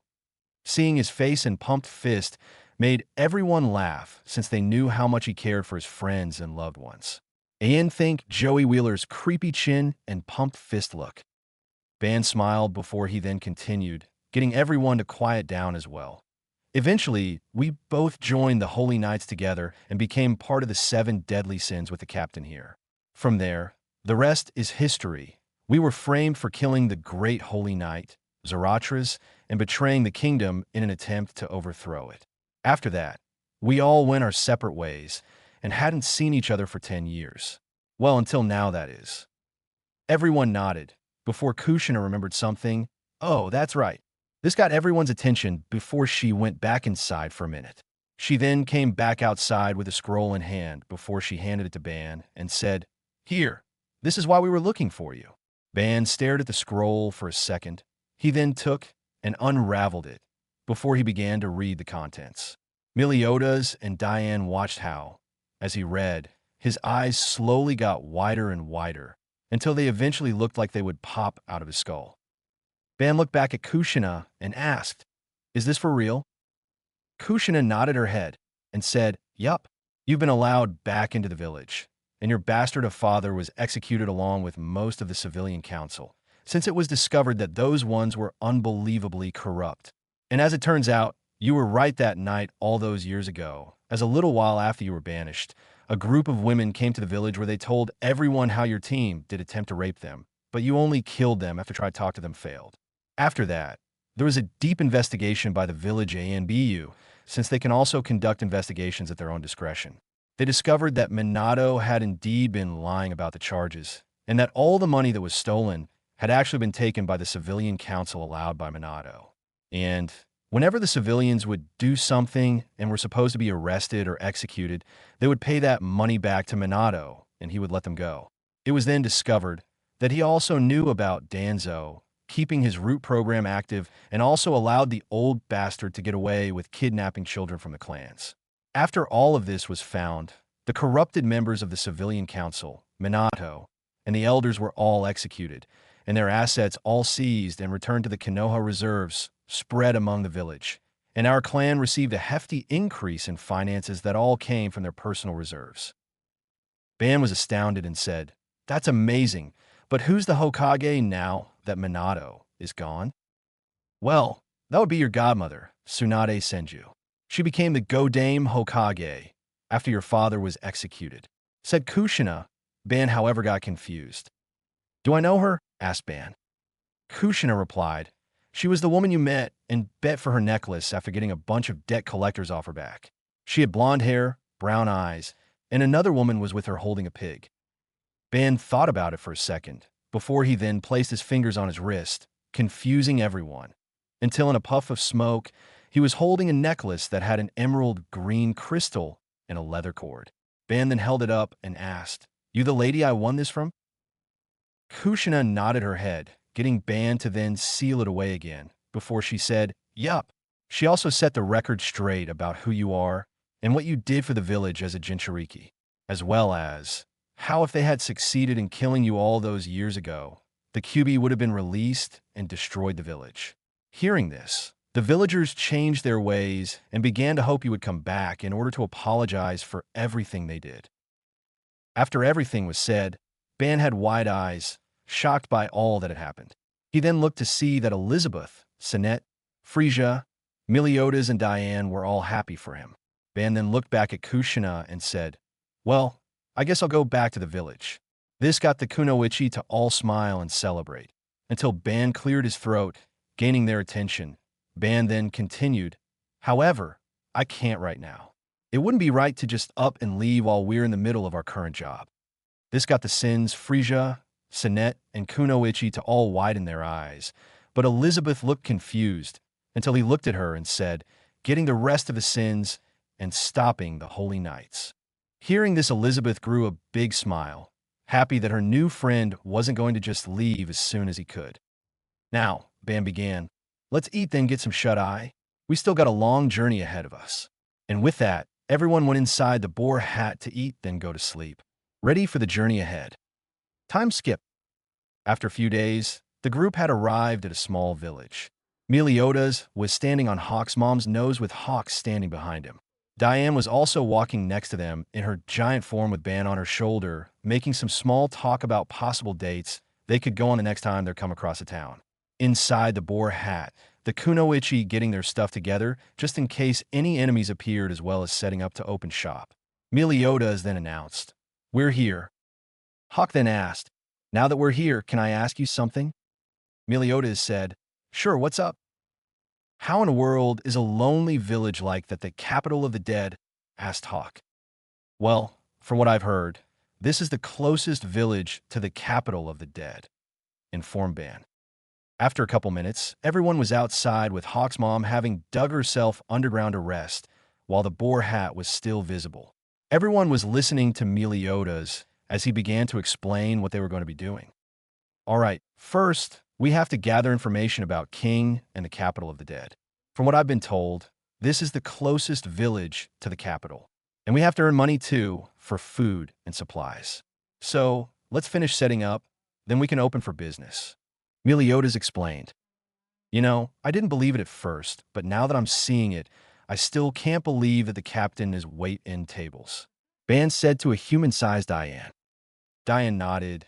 Yeah, I couldn't believe it either, but then I saw him working, and I guess I eventually got used to seeing it, more or less. Meliodas then pointed at Diane and Ban. Hey, don't forget, you guys are working too, he said, getting their attention. Just like Ban said to those two Holy Night idiots, Ban, you'll be in charge of preparing and cooking delicious food. Jailbreaking cook. Ban's eyebrow twitched at the nickname, but he didn't mind having to cook. Meliodas then looked to Diane. And Diane, you'll in charge of attracting customers. Giant waitress. Diane's eyebrow also twitched a bit at the nickname, but she didn't mind working and changed to her regular size. Meliodas then turned to the others, ignoring Hawk's doubt towards Ban's cooking skills. Meliodas then said, well, you guys remember who are waitresses, and Frieza, you'll be joining them as well. They all nodded, understanding their job. Meliodas then turned to Sinette and Hannah. You two are going to set up a room so you can help any who are sick or injured. This way, they trust us even more, and we can get information as payment for money instead if they can't pay. Meliodas then turned to the last three, Kunoichi, and finally, you three will be working with Ban as his sous chefs. This way, we can take more orders and serve more people.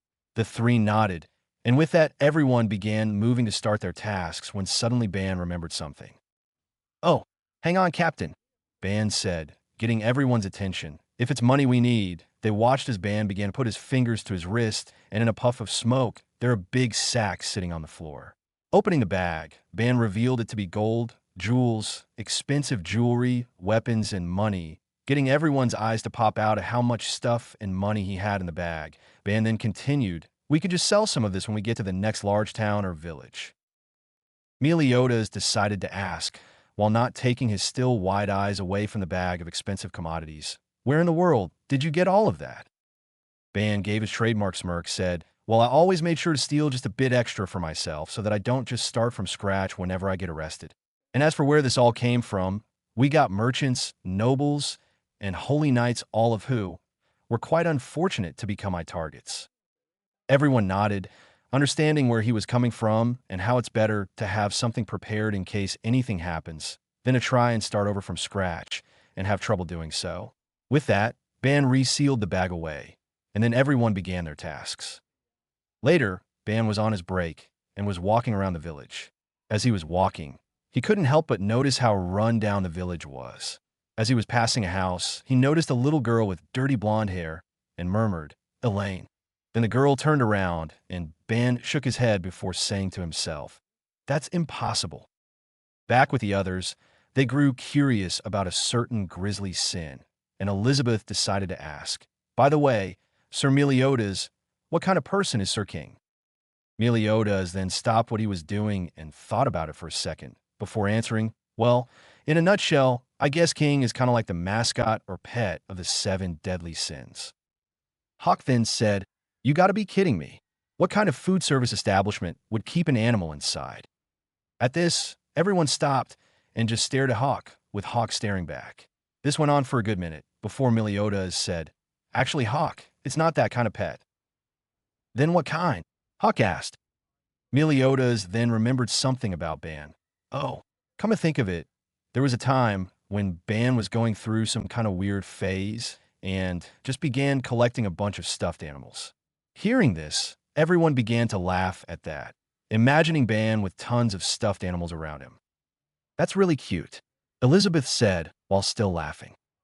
Meliodas nodded his head and said, after that, King just began crying about the whole thing, and once Ban fell asleep, King spent an entire night fixing, then returning each and every single stuffed animal back to their owner. He seems a little different, but it sounds like Sir King has a really kind heart, Elizabeth said. Then Hawk said, on the other hand, Ban sounded like a real good-for-nothing. I bet those two didn't get along, huh? At this, everyone looked at Hawk before Meliodas said, Actually, Ban only acted like that if he was extremely drunk, which didn't happen often. However, you're partially right. The two of them didn't get along very well, and it seemed like Ban only ever did something to upset King, because King was mad at Ban even when they first met. He also seemed to really not like Ban being around Diane, so because of this, he would follow Ban around everywhere he went. But it was because of this that when Ban caused a mess sometimes due to how King was there to help clean them up. You could say they were the unlikely duo. Back with Ban, he was currently holding the little girl gently in his arms. Hey, little girl. As he was saying this, he was lightly patting her cheek to wake her up. Finally, she began to stir, and he asked, "Are you awake now?" The girl was waking up when the two heard, "What are you doing?" Hearing this, Ban turned to see a boy who appeared to be older than the girl, with curly, dirty blonde hair. He was wearing a shirt, brown shoes, and overalls, and was currently holding a pitchfork. The boy then shouted, "Take your hands off of Ellen. Are you even planning on taking my sister from me?" "Huh, she just passed out in front of me. That's all," Ban said with a calm face. The boy, however, wasn't listening and shouted, "Why? What did we ever do to you?" Ban replied calmly, "Hey, if you're her brother, are you making sure she's getting enough to eat?" The boy, however, still wouldn't listen and shouted, "Shut up. Everything is your guy's fault. Take your hands off my sister and get out of here." Ban, getting annoyed, said, "I'm asking if you're making sure she's eating enough. If you aren't going to listen to what other people say, I'll take her." The boy was getting angry and beginning to tear up. The sister was weakly trying to tell her brother everything was fine, but he wouldn't listen and began charging at Ban until he stabbed him with his pitchfork. Seeing this, the sister ran up and exclaimed, "Brother, this person looked after me," surprising the brother. Meanwhile, Ban calmly pulled out the pitchfork, and the wound healed, while the boy went on to explain how a group of holy knights came and took everything and everyone with them. He went on to explain how the two of them were hiding under the floor, but eventually ran out of food. "I'm really sorry," the boy apologized. "I did something like this to someone who helped my sister. How can I erase my sins?" Ban then said, "Erase your sin? You're just a brat. What are you talking about?" The boy raised his head and began exclaiming, "But I dash." When he looked and saw the stab wound was gone, surprising the two kids. "Let me give you some advice, kids," Ban said, getting the kids' attention. "A real sin can't be erased no matter what you do." The kids were looking at each other, when suddenly Ban was stabbed by a spear, and laying on the spear was King.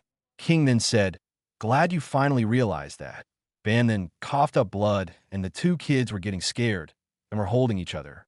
"Hey, Ban, how goes?" asked King. "Awesome, it's so great to see you after all these years. What's wrong? It's not like you to be so quiet." Ban, however, didn't recognize King and asked, "Who the hell are you?" "Ooh, Bon. My feelings are hurt. You really don't remember me?" King asked.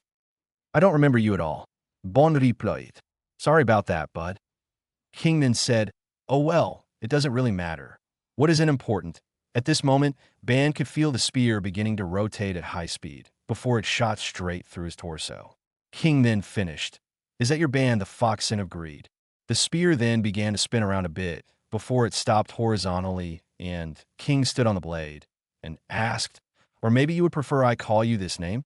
The kids then watched as the hole in Ban's chest began to close and heal up quickly, while Ban wiped the blood on his chin away.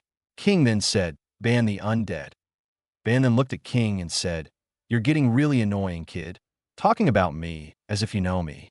What the hell do you even know about me anyway?" King then sighed and said, "I know your sin." Confusing Ban. Then King continued, "Even if you don't remember me, you can at least remember your own sin. Can't you? You know that terrible, awful crime you committed? To satisfy your selfish greed for eternal life, you murdered the holy woman of the Fountain of Youth." At this, Ban then had a quick flashback and got frustrated despite not showing it. He then began to move his hand, cracking it, before clenching it and said, "Hey kids, you better get out here. Head to the shop nearby." The boy then grabbed his sister's hand, and the two began running. King then shifted and sat on the pole of his spear before shooting straight at Ban and asked, "I'm right, aren't I?" Ban quickly dodged at the last second, surprising King, before clenching his fist and saying, I'm not going to ask you again. Who the hell are you? He then threw his fist, nearly catching King. Had King not shot forward on his spear, destroying the wall, causing Ban to miss. Ban then landed on his feet and looked for King, but didn't see him anywhere. King then appeared in the air behind Ban and said, I'm glad you made it here to play with me, because you walked right into my trap. King then made a movement with his hand and launched his spear at Ban at high speed, but it was dodged. King then said while moving his hand more, now you won't escape. Maybe you can remember Bumblebee. Then the spear kept launching itself at Ban rapidly, but Ban kept dodging. Ban then jumped at King and tried to land a kick, while saying, sorry, it's not ringing a bell either. But King phased out of existence before reappearing on the ground. I wish she could see this and watch the man who took her life pathetically begging mercy in agony. King said, as he began to float up. Ban, having been annoyed enough, cracked his hand and said, now for the last time. Then he got a wide smirk on his face while his normally lazy eyes got a wild glint in them before he raised his hand towards King, surprising King at what he felt. Who the hell are you? However, before they could continue, Meliodas came out of nowhere with a cup and bopped Ban on the head, while saying, bad Ban.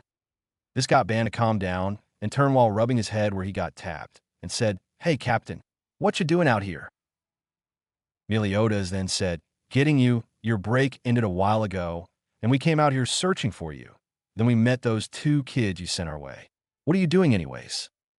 Ban then jabbed his thumb in King's direction before saying, the flying midget there decided to pick a fight with me. I mean, look at this. Ban then gestured to his now ruined jacket. He completely destroyed my threads. Meliodas then looked up at King with curiosity when Diane walked into the clearing with Naruto and Hinata on her shoulders, asking, what's going on over here? The 3 women then saw King floating there, and while Naruto and Hinata were confused on who this was, Diane focused on him for a second, before both her and Meliodas exclaimed, King. This surprised both Naruto and Hinata, but Ban just looked confused for a second. Then what they said finally sunk in, and he got a shocked look on his face, before yelling at Meliodas while pointing at King. How the hell is that King? No matter how you look at it, that's King, said Meliodas, before continuing, maybe he lost a little weight? A little. That ain't even the main issue here. Bon exclaimed. Diane then looked at King with a happy smile and said, King, we're so glad to have found you. I'm happy to see you again, King. King didn't answer, and simply turned his head before taking off. Later back at the Boar Hat, everyone was inside and Ban had just finished cooking some food for the 2 kids and said, here you go, eat up. The 2 kids and Hawk were staring at the food, with Hawk salivating heavily but was pulled back by Meliodas. The kids, however, were skeptical and asked, are you sure? If you're not going to eat it, I'll feed it to the pig.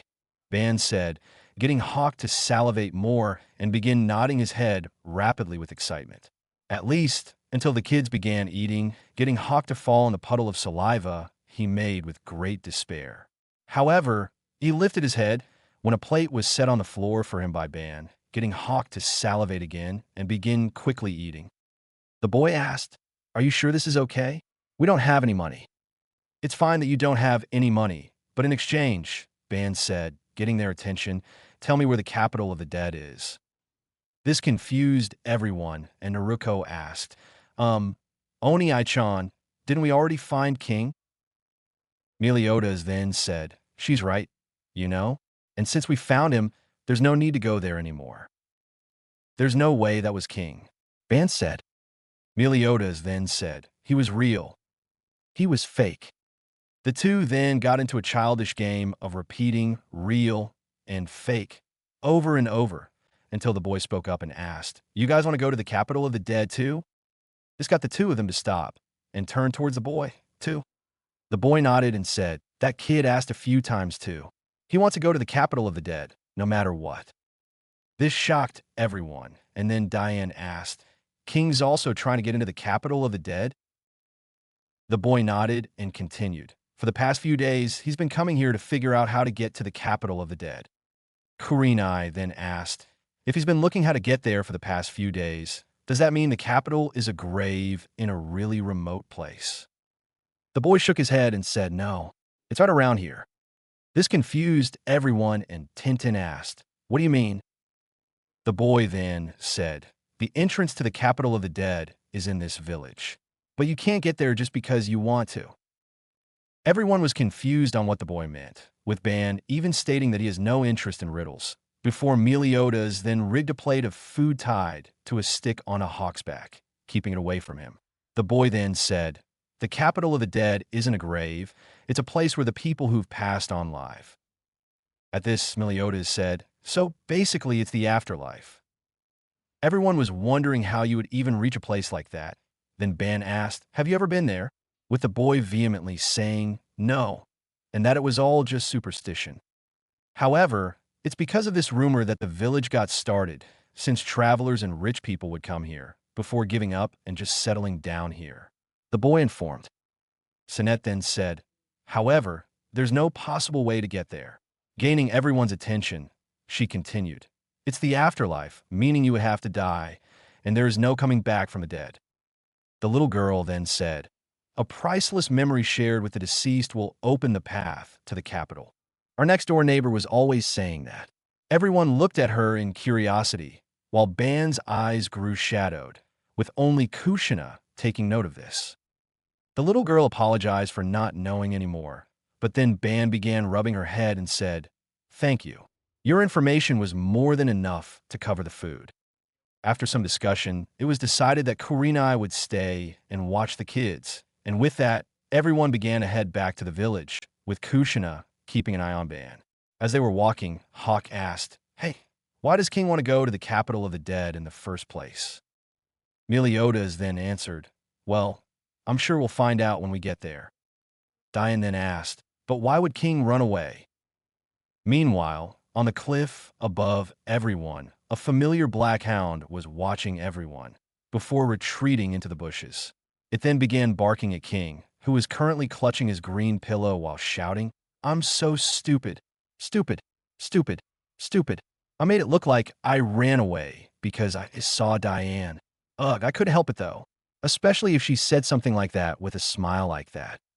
King then remembers Diane smiling at him while saying, "I'm so happy to see you again, King."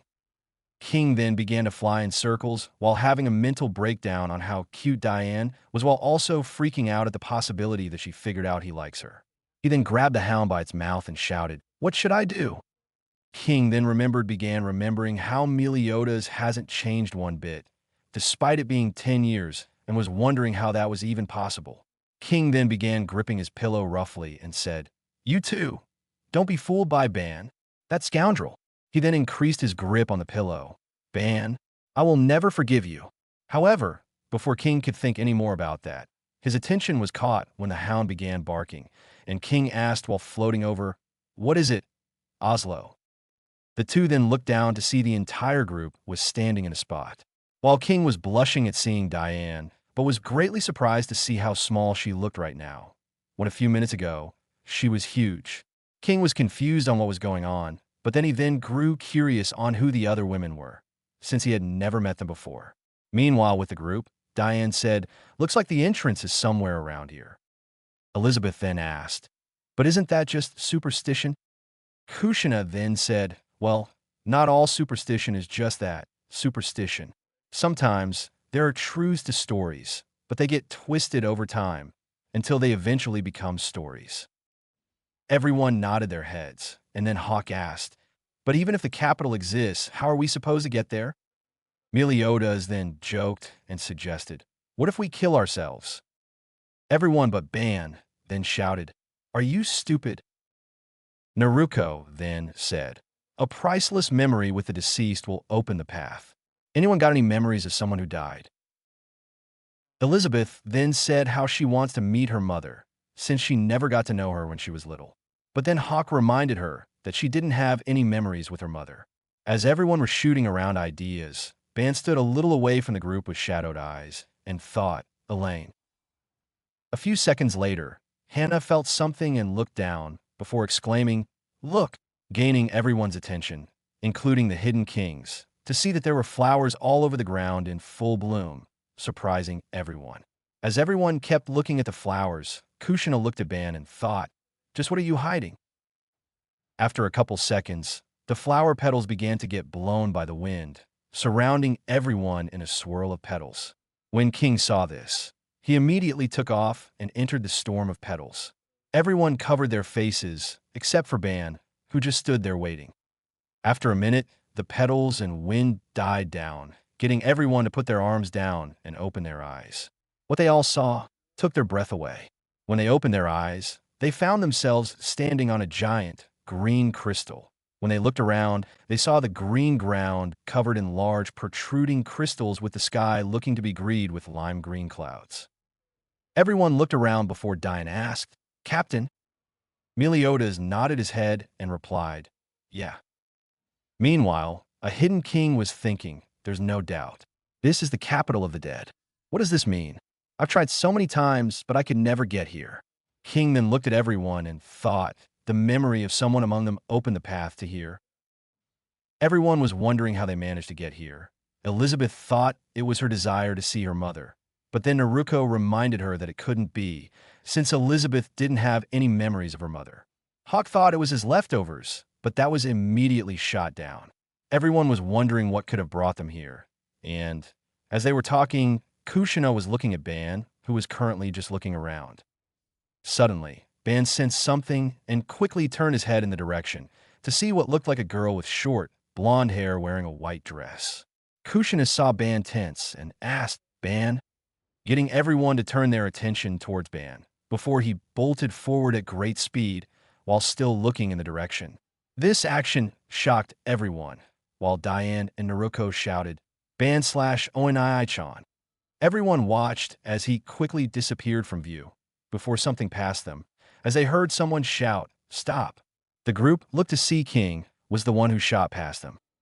This surprised the group, with Meliodas and Diane exclaiming, "King?" Elizabeth then said, "That's Sir King? He looks nothing like the wanted poster." Satsuki then asked, "What did he mean by stop? He looked like he really wanted to catch Ban." Anko asked, "Are those two fighting?" Diane responded and said, "The two of them have always had a bad relationship, but King looked like he really wanted to catch Ban." She then turned to Meliodas and asked, "Captain, what should we do?" Meliodas then said, "I guess we'll chase after them for now." Meanwhile, Ban was currently running and jumping off of several crystals with King flying right behind him and slowly catching up. King shouted, "I won't let you get away." But Ban ignored him and just kept running, while thinking, "Is it really you, Elaine?" Back in the real world, the kids were staring in shock at where everyone were just standing. The kids were shocked by the fact the people they just met suddenly disappeared in a swarm of flower petals. While they stared in shock, Kurinai was staring calmly and was thinking, "Be safe, everyone." As they kept staring at the spot, they missed the person coming up behind them. Suddenly, they heard someone behind them say, "I see. It looks like the capital of the dead actually exists." The three of them quickly turned around to see a girl approaching them. She had a slim build and long black hair with narrowed eyes that appeared to be closed. She was wearing a white and pink one-piece with a white coat. She had knee-high, heel boots, white gloves that reached the center of her upper arms with pink designs, and a pale pink headband. The only armor she was wearing were a pair of knee protectors and gloves, while she had a rapier at her hip. "Who is this person, brother?" Ellen asked. "I don't know, Ellen," the boy said. Kurinai asked, while moving the kids behind her, "Who are you, and what is it that you want here?" "My name is Guila, and if it's all right with you, please tell me how to get to the capital of the dead." The now named Guila said. The boy then asked, "Why should we tell you anything?" "Because if not, then I am afraid I will have to force a response out of you," Guila responded. Kurinai didn't like this response and said, "Kids, I need you to go and hide, all right?" The kids didn't want to leave the nice lady alone, but when they saw the look she gave them, they nodded. The brother then grabbed his sister's hand and led them away from Kurinai and Guila, but still kept an eye on the two. Meanwhile, Guila was still staring at Kurinai, with Kurinai doing the same back at Guila. Kurinai then said, "Now that the children are gone, can you tell me why it is that you seek the capital of the dead?" "I am here to serve justice to the 7 deadly sins," Guila said. "Well, you're not getting past me," Kurinai exclaimed. "I was hoping you'd say that," Guila said, putting Kurenai on edge. Guila then unsheathed her rapier quickly, causing a massive burst of magic to come from Guila, sending Kurenai back several feet while covering her face. It then calmed down enough that Kurenai was able to stop moving and uncover her face to see Guila standing with a rapier ready. Guila then said, "I hope you've prepared yourself, otherwise this will be a short fight." Before Kurenai even knew what happened, an explosion happened and sent her flying into the cliffside. Hard. This caused Kurenai to cough up blood before she fell to the ground. She weakly looked up and found Guila standing there looking at her, with her rapier pointed at her, with smoke coming from the tip. Then a small orb of fire was created on the tip, and Guila said, "Now, are you going to tell me what I want, or do I need to kill you?" Kurenai then looked at Guila with a glare and said, "I would rather die than tell you anything." Guila then said, "So be it then." And with that, Guila prepared to launch her attack at Kurenai. However, before she could, she was interrupted by a shout, "A stop!" Guila stopped and turned around to see the boy standing there, shaking, sweating, and looking absolutely terrified. Kurenai weakly looked over and exclaimed, "What are you doing? Get out of here!" The boy then exclaimed, "Please, don't hurt her anymore." Guila then dissipated her attack and said, "Well, can you tell me how to get to the capital of the dead?" The boy then said, "A priceless memory shared with the deceased will open the path to the capital of the dead." Guila tilted her head. "I'm afraid I don't understand." "We don't get it either. Who'd know anything about where dead people are headed?"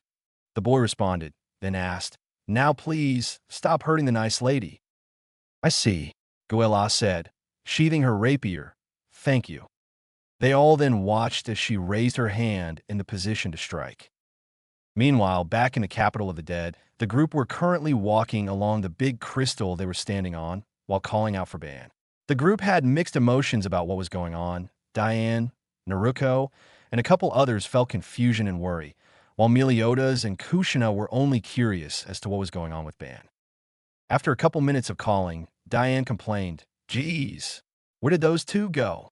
while puffing her cheeks and crossing her arms. "My question is, why there isn't a single ghost or anything in this so-called capital of the dead?" Hawk asked, "Right, Elizabeth?" "If there were any, I'd be scared," Elizabeth said. Then she asked, "Though, why was Sir King chasing after Sir Ban?" Kushina then said, "That's a good question, but I don't think it's the right one." Gaining everyone's attention, she then said, "The better question should be, what was Ban chasing after?" This got everyone to freeze and look at each other before they all continued on. Meanwhile, over with Ban and King, Ban was still running, completely unaware of King following him. King then said to himself, "Don't think you can get away from me, Ban." King then flew himself faster and right in front of Ban, getting Ban to stop and exclaim, "You again, fake King?" King was confused and said, "Fake King? I'm the real King." Ban then said, Yeah, whatever. Look, get lost, fake. I'm busy right now," while making a shoe motion with his hand. King then said, "Don't wanna." Ban just ignored this and said, "Whatever," before he took off past King again. King just continued to fly next to Ban while listing off a bunch of things Ban did in the past, from the time Ban just collected any and all stuffed animals to when Ban got drunk and endangered the other sins during a battle at Edinburgh. After King said this, Ban reached out and tried to grab King, but King would just dodge. This continued for about a minute, until Ban eventually stopped and said, "So it is you, King." "Isn't that what I've been saying?" King asked. "In that case," Ban began, before launching his arm in a backhanded swing towards King and exclaimed, "I won't feel bad about clobbering you," but was surprised when he turned and found he instead hit King's pillow. King then floated down and said, "You always did pull pranks on me and try to hurt me, just like back in the old days. If you don't remember, you had an issue with me ever since we first met. You always seemed to have a dislike for me, especially when I would hang out with Diane." Ban said, getting King to look frustrated. Ban then asked, "And now, you seem to have a deep hatred for me. Why is that?" King looked frustrated for a little bit, before he calmed down and said, "That is none of your concern. Besides, I wouldn't want to reunite with you like this." King then told Ban how, after they were branded as traitors, he had returned to the Fairy King's forest, only to find everything was burned and destroyed. He said how he discovered it was all due to a bandit who was after the secret treasure, the Fountain of Youth, and had killed the guardian saint of the fountain. Ban looked at King with his normal lazy eyes and asked, "Where did you hear that?" However, since he was focused on King, he completely missed how the pillow was changing shape and growing, until it resembled a large bear-shaped pillow. He noticed the pillow too late and was grabbed and restrained by the pillow. As Ban was struggling against the pillow bear holding him captive, King said, "The way you are now, you're no match for me." King then began floating over, while Ban asked, "King, how do you know about that woman?" King, once he was close enough, grabbed Ban by his jacket and said, "The saint you killed, Elaine, was my sister." Ban heard this and just slightly narrowed his eyes at King, while they lost their laziness and became focused. King, seeing this, was frustrated that Ban didn't have much of a reaction, but then he calmed down and let go of Ban's jacket. King then began to float away from Ban and began to say, "I didn't think much of it back when I was around you. Why a human like you had immortality? I had no idea that it was a power that you got from killing my sister and stealing water from the fountain." Ban then said, "I see. So you were a brother, and you want revenge by killing me. But there are two issues with that, and the glaring one." Ban then got a wide smirk and shouted, "I asked that I'm immortal." King then turned back to Ban and asked, "Did you know that my sacred treasure has several forms?" King then extended his arm and began to twist his hand. "Well, you would know that if you had ever showed interest in it." King then exclaimed, "Spirit Spear, Chastity Full. Third configuration, Fossilization." With that, the bear began to shift into a twin-headed spear, where the head was shaped like crab claws and was yellow. It then shot forward and stabbed Ban through the chest, where the flesh began to turn to stone, surprising Ban. King then said, "I've been looking forward to this moment. Are you watching, Elaine?" Meanwhile, off to the side, appeared to be the same girl that Ban was chasing. She had shoulder-length blonde hair, green eyes, and a flowing white dress. The girl then thought, "Ban, is it really you?" Answers, Grizzly of Sloth and City of the Dead. Part 2. Last time, the boy then said, "A priceless memory shared with the deceased will open the path to the capital of the dead." Guila tilted her head. "I'm afraid I don't understand." "We don't get it either. Who know anything about where dead people are headed?" The boy responded, then asked, "Now please, stop hurting the nice lady." "I see," Guila said, sheathing her rapier. "Thank you." They all then watched as she raised her hand in the position to strike. With that, the bear began to shift into a twin-headed spear, where the head was shaped like crab claws and was yellow. It then shot forward and stabbed Ban through the chest, where the flesh began to turn to stone, surprising Ban. King then said, "I've been looking forward to this moment. Are you watching, Elaine?" Meanwhile, off to the side, appeared to be the same girl that Ban was chasing.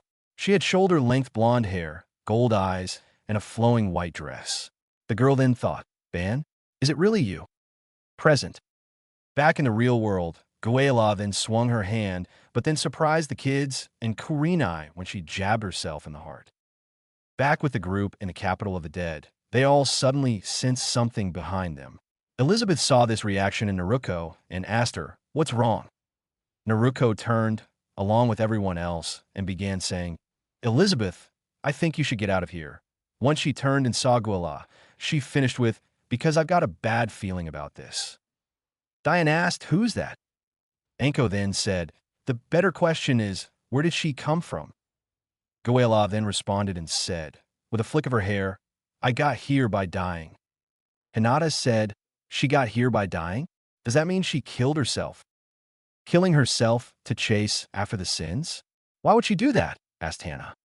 Guila then responded and said, "If it's for justice, then my life is worth nothing more than a pig's." Hawk took offense to this and exclaimed, "The hell do you mean by that? Hey Meliodas, isn't there something wrong with her?" "Yeah, very wrong," Meliodas replied.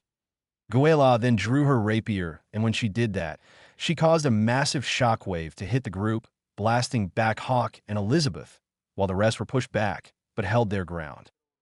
Meliodas then said, Hawk, get Elizabeth Farway out of here. Hawk said, right. And with that, Hawk moved over to Elizabeth, allowing her to climb up before the two of them took off. With that, Diane was covered in smoke before it cleared to show she changed back to her regular size. The Kunoichi brought out their kunai, or swords for Naruto and Kushina, while Satsuki and Hinata activated their Sharingan and Byakugan, respectively. While still within earshot, Elizabeth shouted, Please stay safe, everyone. Guila, hearing this, said, That's probably impossible. Meanwhile, Hawk just kept running and jumping off a crystal and kept going farther and farther. As they were increasing the distance, Hawk was telling Elizabeth how even his animal instincts were telling him to run away from Guila, with even Elizabeth agreeing that she felt something was wrong. Eventually they stopped, and Hawk asked, Do you think this is far enough?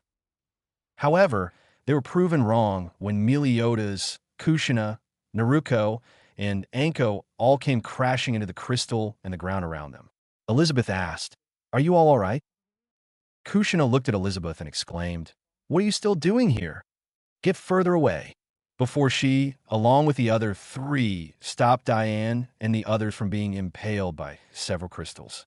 Hawk then continued running, while the others got ready to continue fighting, just as Guila was walking up to them.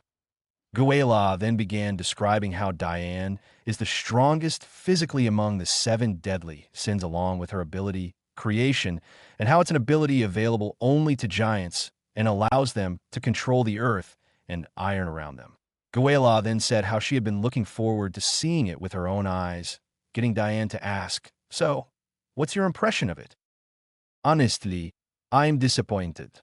Guila answered, It's not as impressive as the stories I've heard. Diane was insulted at this, but then smirked and said, All right, then how about this? She then made a few gestures before she clasped her hands together and touched the ground with her knuckles, while saying, Sand whirl, causing the ground around Guila to turn into sand, sucking Guila in. How about that? I can turn minerals into sand.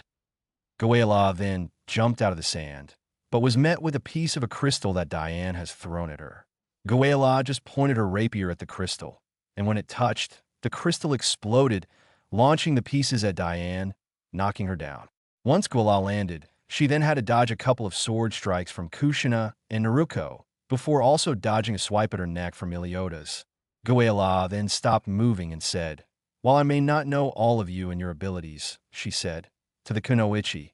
Then she turned to Meliodas, I do know you, but I wonder why you haven't used your sword yet? Meliodas then said, Well, why not come and find out? With that, Guila ran and charged, and then thrust her rapier at Meliodas, causing an explosion, but then Meliodas swung his sword, sending the explosion back at Guila. Everyone thought that caused some damage, but then the smoke cleared to reveal Guila being relatively unharmed. Everyone was confused on why this was the case, until Meliodas spoke. You cheeky. You knew what my ability was, so you purposefully held back to minimize the damage you received. Guila simply smiled while extending her left hand and raising her rapier up, ready to strike, and said, Come on, everyone. Do your best to satisfy me. Meanwhile, back with Ban and King, we find the two in the same positions as last time, but Ban is almost completely solidified with only his neck and head still normal. The two are just staring at each other while King said, You said there were 2 problems for me getting my revenge against you. The first one was your immortality, which I took care of just now, but what is the second? Ban looked at King with a smirk and said, You'll never find out, and even if you did, you wouldn't believe it. And with that, Ban had finally became completely fossilized while still containing his smirking face. King was frustrated that Ban got the last word, but just let that frustration go as it wouldn't do him any good. King then began to say, to the very end, Not even a word of repentance, huh? That is just like you, Ban. Then at least, in the capital of the dead, unable to die or find peace, all alone, just live in agony for the rest of eternity. King then had chasteful retreat from Ban's chest before turning back to its regular spear form. King then began to leave while finishing with, That's a fitting fate for you, in return for stealing everything from Elaine. As King was floating off, what appeared to be part of a white flowing dress suddenly appeared in front of the now petrified Ban. King, sensing the new presence, turned around to see a group of small light gathered in front of Ban. What? Is that some kind of trick by Ban? King asked himself out loud. No, that's impossible. He shouldn't be able to do anything. However, as King had gotten closer, he was suddenly able to feel a familiar presence from the balls of light. He was so shocked that he lost focus on Chastiful, causing it to fall and pierce the floor as he said, "No way. This feeling is... Elaine? Is it really you?" While King is only able to see balls of light, the one in front of Ban appears to be a little girl. She is wearing a white flowing dress with a large bow tied on the back of the dress. She has fair skin, shoulder length, blonde hair, and gold eyes. This was Elaine, or at least her soul, seeing as she was dead. Elaine then cups Ban's cheeks and places a kiss on his lips, causing the petrification on Ban to completely shatter, shocking King. What? The petrification was shattered, King exclaimed. Ban was softly smiling as he then said, "Hello, Elaine," with Elaine smiling back at him. King was shocked at this and said, "Ban, how can you see Elaine? Is that really Elaine?" "No. If that's really the case, how can you see her while I can't?" Elaine then pointed to her cheek and asked, "Ban, how did you get that scar?" "Man, and here I thought you spirits were watched over us from the other side," Ban said while turning his head away with a small pout, getting Elaine to smile at his response. That voice," King exclaimed. "Elaine, it's me. Remember, your big brother?" King then began pointing at himself and said, "Please, let me see you too." Ban looked at King from the corner of his eye and said, "Just let him see you." However, Elaine shook her head and said, "This so-called capital of the dead is where the soul and memories are tied together. Those who are living and those who passed on are connected by the strong bond created by their shared memories is what allows the deceased to be seen." King, despite being unable to see Elaine, was still able to hear her, so hearing that the living and deceased can only meet through the bond they created shocked him. "You're still mad at me, aren't you?" King asked, then continued, "That I abandoned everything. You, the kingdom. I threw it all away." Silence temporarily passed through the area before the sound of fighting could be heard, along with explosions, shocking the group. Ban went wide-eyed and turned back in the direction of the others and said, "This feeling, a holy night," and with that, he began to turn back, ready to go help the others, before he was stopped with a shout of, "Ban, wait." It turned out to be Elaine who stopped him, as she then asked, "Why did you come to see me?" Ban replied with, "I just wanted to let you know something." King then desperately began saying, "Fine, I'm all right with whatever you think of me, but there's no reason for you to save Ban. He's the one who stole everything from you." Ban said, "One day." He then turned to look at Elaine with a soft yet confident smirk and said, "I will make you mine." Elaine gained a heavy blush with tears in her eyes. However, King didn't seem to take well to this as he exclaimed, "Ban, haven't you done enough to my sister?"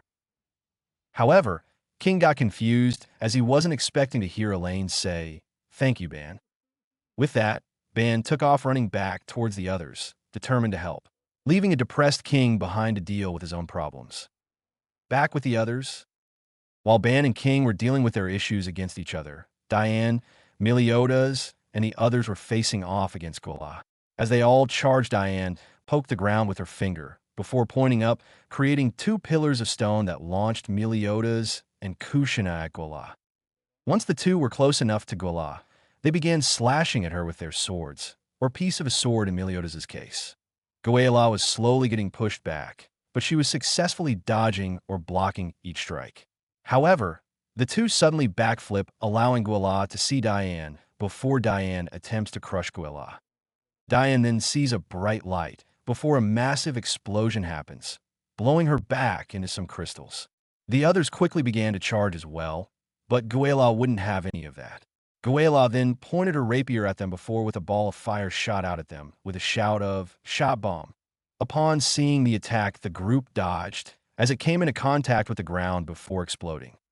As the smoke cleared, it showed everyone was covered in soot, burns, and scrapes from all the explosions or the debris caused by the explosions. Not shrapnel, just all the tiny rocks that would get sent flying. They all then looked to see Guila walking towards them, still completely fine, with her rapier ready in her hand. Guila then said, "Please try harder. Attacks like that won't be able to stop my power." Guila then lifted her rapier into the air, preparing to launch another attack as she exclaimed, "Explosion!" But before she could launch her attack, she felt her rapier refusing to move and actually going against her. The group was confused until they heard a voice say, "My bad." They looked and began to smile as they saw Ban, or Naruto, depending on who's talking, standing a few feet away from Guila with his hand extended out like he's about to grab something as he then said, "I think I just stopped it." Everyone was shocked to him appear so suddenly, but they were happy as they all shouted, "Ban Naruto / Oni Aichan." Guila could then be seen struggling as she was still in a weird position with her rapier slowly heading towards Ban, while slowly dragging Guila with it. Guila then exclaimed, "Fox's sin of greed, Ban. Take you hand off my rapier." All he did was give a wide smirk in return while saying, "That's no way to ask for something, Mississippi. Besides, I'm not touching anything." Ban returned back in a teasing tone. He then twitched one of the fingers on his extended hand, causing Guila's arm to extend as she fought to keep hold of her rapier. She could then be seen visibly struggling against an invisible force while holding her rapier and said, "I see. This is your power, Snatch." Guila then looked up at him as she continued speaking. "The details of your power aren't very well known to the kingdom, but I'll give you something more suitable for a little thief like you." After she said this, a small little orb of fire began slowly making its way to where Ban was standing. He was confused and said, "Huh?" Before suddenly, the little orb went off in a huge explosion, causing everyone to cover their eyes, including Guila, due to the power of the explosion. Everyone grew worried when the smoke cleared to reveal Ban on the ground with most of his jacket blown off, with only the right sleeve left, and several gashes and cuts littering his body. He coughed and groaned as steam could be seen coming off of the wounds, before Guila walked up to him and said, "I've been told that you are immortal, but it looks like you can't even fight anymore." Guila then had to dodge as Meliodas and Naruto jumped over and began attacking Guila, or at least attempted to. Guila began dodging their attacks, before launching a smokescreen to blind the two. Guila then came from behind and caused another explosion, launching them into the air, where Diane was waiting to catch the two.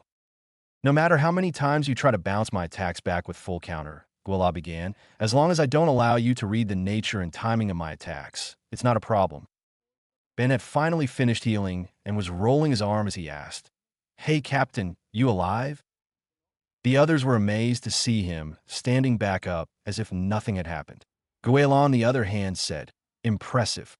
Your immortality lives up to the legends." "That's right. I'm proud of this immortality of mine," Ban replied. Guila simply kept her smile on her face and said, "Being immortal and being invincible are two very different things. No matter how many times you regenerate yourself, I'll turn you into mincemeat." Ban's eye twitched as he began cracking his knuckles and said, "I'm starting to really not like her." Meliodas turned towards him and asked, "Was she right, Mr. Ban?" Diane and Naruto both said, "Guys, this isn't the time to be messing around." Meanwhile, back with King. King was still on his hands and knees after hearing the happiness in Elaine's voice when she was talking to Ban. He was even saying, "I don't understand. How can you forgive Ban, the man who stole everything from you?" The balls of light that were Elaine's spirit were silent for a second before replying.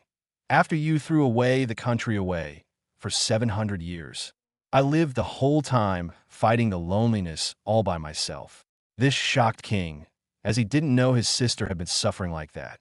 But before he could say anything, she continued, "But those 700 years of solitude, he took them and buried them in just 7 days. Because Naruto found out that you're my brother, he provoked you and took your spear." King was shocked and confused, shocked that Ban had actively provoked him, and confused at the name. "What?" King trailed off as he looked up, only to finally be able to see his sister, Elaine.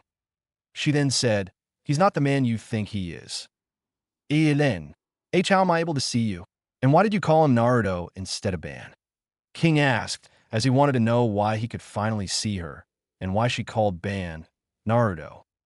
If you can see me, it's because I want you to understand and help Naruto. For you see, Naruto is his real name, but he is currently denying his past as a ninja. So, he changed his name and stopped using his old abilities in favor of only using what he's learned from Britannia. Elaine explained before her eyes started watering and said, "But his decision is causing him pain. I know it is. So please." Elaine then looked at King and said, with a face full of tears, "Help him. He was always at his best when he isn't being held back by pain or self-doubt." King was in shock at this, but before he could talk to Elaine some more, Elizabeth and Hawk appeared, with Elizabeth screaming in shock at falling off of Hawk due to him tripping. Hawk then said, "I'm done. I can't run anymore. My body's at its limit," while Elizabeth was groaning due to hitting her head when she landed. King was confused as to why a girl and a pig just suddenly appeared, but he didn't pay much attention as he began turning back to Elaine while saying, "I don't understand. Why do you care for him so?" However, when he turned back, Elaine was gone. He then heard, "Sir King, right?" Turning back to the girl and pig, King asked, "And you are?" "I'm Elizabeth." Elizabeth introduced herself before she cut off Hawk during his introduction as she said, "Due to various reasons, I'm currently traveling with Sir Meliodas' group." "With Captain?" King asked. Elizabeth nodded before she remembered what was happening, as she exclaimed, "Anyway, they're in danger right now. A holy knight appeared in the capital of the dead and attacked everyone." Elizabeth began to look around the area as she asked, Are you together with Sir Ban? He's probably being targeted too, so we have to let him know." Elizabeth completely missed how King clenched his fist and had a look of conflict tie on when she said Ban's name. However, she completely ignored that and exclaimed, "Anyway, if we don't do something, everyone will be in trouble, Sir King." Elizabeth then saw something behind her, just as King asked, "And you want me to help them out?" However, King was completely shocked when instead of saying, "Yes," she said, "No, please run away, Sir King. I will be borrowing this spear." This had shocked King as he looked at her attempting to pull Chastiful from the ground. As she kept trying to pull out, he asked, "Can you really fight?" Elizabeth replied, "I'm always being protected by Lady Diane, Sir Meliodas, and the others, but I want to be of use to them as well." Hawk was amazed by Elizabeth's determination as he stood up and exclaimed, "All right." Hawk then bit down on the spear and grabbed it as well as he could with his 2 front feet, as he then said, "We'll take that smug smile off her face." Elizabeth agreed and said, "That's right." Hawk then had the idea, "We'll form the Hawk Knight of Legend together." While imagining Elizabeth in armor, holding Chastiful while riding on top of Hawk, Elizabeth replied in a strained voice, "Wait for me, everyone. We'll be there soon," said Hawk, both straining to try and pick up the spear while King was just watching them. Then suddenly, the spear finally came out of the ground, getting the two to celebrate a bit. That is until Elizabeth noticed that she and Hawk weren't touching the ground, causing her to get confused. Back with the others, everything seemed quiet except for a bright light, before a large explosion suddenly went off. Most of the group had their eyes closed, but when they didn't feel any pain, they all opened their eyes, confused as to why they didn't feel anything, until they looked up, causing their eyes to widen at what they saw. Guila simply said, "Mime, even if that wasn't at full strength, to not have been blown away by my explosion after taking head on. The toughness of the giant clan truly does deserve to be respected." The reason she was saying this? Diane had used her own body to protect everyone, causing her to be completely covered in burns and soot while smoke was still coming off of her back, where the biggest burn was as the back of her clothes were also completely damaged. Though, the only unlucky one was Ban, as he also took damage directly from the explosion. "Are you guys okay?" Diane asked weakly, as she was really feeling the pain due to taking the brunt of the explosion. Naruto with a smile said, "Yeah, we're okay. Thanks, Diane." Ban was covered in blood, which was quickly disappearing, when he looked at Diane and asked, "What happened?" Diane just sheepishly said, I forgot, though I knew you'd survive." Ban just sighed as he finished healing and groaned, "It's fine," as he stood up before he looked at her and said, "Just get some rest. You look like you need it." Diane just giggled while she smiled. I feel like I need it too. Diane trailed off as she went to sleep in order to recover some strength. Ban just looked at Meliodas and said, "Welp, looks like it's just the two of us, huh, Captain?" Guila just shook her head and said, "These are the legendary knights?" With that, Meliodas and Ban launched themselves forward on either side of Guila, with her simply jumping back. Ban suddenly jumped towards Guila, ready to attack, but Guila stopped that as she swung her rapier, causing an explosion and getting Ban to stop. Meanwhile, Meliodas was coming up behind Guila, ready to strike, but she simply snapped her fingers, causing a small flash, and getting Meliodas to cover his eyes. This, however, gave Guila an opening, which she used to back kick Meliodas, which sent him flying, bouncing, and skidding along the ground. Ban then tried to take a swipe at her with his arm, but Guila cut it off, which shocked him before she stabbed him through his throat with her rapier. Guila watched as he coughed up blood before asking, "Were the legends just fairy tales?" Suddenly, something stabbed through Ban's chest, alerting Guila, but she was too slow to dodge, causing her to get sent flying into a crystal while Ban was just shocked and said, "What the?" He looked to see that the spear currently piercing through his torso was actually chasteful. But if it's here, then that means... His thoughts trailed off when he felt someone land on the spear handle.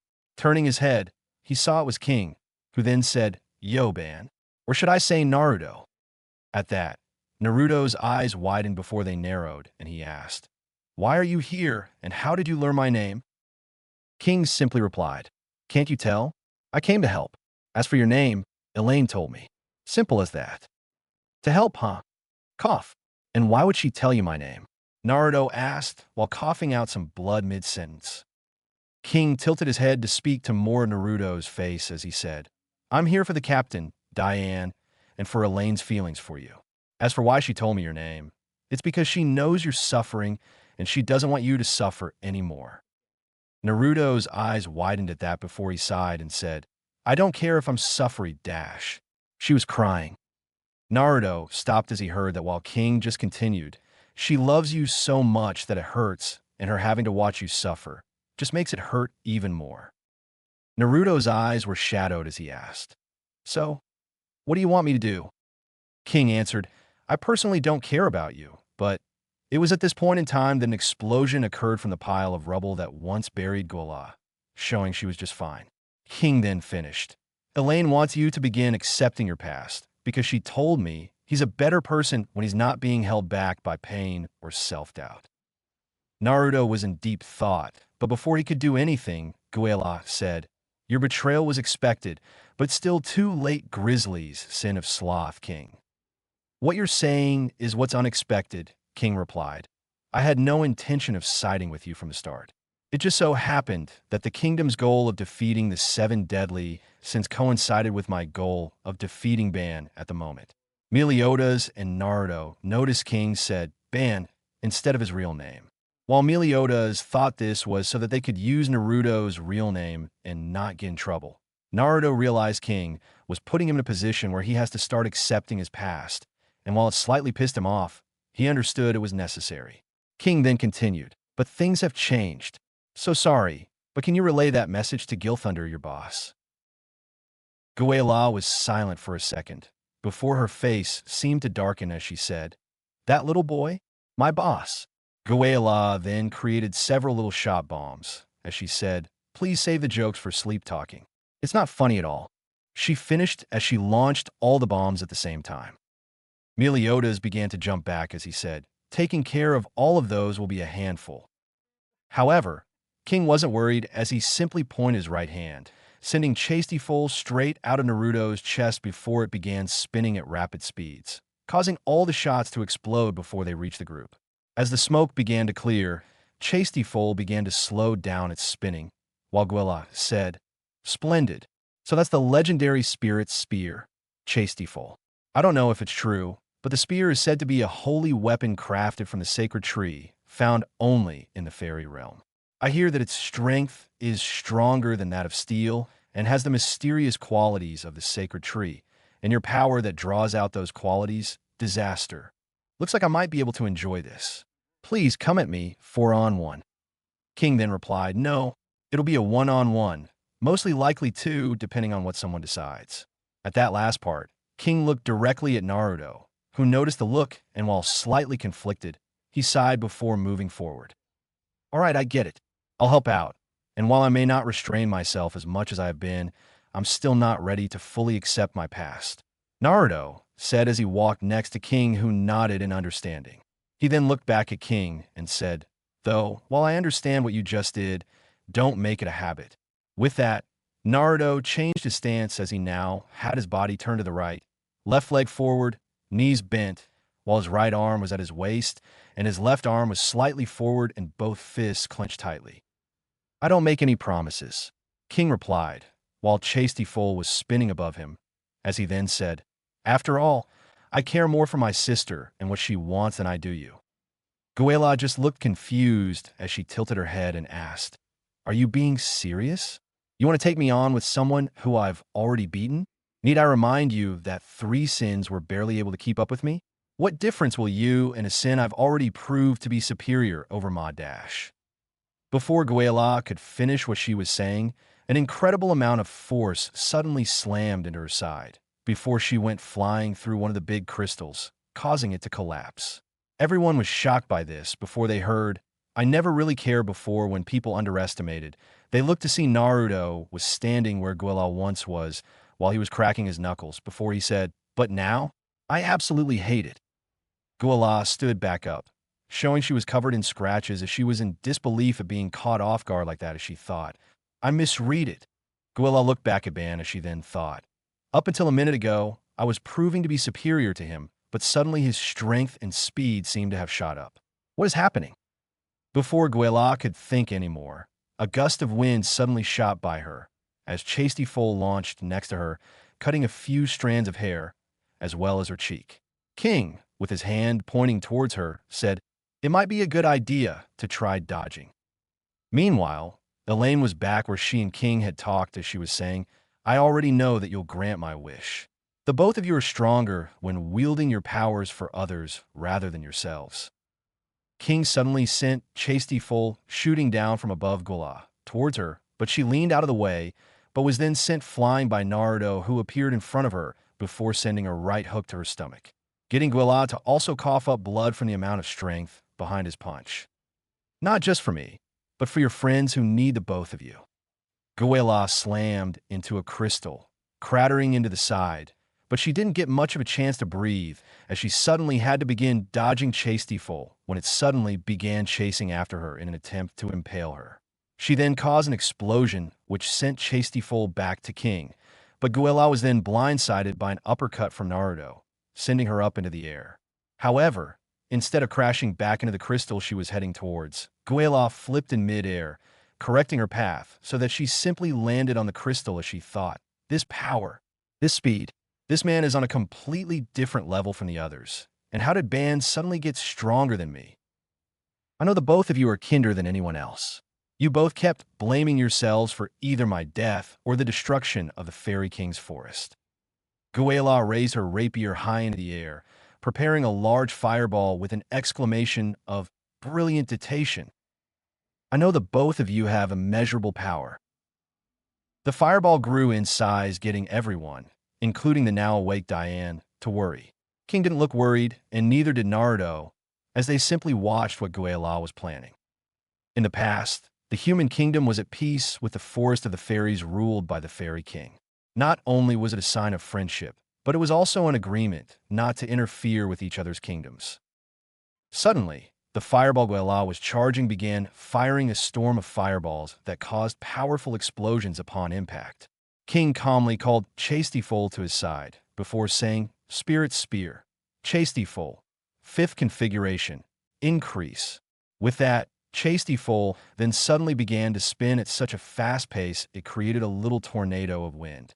Once the wind cleared, Chastiful revealed to have turned into what looked to be 100 small knives with rings at the end. But what was respected above all else, what repelled every invasion and struck fear into those who tried, was the power of the Lord of the Fairies. King then sent all the knives to intercept the fireballs, protecting the group and causing a massive smokescreen. This prevented Guila from seeing the knives gather behind her. King then waved his hand before clenching his fist, which sent all the knives straight at Guila, and they also destroyed the large crystal she was on. King is true name, Fairy King Harlequin. As the smoke began to clear, everyone was beginning to relax and smile, thinking everything was over. All except for Naruto, who looked at the smoke with narrowed eyes while he was preparing something as his right fist seemed to lightly pulse with green energy. Naruto, I know the past hurts you, and I know you don't want to accept it, but that's part of growth. I know you're in pain, and the past scares you, but you are the strongest person I know. Suddenly, the smoke cleared, and everyone, except Naruto, went wide-eyed when they saw Guila was still standing, though she was heavily covered in burns, bleeding heavily, and was panting from exhaustion. You are not just some greedy person who steals absolutely everything of value, whether it's personal or monetary. Guila suddenly charged at King with her rapier in position to thrust the tip at King, where she also had a fireball prepared to go off as she shouted, "King, at this range, even if you defend yourselves with a spirit spear, you won't come out unscathed. You are not some heartless, cold man who doesn't care about what others think." Before Guila made to King, Naruto suddenly appeared in between Guila and King, with his fist reared back. Everyone was surprised to see him just suddenly there, but what caught their attention was his fist as it could be seen glowing green and pulsing. You are the most selfless, heartful man I have ever met. Naruto looked right at Guila and said, "You will never hurt one of my friends or loved ones ever again. You are the man who I fell in love with because you took my sadness from me." Naruto's fist began to glow brighter as tensed his arm. "You will never defeat me again." Everyone then began to feel the wind change as it all seemed to be heading towards Naruto's arm. The wind began to rapidly pick up, causing everyone to cover their faces, but they managed to watch as the wind wrapped around his arm, covering it in a maelstrom of power waiting to be unleashed. The only things that you take and keep are the feelings of sadness, loneliness, all of the negative feelings and emotions that your loved ones carry, so that they won't ever have to. Naruto launched his fist, meeting Guila's rapier head-on. That is the true reason you chose your sin. Everyone thought Naruto was going to go off in an explosion, but they were surprised when the fireball went out instead. You refuse to return those feelings of pain, loneliness, anger, hatred, because you want to make this world better than how it is. Naruto then gave a shout of Tatsumaki Kin. That is why you chose the moniker, Fox's Sin of Greed. Ban, your true name always has been and always will be Naruto Uzumaki. Suddenly, the wind seemed to stop for a split second before a tornado launched itself in Guila's direction, completely hiding her from view before there was suddenly a huge blast of smoke and dust. When the tornado shot forward, the entire area went wild as it seemed the tornado was contorting the airspace in the area, causing the winds to blow wildly.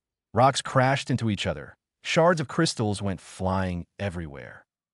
As the winds began to calm down, everyone slowly uncovered their faces and looked around before they went wide-eyed. The reason being that the only things remaining after Naruto's attack were a panting Naruto with a shredded right arm and a deep, smooth trench where Guila once stood. Naruto suddenly fell to his knees as he was sweating profusely and was panting heavily, but luckily his arm had already healed. The others ran up to him as Kushina asked, "Naruto, are you all right?" Naruto was still panting as he said, "Pant. I'm just exhausted.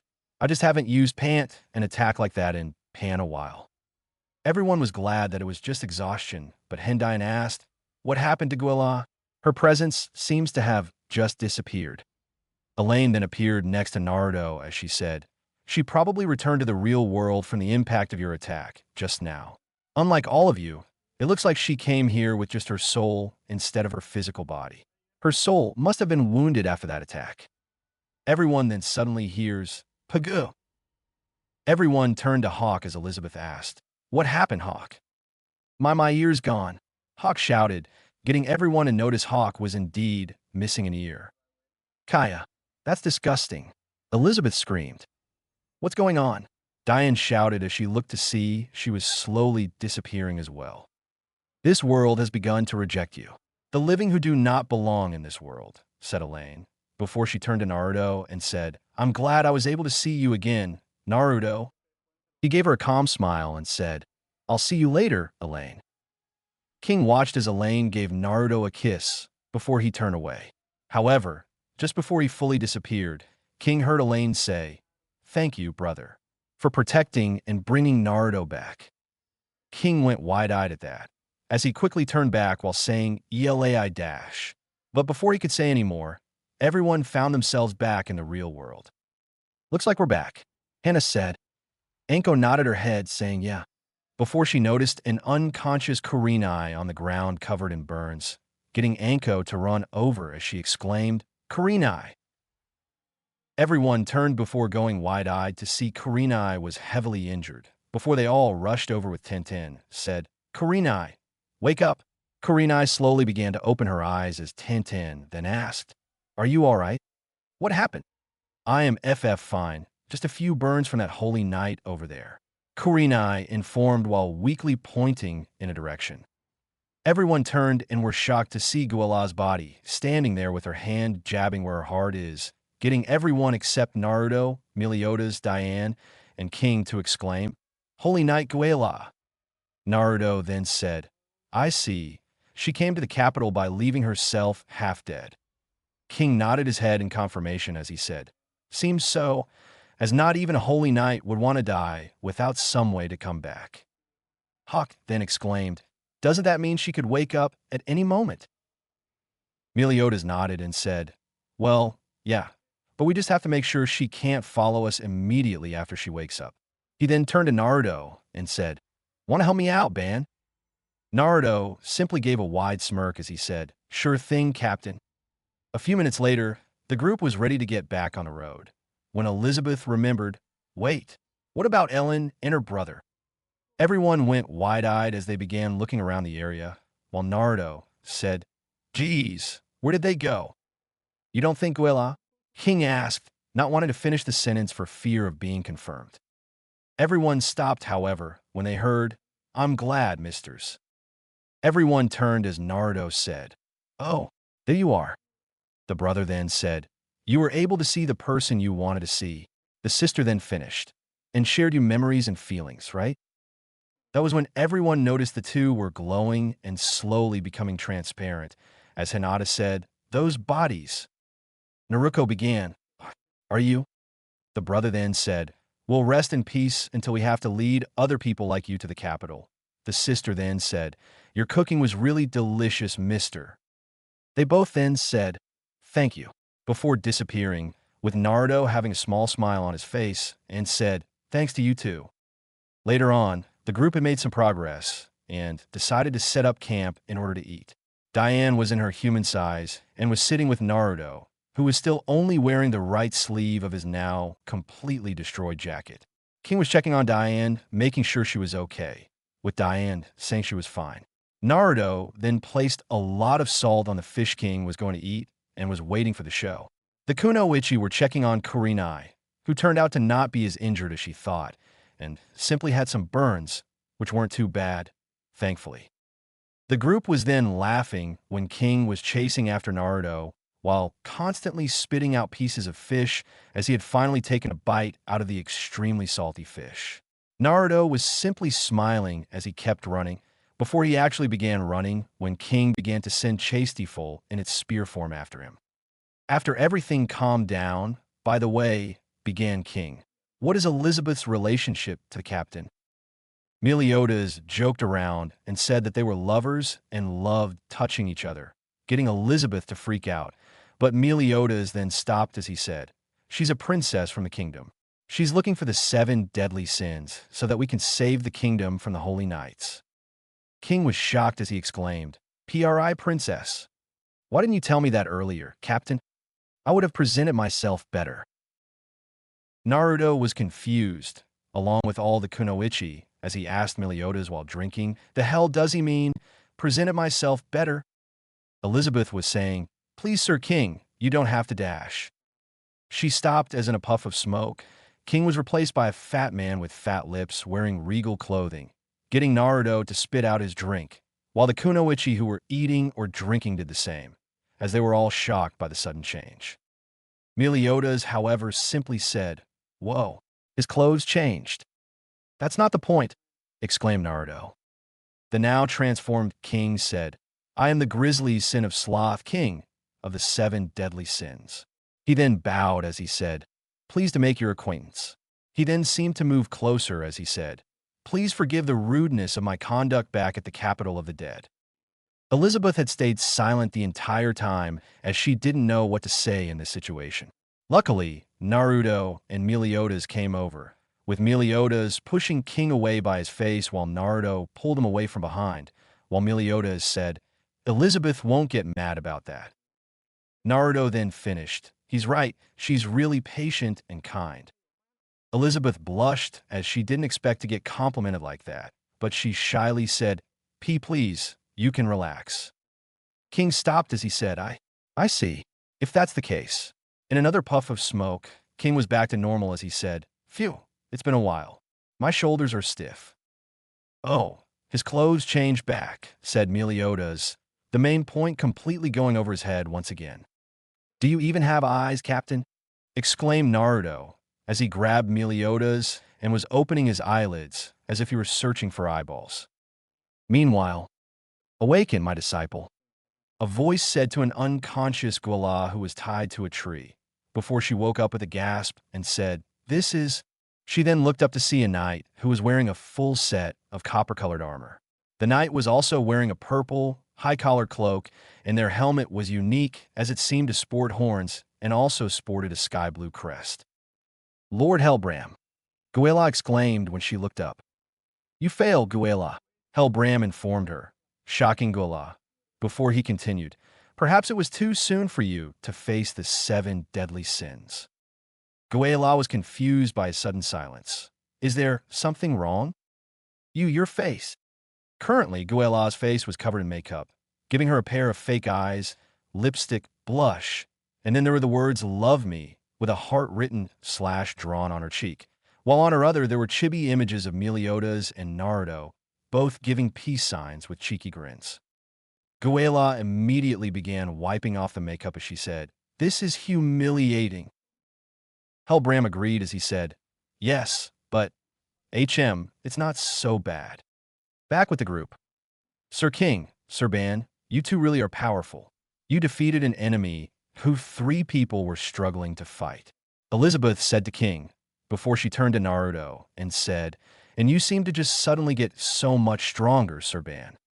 King then looked at the 3 and said, "Speaking of which, I was going to ask you all about that. While it's true that that Holy Knight was a formidable opponent, you should have been able to handle it if you were as strong as you used to be." King then focused on Naruto and said, "Even you, Naruto, should have been able to handle an opponent like her, even if you were restraining your original powers." Huh? Elizabeth, Hawk, and the Kunoichi were confused as Hawk then asked, What does that mean?" "You 3, King began, what happened to your sacred treasures?" Diane brought her ponytails around her face and cutely said, "I lost mine," while sticking her tongue out slightly. "I sold mine," Meliodas said without a care in the world. When Naruto didn't answer, everyone turned to him as he was drinking before he said, I gave mine to someone for a while." King, being shocked by their answers, unconsciously transformed back into the fat man form, while everyone was confused about one thing. Who did Naruto give his sacred treasure to? Meanwhile, in an undisclosed location. At the same time, we find ourselves in a room full of potions, books, and strange items, all of which seem to be used for some type of magic, though the effect of the potions or items are all unknown. Over by a table, we find a cloaked person seemingly working on something, before there was a brief flash of bright light. Once the light was gone, we see that on the table was an ornate, gold-colored 4-section staff where the ends were spikes instead of flat. The cloak completely covered the person, but we see a small crystal orb floated towards the weapon, before the weapon suddenly disappeared. No details could be seen from the person except a pair of glowing gold eyes. The person then said, I finally finished it. It took a while, but I finally managed to figure out the adjustments. The person looked out the window and said, let's see what you think of it the next I see you, Ban. Chapter 6. Festivals, Fun, and Surprises. Last time, Sir King, Sir Ban, you two really are powerful. You defeated an enemy who 3 people were struggling to fight. Elizabeth said to King before she turned to Ban and said, and you seem to just suddenly get so much stronger, Sir Ban. King then looked at the 3 and said, speaking of which, I was going to ask you all about that. While it's true that that Holy Knight was a formidable opponent, you should have been able to handle it if you were as strong as you used to be. King then focused on Ban and said, even you, Ban, should have been able to handle an opponent like her, even if you were restraining your original powers. Elizabeth, Hawk, and the Kunoichi were confused as Hawk then asked, what does that mean? You 3, King began, what happened to your sacred treasures? Diane brought her ponytails around her face and cutely said, I lost mine, while sticking her tongue out slightly. I sold mine, Meliodas said without a care in the world. When Ban didn't answer, everyone turned to him as he was drinking before he said, I gave mine to someone for a while. King, being shocked by their answers, unconsciously transformed back into the fat man form, while everyone was confused about one thing. Who did Ban give his sacred treasure to? Meanwhile, in an undisclosed location. At the same time, we find ourselves in a room full of potions, books, and strange items, all of which seem to be used for some type of magic, though the effect of the potions or items are all unknown. Over by a table, we find a cloaked person seemingly working on something, before there was a brief flash of bright light. Once the light was gone, we see that on the table was an ornate, gold-colored, 4-section staff where the ends were spikes instead of flat. The cloak completely covered the person, but we see a small crystal orb floated towards the weapon before the weapon suddenly disappeared. No details could be seen from the person except a pair of glowing gold eyes. The person then said, I finally finished it. It took a while, but I finally managed to figure out the adjustments. The person looked out the window and said, let's see what you think of it the next I see you, Ban. Van-Oo region, northern Lyonesse. Loud cheers were roaring through a valley as a large army marched forth to pillage, rape, plunder, and all sorts of nasty things. The leader of this group, so unknown to even kingdoms that he was unnamed, raised a bloodied helmet. Listen up, people. We'll continue south, crush Britannia, and eat our fill, he called out, gaining more cheers from his barbaric army. Suddenly, the heavens became illuminated as a bolt of lightning fell from the sky and crashed into the midst of the horde. As the electricity died down, the barbarians turned to see Gil Thunder kneeling in a crater, his hand on his sword where he slowly drew it out. Behind him was a young man with blonde hair and a dull tan armor with a lance in his hands. Who the hell are these two? A barbarian demanded. Looks like a couple of knights to me, the chieftain said, looking at them. Not just ordinary knights, chieftain. They're holy knights, a barbarian cried out. The chieftain gave a dark grin. And they're stupid enough to send only 2 of them? He questioned as he looked at the knights. This is funny. Let the bloodfest begin, he commanded. Gil Thunder sighed as he listened to the cheering barbarians. Well, the truth is we don't care for fests after a certain incident. Right, Gil? The blonde asked his friend. Gil felt himself shudder as he sighed. Oh, we hate them and don't remind me of that. Hauser. I despise fests, and that incident always brings up bad memories, he stated to the now named Hauser. Raising his sword into the air, lightning sparked momentarily before it surged around, and the barbarians felt themselves being electrocuted by untold amounts of lightning. The blonde grinned. You need to lighten up a little. But right now, I think it's time for us to wrap this up, the man said as he thrust his lance forth and a powerful gust shot off his weapon and blew, shredded, and all other forms of pain and destruction were caused by the wind. The chieftain didn't know what to think as he cried out in pain before he was practically vaporized by the 2 holy knights in nearly an instant. Lyonesse Castle. Though His Majesty, the King, can foresee the coming holy war, he has ordered us to lay down our arms in hope of avoiding conflict. A male voice called out. That, however, is a mistake, the same man said, where is shown to be a brown-haired man wearing red-spiked armor talking to a crowd of knights, Guila herself being one of them. In a large plaza, we holy knights are the sword and shield that protects and defends Leoness. All knights, prepare for the holy war. Hone your skills. In this, I swear we, your grand masters, shall lead you to victory, he told them. Of course, the men supported their leader and thus cheered in agreement with the man's words. A silver-haired man watched as the knights all left to do their duties before looking over to the other man. Little over the top, wasn't it, Dreyfus? He asked the now revealed Dreyfus. Always so critical, Hendrickson, Dreyfus responded. As they were talking, a knight walked up to them and saluted them. Grandmaster, Sirs Gil Thunder and Hauser have returned from putting down the savages. They await your presence, he told Dreyfus, who nodded his head in response. Very well, I'll go speak with them immediately, Dreyfus told the knight. Send them to my chambers, would you? He asked the knight, who nodded before doing as he was told. Roughly 15 minutes later, Dreyfus entered his chambers inside the castle and saw the aforementioned knights waiting for his presence, where the two saluted to him. Sir, mission complete, Hauser told him. Well done, Hauser. Gil Thunder, you finished much faster than anticipated, he told them as he laid a pouch of gold in front of each of them, which they took. Grandmaster Dreyfus, when is the holy war going to happen? Hauser asked as he scratched the back of his head. I don't mean to complain, sir, but running these milk runs and errands are making me feel soft, he told his leader. Dreyfus nodded his head in agreement.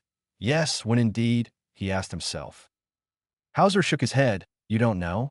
Not even who it's against? The diamond rank warrior asked him. Mind the tone, Hauser, Gil Thunder told him seriously. Dreyfus waved the man down. It's all right, Gil Thunder, he told the man before turning a page in the book he had grabbed. Tell me, Hauser, what of the 7 deadly sins? He asked the two powerful knights.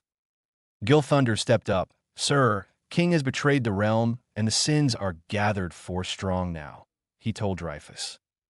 Hauser felt his head shake in confusion. Hold on just a second. We're fighting the 7 deadly sins, he asked Gil Thunder. That's who this war is going to be against? Dreyfus closed his book and set it down. That remains uncertain, he told Hauser calmly. However, there's one thing I can say for certain. The 7 deadly sins, especially Ban the Fox sin nor his captain Meliodas the Dragon sin, are to be underestimated. They founded the order together as brothers in arms. Take caution when this matter is brought up with others, he told them. That is why they must be defeated, he told Hauser specifically this time. Hauser nodded his head. Yes, Grandmaster Dreyfus, he responded. Dreyfus sighed deeply before he looked out his window. I assume you have heard of Danafor, the kingdom that once rivaled Leoness in both military might and economic power? He asked. Of course, it was obliterated by a disaster of some sort roughly 20 years ago. Give or take a year, of course, Hauser said, recounting his knowledge. That is only half true, for you see, it was eradicated by the pure, unadulterated might of the dragons in Meliodas' wrath, he told the man. If that is true, then the fact that the realm's incredible number of holy knights highly numerate advantages over the sins. Plus, there's the new generation to think about. We're popping out more knights than ever before. It should be impossible to fight us even with as strong as the sins are, Hauser said. Hauser, you're being optimistic, Gil Thunder sighed out. And you're being pessimistic. Besides, I have a prior engagement I have to tend to. Now, if you'll excuse me, I have to get going, Hauser said before walking out the door. The new generation, huh? Dreyfus sighed out. Tell me, how serious is it, Gil Thunder? He asked. Gil Thunder walked over and leaned into the man's ear. Reports state that Hendrickson's faction has been summoning several Holy Knight apprentices. It is unknown what happens after he does so, he reported. I see. Meanwhile, back with the sins, Meliodas had just been informed of the new generation of Holy Knights from King. The new generation? What's that? He asked. Yeah, it sounds strange to have a title called that, Hinata said curiously.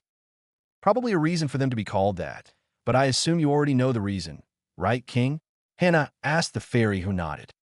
Supposedly it's a new breed of Holy Knights, King told them, from what I've gathered. One of the Grandmasters takes in any of the failed apprentices, and almost overnight, they gain enough power to rival the power of seasoned holy knights like us. It's known as the Hendrickson faction due to these new types of knights being loyal only to Hendrickson and nobody else. Not even the king, he told Meliodas. That's not only strange, but very dangerous. No man should have that much power under their belt, especially a holy knight who's drunk off power. And last I checked, only the king himself held supreme power over his subjects, Ban said calmly. So you know any of these new generation holy knights? Meliodas asked King. You already met one of them. That girl Guila was one of them. King told them honestly, shocking them. Guila, Hinata exclaimed. That explosive chick is one of them. Naruto said in shock. Are you saying that Guila chick was an apprentice holy knight? Diane asked in shock. Yeah, and she was apprenticed under a knight named Hellbram. Apparently, she flunked out due to emotional instability when her father Dale went missing a decade ago, King told her. Dale? I know that name. Wasn't he that knight that set it up for us to train his children when they got older, just before we got framed? Meliodas asked the fairy. Yeah, he was, King said, gaining everyone's attention. He also hasn't been seen in 10 years either. We've already met his daughter. However, his son and Guila's little brother Zale, or Zeal Dash. It's Zeal. I met the little kid when he was a baby, and I was visiting the town, more specifically Dale's house, to go over a few details about training with me, Ban said, getting King to nod his head in thanks since he couldn't remember the little kid's name.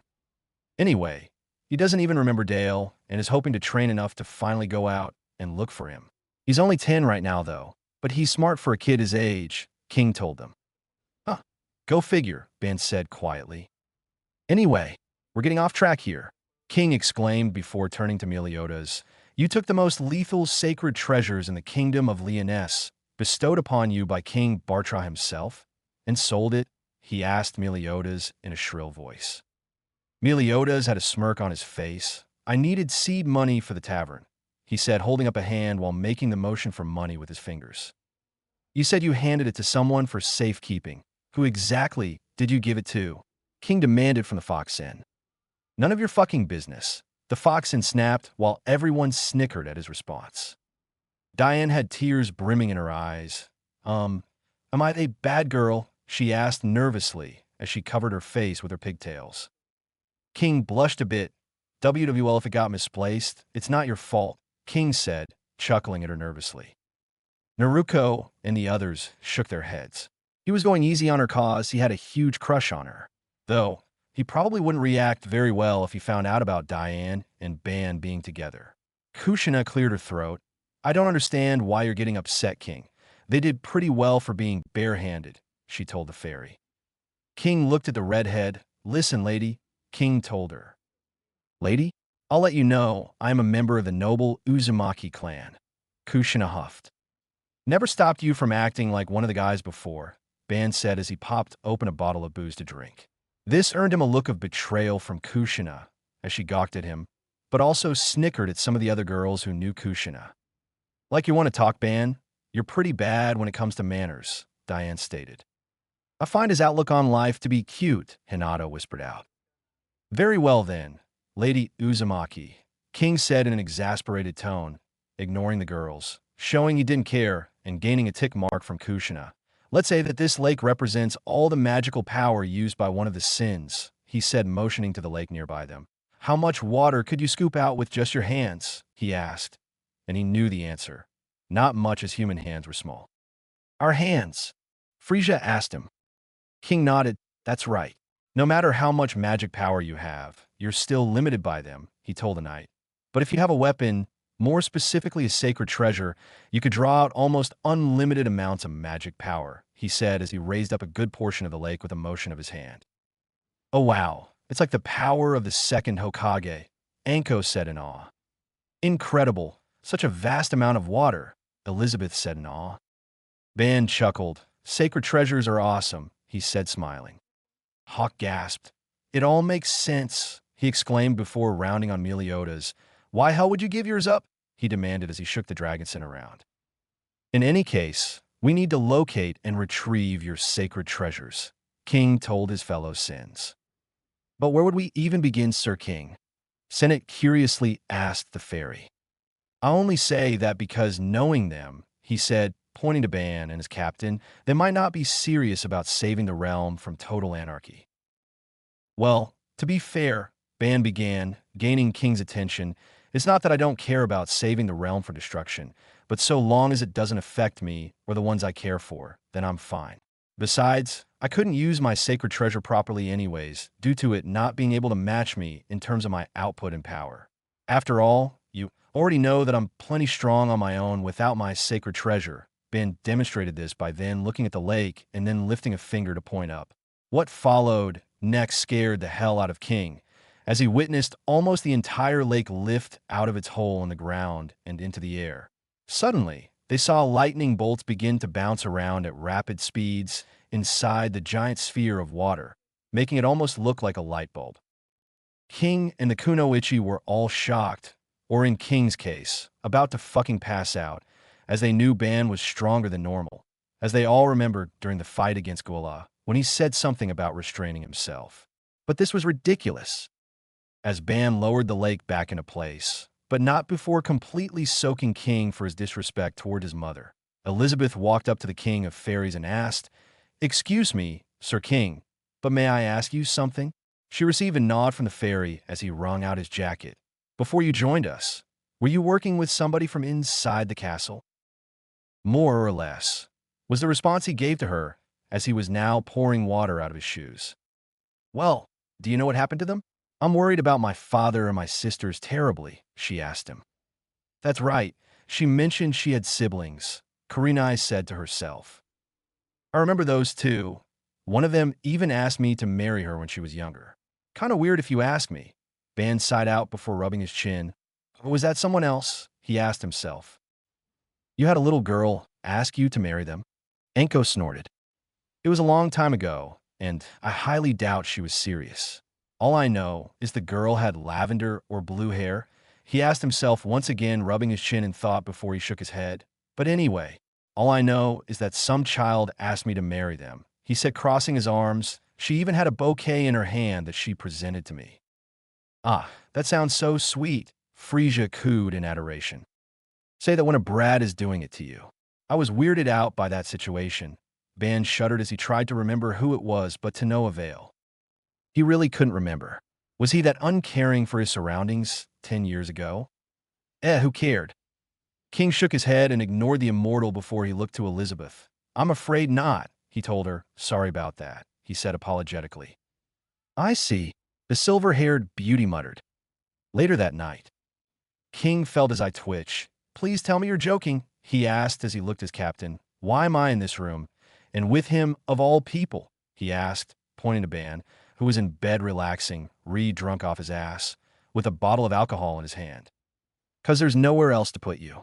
The ninja chick with red hair placed spatial distortion runes around the rooms of the tavern and expanded everything around to make accommodations for everyone that is traveling with us.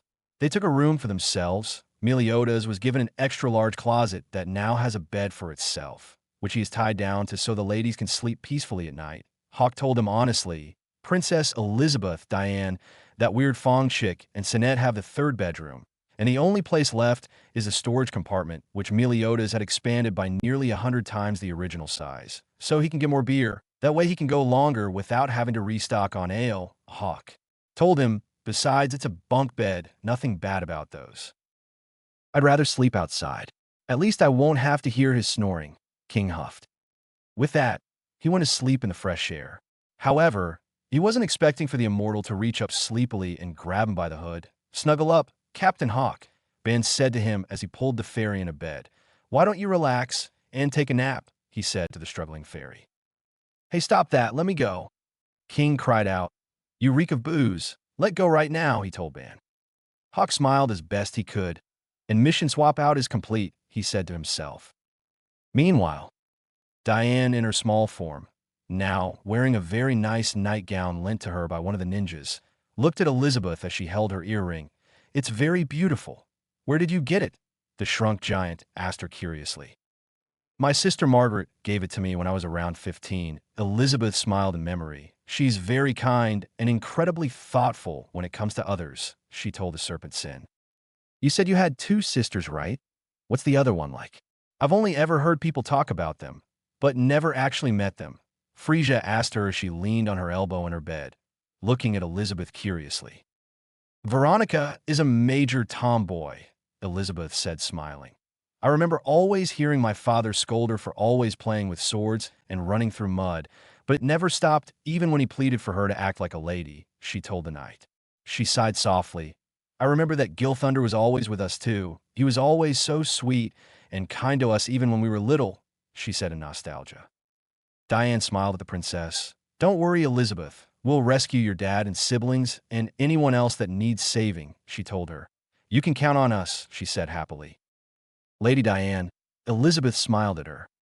Let's get some sleep. It's getting late, and we have a lot of ground to cover soon. The giantess smiled at her. Sweet dreams, Elizabeth, Sinette, Frieza, she told the girls as she put the lamp out for the night so she could rest up for tomorrow. Meanwhile, back at the kingdom of Leoness.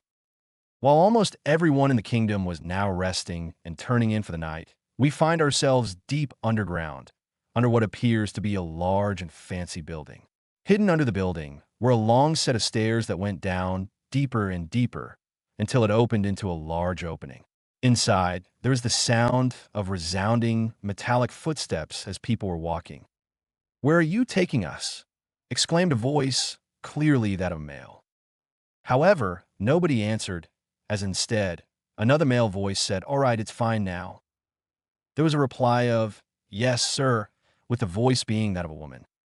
With that, a pair of bags were removed, revealing the two to be Jericho and Twiggo, both of whom looked around shocked, with Twiggo turning to see it was Guila who had placed the bags on their heads as he exclaimed, You're Guila? Why the hell are you here? However, instead of receiving an answer, Guila simply told him how she had no obligation to tell him anything, earning her a reply from Twiggo about how he's confirmed that he'd kill her later. Jericho decided to ignore this as she asked, What's going on? I thought we were summoned by Great Holy Knight Hendrickson. So where is he? I'm right here, they heard from behind, getting them to turn as they saw Hendrickson, who continued to talk. And if I recall correctly, your apprentice Holy Knight Twiggo, and then apprentice Holy Knight, as well as the student of Marileona Vermilion, Jericho, I presume? However, when Jericho and Twiggo turned, instead of answering, they were shocked stiff as they saw something hanging above Hendrickson that scared them immensely. What the? Jericho gasped out in shock as Twiggo finished her statement with, Hell is that? As he too gawked at the sight behind the Holy Knight. For you see, hanging above Hendrickson was the dead and mutilated but surprisingly intact body of a large, fat, crimson-skinned creature held up by large steel hooks and chains. Hendrickson ignored their looks. Welcome, proud warriors who thirst for new powers. Today, you will be reborn, he said loudly to them, something sinister about how he said that didn't sit right with the two failed apprentices. What is this monster? Jericho exclaimed, as she didn't like the feeling of death, corruption, and destruction that could be felt despite the beast being dead. It's the corpse of a demon, Hendrickson calmly said. It was discovered roughly 20 years ago in the Fairy King's forest that was burned down when the man who would become the fox sin obtained his immortality and took upon and was branded with the sin of greed. The two were shocked at hearing this, with Jericho stepping forward as she exclaimed, Then, that would mean that undead Ban is innocent. If this demon is the real destroyer of the Fairy King's forest, why was he branded a criminal? Hendrickson looked at Jericho for a moment, causing her to gulp nervously. She had spoken out of line to his superior after all. However, Hendrickson wasn't mad at her questioning him on why he had such a corpse to begin with, or even why she questioned the fox's innocence. Partially innocent. Actually, he told her honestly, it is believed that he killed the demon you see here, trying to get through the forest upon gaining his immortality. However, his original intention of traveling to the Fairy King's forest was to simply claim the amazing power that granted him immortality. Nobody knows how he managed to claim the Fountain of Youth, but all facts point to him managing to claim it either before the demon showed up or possibly when it began to destroy the forest. All anyone truly knows is that Ban Fox was immortal, had destroyed the Fairy King's forest, and broke a truce with the fairy race, and became the Foxen of greed for his insatiable greed for immortality, he told her. Jericho would have spoken more, but she stopped when she saw Hendrickson grab 2 chalices before he walked up to the dead demon's arm. He then slashed its wrist, getting blood to spill into the 2 cups before he turned to them. Here, it's demon blood. You'll need to drink it if you want to gain more power than that which you have ever known, he told them as he stretched his hand out to hand them the bubbling purple liquid. The 2 were shocked before Hendrickson said, "When we recovered the demon's body, dead crows were lying all around it, having feasted on its flesh. However, there were a few crows who were still alive, but upon closer inspection, one suddenly turned into a monster, killing nearly a dozen knights. It seems that the flesh and blood of a demon contain the ability to transform living beings into creatures that can draw out immense powers unlike any other. But if we drink this, will we die or turn into monsters?" Jericho exclaimed as she was now shaking from the fear of either becoming a monster or dying, neither of which she wanted to happen. Hendrickson was silent for a brief moment before he said, "If a human is compatible, then they will remain the same while their power is also greatly enhanced," he told them. "Guila is proof of that," he said, motioning to the explosion using woman. This shocked the 2, with Twiggo remembering his epic defeat at the hands of Meliodas, while Jericho, instead of thinking about the humiliation that Ban put her through, focused on the fact that he wasn't the bad guy she had believed him to be, while also remembering a memory from when she was a little girl asking something in crimson armor to marry her. Guila, seeing their silence, spoke up, "Either way, now that you know about this, we can't simply let you leave."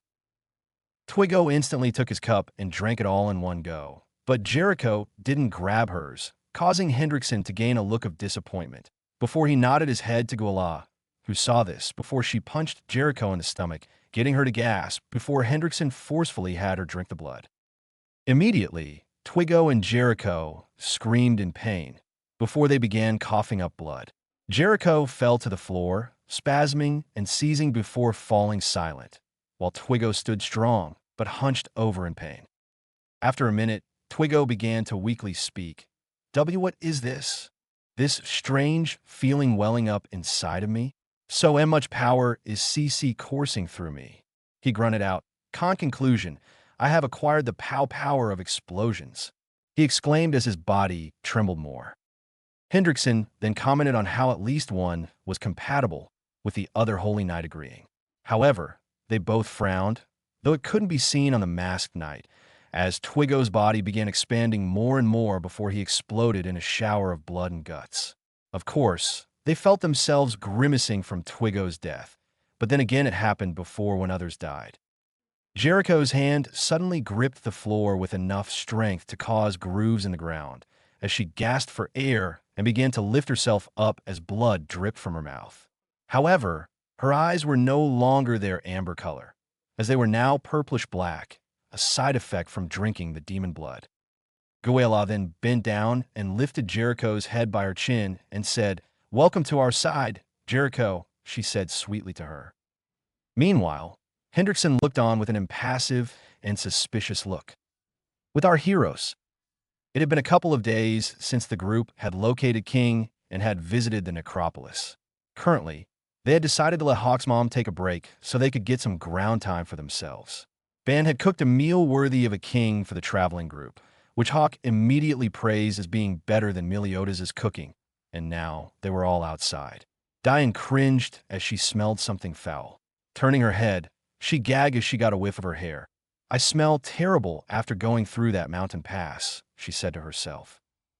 "Well, why don't you go take a bath?" Kushina asked her. "I don't know if there are any large bodies of water nearby, and even then there might be perverts who peek on me while I bathe," Diane told the redhead.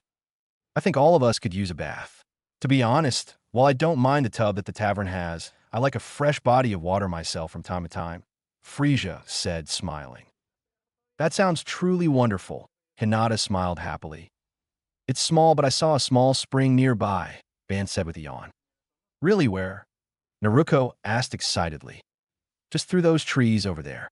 You go past the lingonberry patch and go a couple of meters, and Viola, small spring to bathe in, he told her while pointing in a specific direction. It sounds nice. I want to swim, Karinai said happily. Yeah, count me in, Anko said happily. Well then, it's settled. We'll all go for a bath, Elizabeth said smiling. Come on, we better hurry, Hannah giggled out. And be sure to bring me back some lingonberries if you can, Ban exclaimed, getting a few of them to laugh, but give him a thumbs up. Meliodas grinned mischievously. The ultimate opportunity to see the heavens of a pay. Ban, seeing this, shook his head. He needed to make sure nothing stupid happened. The girls excitedly gathered the necessities and raced to the nearby lake to clean up. Ban watched as Meliodas and King rushed inside and slowly walked while he waited outside the door. He just knew he would have to run interference with those two today. Don't ask him how, he just knew. Inside the bar, King stopped a couple of feet away from Meliodas and gained the blonde's attention. What's up, King? Your face is really red, he told the fairy.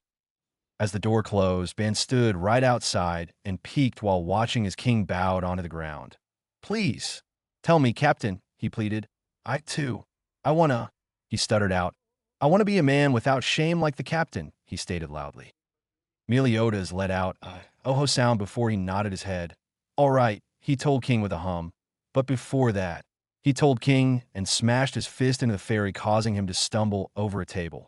First off, King, you want to gape at Diane's exposed naked body, as though you were licking it. Is that what you're saying? He asked him.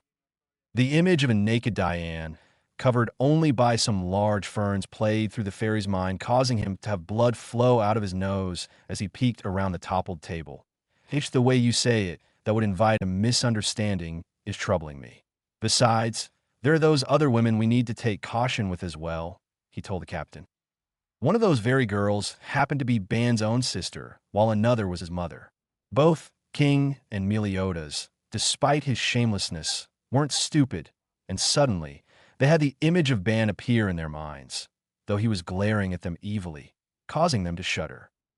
But that is how it is, Meliodas said, rubbing his hands together eagerly. Let's just get over there for now, King said as he stood up. Ban felt his eye twitch in annoyance. He was not going to let this go. A quick change of scenery, and the two pervy men were now hiding behind the bush that led straight into the spring where the numerous girls played in the water naked as the day they were born. Oh, the treasure of the eyes that were just beyond. OPPAI. Diane's voice was most relaxed as she called out, "This feels great," excitedly as she splashed about in the water. Elizabeth's laughter followed soon after. Diane, you're being so shameless right now, she exclaimed as a splashing sound was heard loud and clear. Anko's own voice of, "It's fine. Nobody's looking anyways besides us. Let her have her fun," spoke out without a care in the world. Suddenly, a splash of water hit Naruto, causing her to squeal loudly as she ran through the water. Now you've done it, Sinette, where she began to chase the beautiful blonde from Dalmari village. Try and catch me. Sinette giggled happily. Man, you guys are so hyper. Try and cool, would you? Frieza said, trying to relax like Dian currently was doing, with little success. Would all of you calm down? I thought we were supposed to be washing up, Hannah groaned out. I don't think that calming down is an option right now, Hinata said to the Inuzuka heiress. Meliodas and King moved closer to the bush, unaware that they were being followed behind by a certain immortal. Crouching down, Meliodas grinned excitedly. It looks like a nude-colored world has grown on the other side of these bushes, he whispered happily. King felt himself gulp nervously. New and nude, Seco-colored, he exclaimed nervously. Are we? He gulped once again. Are we going to peek on them from here? He asked his captain with a blush growing across his cheeks. Is that even fine? Are we even going to be okay? All right even, he asked nervously. Hey, who says we're peeking? Meliodas asked the fairy king seriously as he could with the circumstances before him. And considering what he was planning to do, that wasn't saying much for his defense. Listen, King, this situation of which the thought and the intention of peeking which allows you to hide your perversion will turn you into an actor, Meliodas told King. I see, the fairy said in thought. Meliodas grinned. That's right, which means we have to jump right in and show no fear of repercussions, he said happily. However, when Meliodas opened the bushes so he could jump towards the lake, he and King were suddenly stopped in their tracks as they were greeted with the sight of Ban standing in their way. He currently had an incredibly dark, oppressive, almost evil aura around his body as he glared at them with evil red eyes, which is saying something as his eyes are a natural red color, that upon close inspection even had the word death in them. BB Ban, what when you were, hey did you come from? King asked him, who was extremely nervous by his sudden appearance.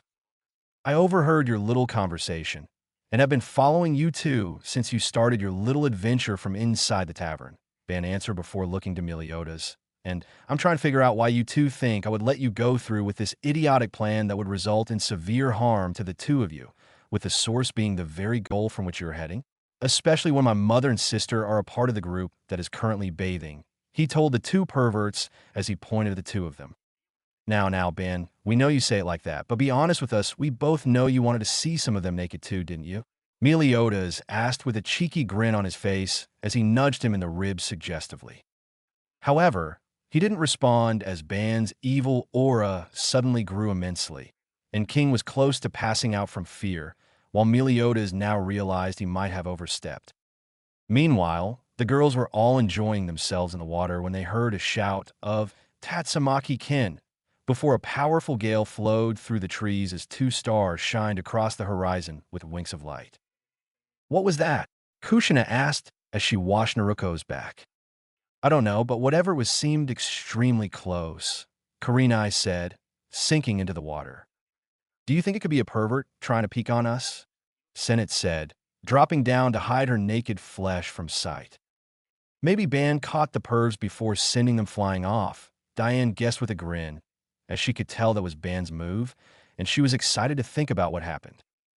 Before anyone else could say any guesses, they began to hear movement coming from the bushes.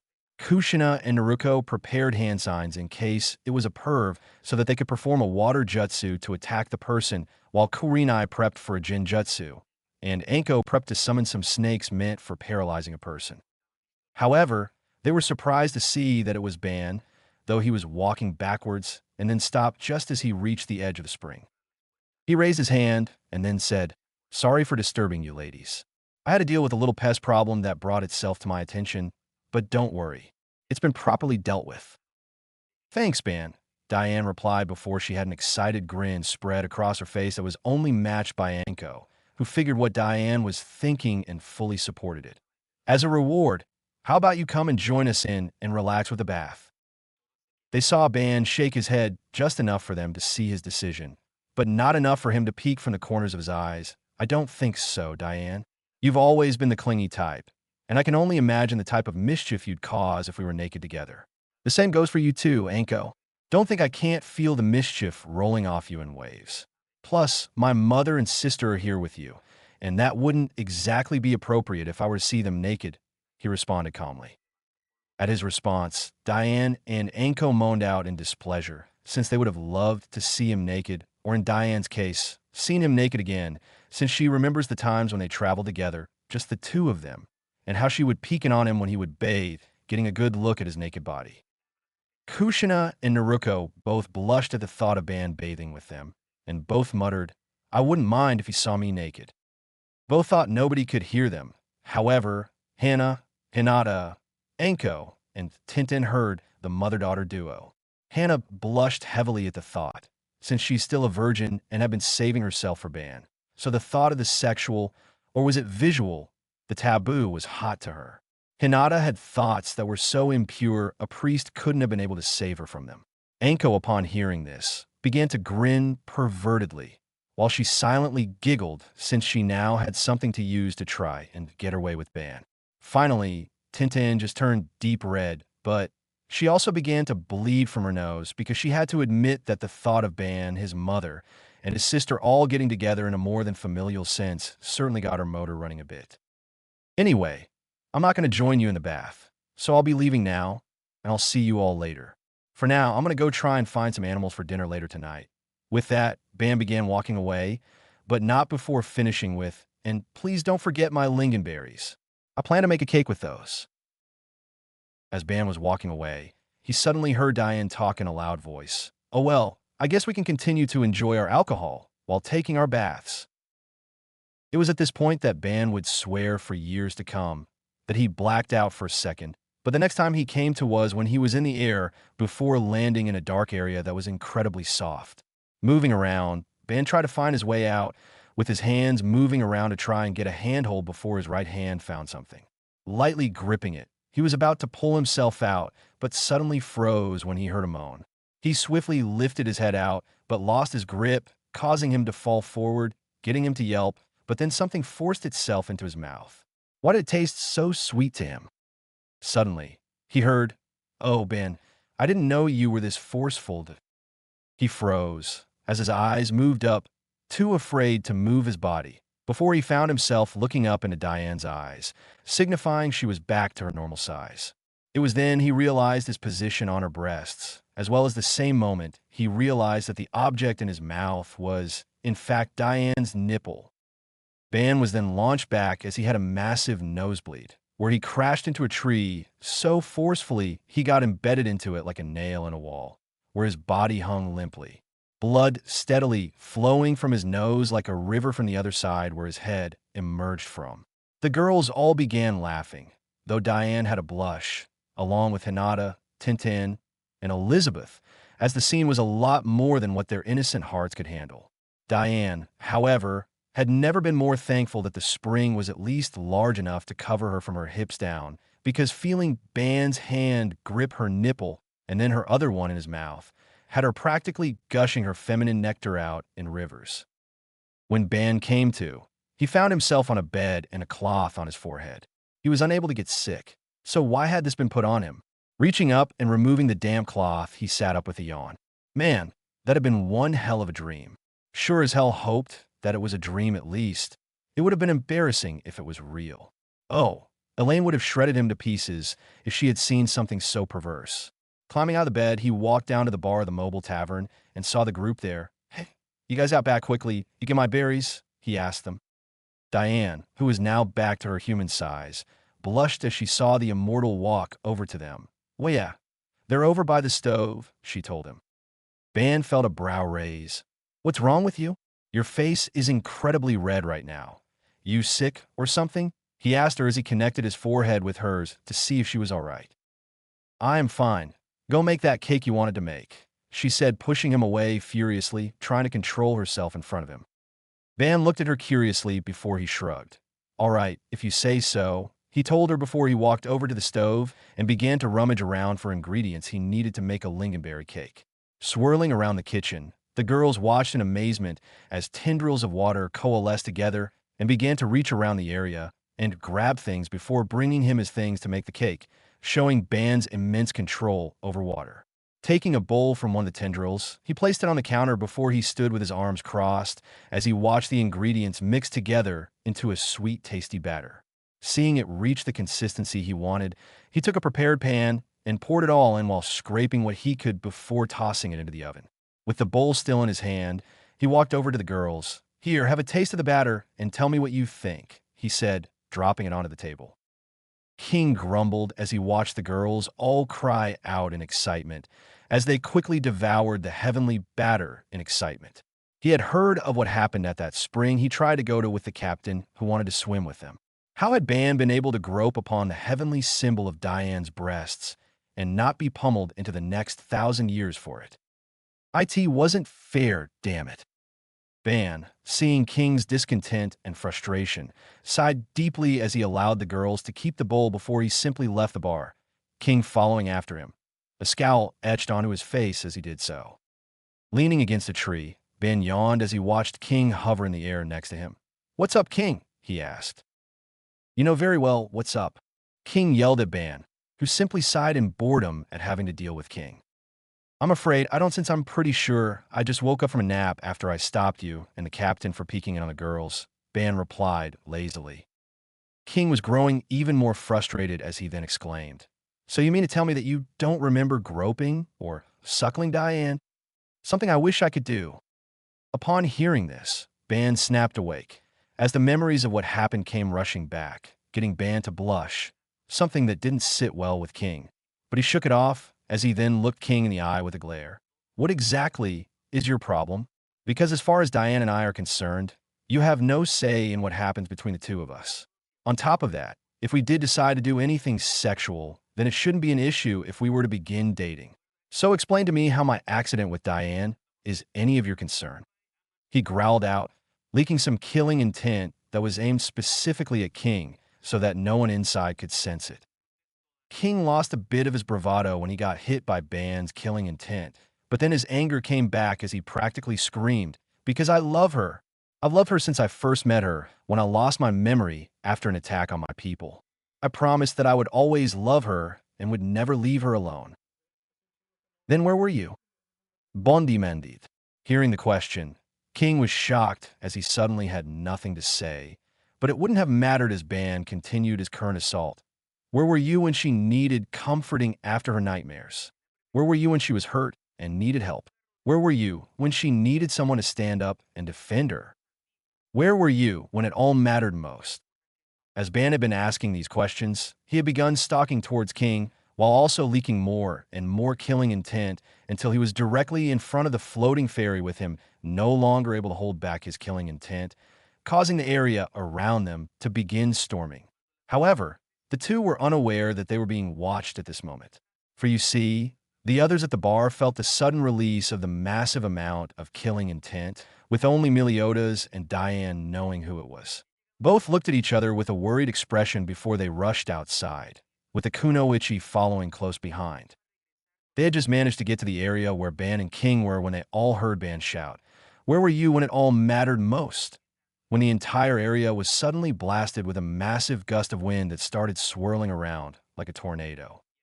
They were about to intervene, but then they heard Ban's next question that made all their eyes widen. "If you loved or cared so much about Diane, why were you nowhere to be found when she needed someone the most? When she needed a friend? As someone she could always turn to whenever she was sad, hurt, or felt alone?" Before any more could be said, the two of them suddenly heard crying. Looking to the side, both of their eyes went wide upon seeing all the Kunoichi and Meliodas. However, the one who had their attention the most was Diane, as she covered her mouth with one hand as her eyes were now filled with tears. King reached out for Diane as he began saying, Dash, don't." However, he was cut off when she shouted, as she then ran away from the area. Naruto and Elizabeth suddenly ran after Diane while they shouted for her to come back or wait. Meanwhile, the Kunoichi looked uneasy as they stared at both King and Ban before making their way back to the bar, with Meliodas following after giving a disappointed look to King. However, King never saw any of this, as after Diane ran away, he could only look at the ground in despair. Ban glared at King. "I hope you're happy now, cause not only did you break your promise to Diane, but you've only caused her more pain," he growled out to the fairy. With that, Ban walked back to the bar, wanting to check on his cake and make sure it hadn't burnt yet, so he could finish it. King, however, remained in place, as he couldn't think of any way to have avoided this whole problem, except for one thing. "I should have stayed with Diane all those years ago." With that final thought, King slowly began to float away, not knowing where he was going and not caring either. Later, after the whole situation with King, everything was rather tense for a while as nobody knew what to do. Kushina wanted to make sure Ban was okay. However, she had no idea what to do in this situation. So instead, Kushina simply decided to ask what she could do to help with the cake, as she figured that for now, it was better to not try and butt her head in this situation. However, this only made her sad, as she couldn't help her son, even though he was clearly in distress. Eventually, as Ban and Kushina were finishing up the cake, they all heard the bar door open and looked to see that it was Naruto, Elizabeth, and Diane. Seeing Diane, Ban quickly put the piping bag he was using onto the counter before he quickly moved to Diane. Ban didn't say anything as he stopped in front of Diane, while he scratched the back of his head nervously as he tried to figure out what to say. Diane looked up at Ban before she simply moved forward and wrapped him in a hug, one that he returned. "Please don't scare me like that again," Ban asked her softly. "I was really worried when you just ran off." Diane smiled softly as she heard the worry in his tone. "I'm sorry, but you know I can take care of myself." "It doesn't change the fact that I was worried about you," Ban replied, as he squeezed just a little tighter, really showing how worried he had been when she ran off, getting Diane to tear up from the joy that he cared so much about her. After a minute of the two holding each other, they separated with Diane, wiping her eyes as she said, "All right, I promise not to make you worry too much." Ban smiled softly at her as he nodded his head before he then said, "Well, it's a good thing you guys got back when you did, because we just finished the cake." The group all turned to the kitchen as they saw Kushina walk over with the now completed cake. They all looked at it in amazement as it was covered in a nice, white frosting with an ensemble of fruits all on the top of the cake. It was covered with strawberries, blueberries, little slices of tangerines, with a finish of some decorative chocolate work in the shapes of the animals for all the sins, the Uzumaki spiral, and then finally a nice drizzle of chocolate all on the fruits. Diane looked amazed since she knew that Ban was an excellent cook, but she had no idea that he could bake as well. Looking at Ban with puffed cheeks and a pout, classic cute girl pout, that made her look incredibly cute, Diane said, "Mao, why didn't you ever tell me you could bake? You could have made so many sweets for me." Ban chuckled as he took the knife Kushina brought over and began slicing the cake. "Because if I had told you that I could bake, you would have eaten nothing but sweets, and that's not good for you," he said, getting her to pout some more as she looked to the side. Ban then began to place pieces of the cake, along with forks, but before anyone could take a bite, Ban grabbed their attention as he spoke. "Before any of you eat the cake, I just want to warn you that the lingonberries I used can be fermented to make some pretty strong alcohol. So I want you all to take your time with this cake, since it's an alcohol cake, thanks to all the lingonberries I used."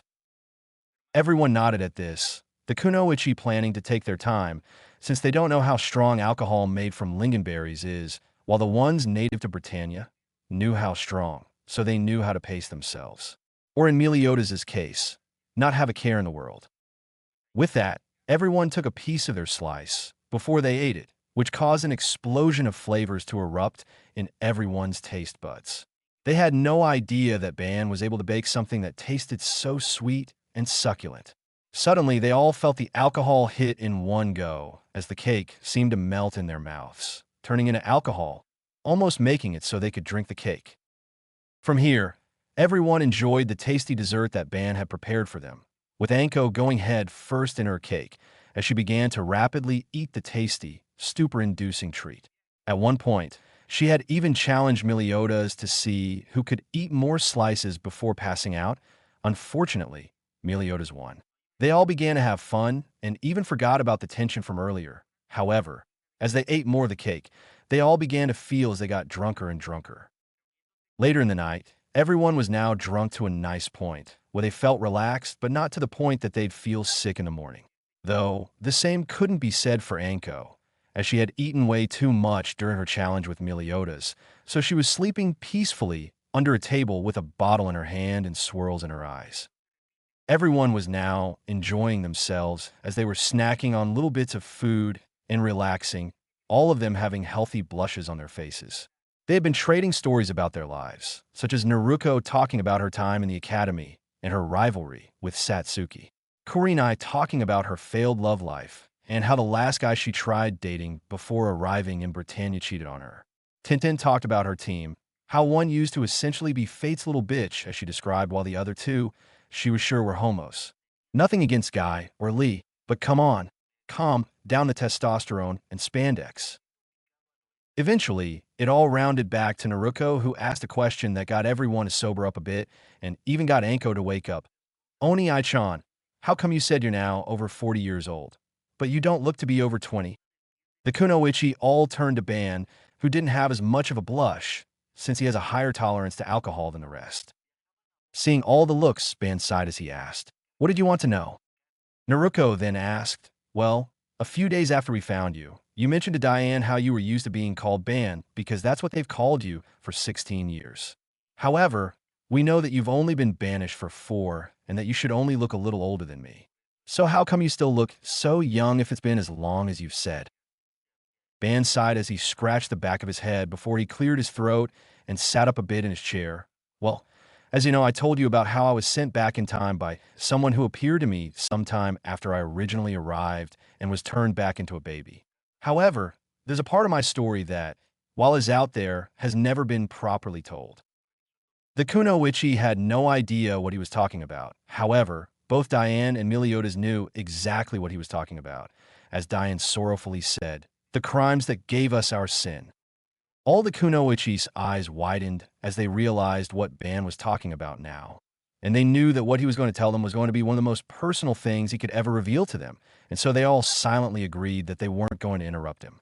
However, while everyone was paying attention to Ban, none of them noticed that one of the windows was open and that a tuft of brown hair could be seen. You see, many years ago, Super Duper Mega Flashback, there used to be an incredible forest that stretched across the northern part of the kingdom. It was full of life and creatures that could only be seen in this forest. The name of this forest was known as the Fairy King's Forest.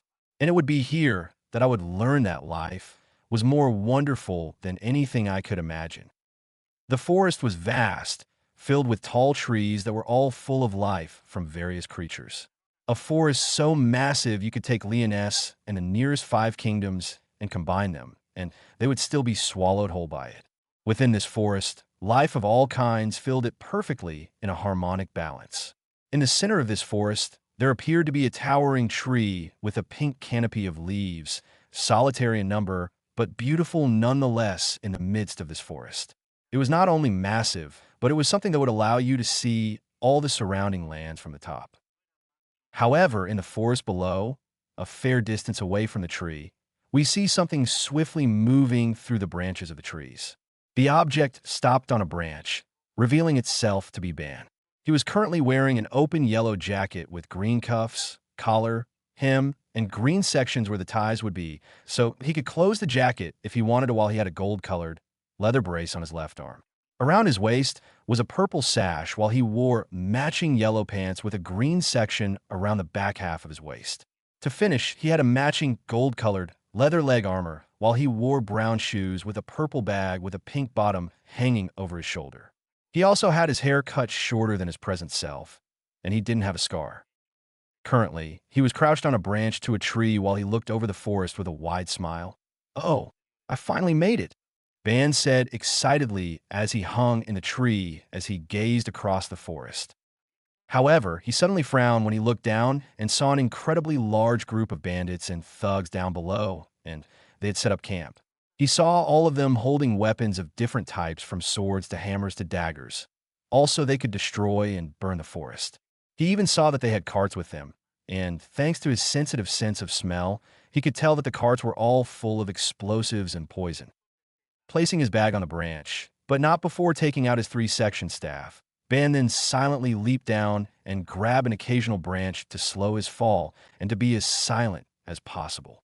Eventually, he made it to the ground and quietly made his way towards the large group as he snuck into their camp. Moving around, he kept his ears open as he listened to various conversations, some talking about all the rare creatures they could find and sell to make some gold, others talking about the holy maiden that they would love to have their way with, and finally he even heard talks about the same fountain of youth that he had come looking for. The tales that his old man, Zhivago, had told him when he was a lad had some truth, but even then they were usually based on rumors and stories that people would say or exaggerate heavily about. Eventually, he made it to the main tent where he knew that the leader of the group was, along with all the money that belonged to the group. Sneaking inside, he saw as the guy was in bed, seemingly asleep, so he quietly made his way through the tent and towards the leader. Once he made it to the guy, Ban slowly began to reach for the man's head, but before he could get a hold, one of his wrists were grabbed by the very same leader. Seeing his target was awake, Ban decided to forego being silent and quickly fought against the leader, managing to overpower him and cover his mouth. The man still tried to fight against Ban, but Ban proved stronger as he quickly overpowered the man and wrapped his free arm around the leader's throat. Then, without a second thought, Ban snapped his neck, killing the leader. Ban waited for a minute, making sure no one heard anything before he silently sighed in relief. With that done, he quickly went through all the containers, making sure he left nothing unturned as he grabbed anything that could be of value or importance. He grabbed bags of gold, jewels, weapons, and ornate objects before he started going through various papers to see what could be of use and what he could use later. Once he had grabbed everything, Ban sealed it all away and then grabbed his weapon, ready to start taking down the rest of the thugs. However, before he could do anything, he suddenly started to hear as the thugs outside began screaming in fear, agony, and pain. Rushing outside, Ban was greeted to the sight of a strange, dog-like creature that was mainly black with some light green parts around its body. He watched as it would run around the camp, attacking and eating various bandits, but there was still a lot left. Suddenly, Ban watched as a bandit was coming up behind the strange creature and swiftly moved before he attacked, and used his staff to not only snatch the weapon from the bandit's hands, but also use the snatched weapon to behead the bandit. The sudden noise alerted the other remaining few bandits and the creature as he swirled the halberd around. "All right then, who's next?" he asked in a long, drawn-out tone. "You bastard! You dare attack us? Do you know who we are?" a bandit demanded. "Yeah, you're all dead," Ban said as he appeared behind a bandit, the halberd sticking out from his chest, blood splattering across the grass underneath his feet.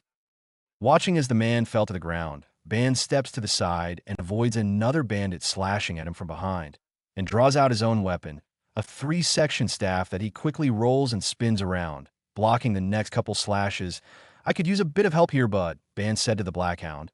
"But if you want, you can wait," he told the creature. "Of course, you need help. A weakling like you is destined to die here." The bandit attacking Ban laughed out before he suddenly felt weak. "W was H happening to me," he gasped out as he felt most of his strength leave his body. "It is a curious question." Ban smirked as he smashed his weapon into the man's head, chest, and then teeth. Watching the man collapse, he then reached down lazily and took his sword and looked at it. "I think I'll keep this one for myself since it's so nice," Ban said before he stabbed it into the man's head before he pulled it out and stabbed it behind him, thus striking down another bandit. "Yeah, you give yourself away with those emotions," he sighed out. The Black Hound barked as his size increased to momentous proportions, and with a roar he leaped at a bandit trying to run away. "No, no, please leave me alone. I promise to never come back," the bandit cried out, only to trip over a root that rose from the ground where he then felt a paw place itself upon his back. "Arrgh." The bandit cried out as the beast ripped into his flesh without mercy.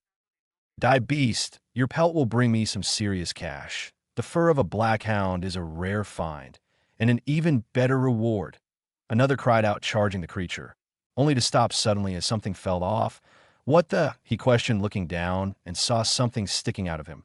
"When did he stab me?" he asked, looking up at the animal, its claws elongated to show that it hadn't even moved from its spot to kill the human.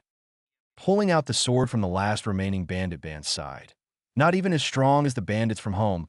You guys were awful for people looking for eternal youth," he said, throwing the blade he stole without care.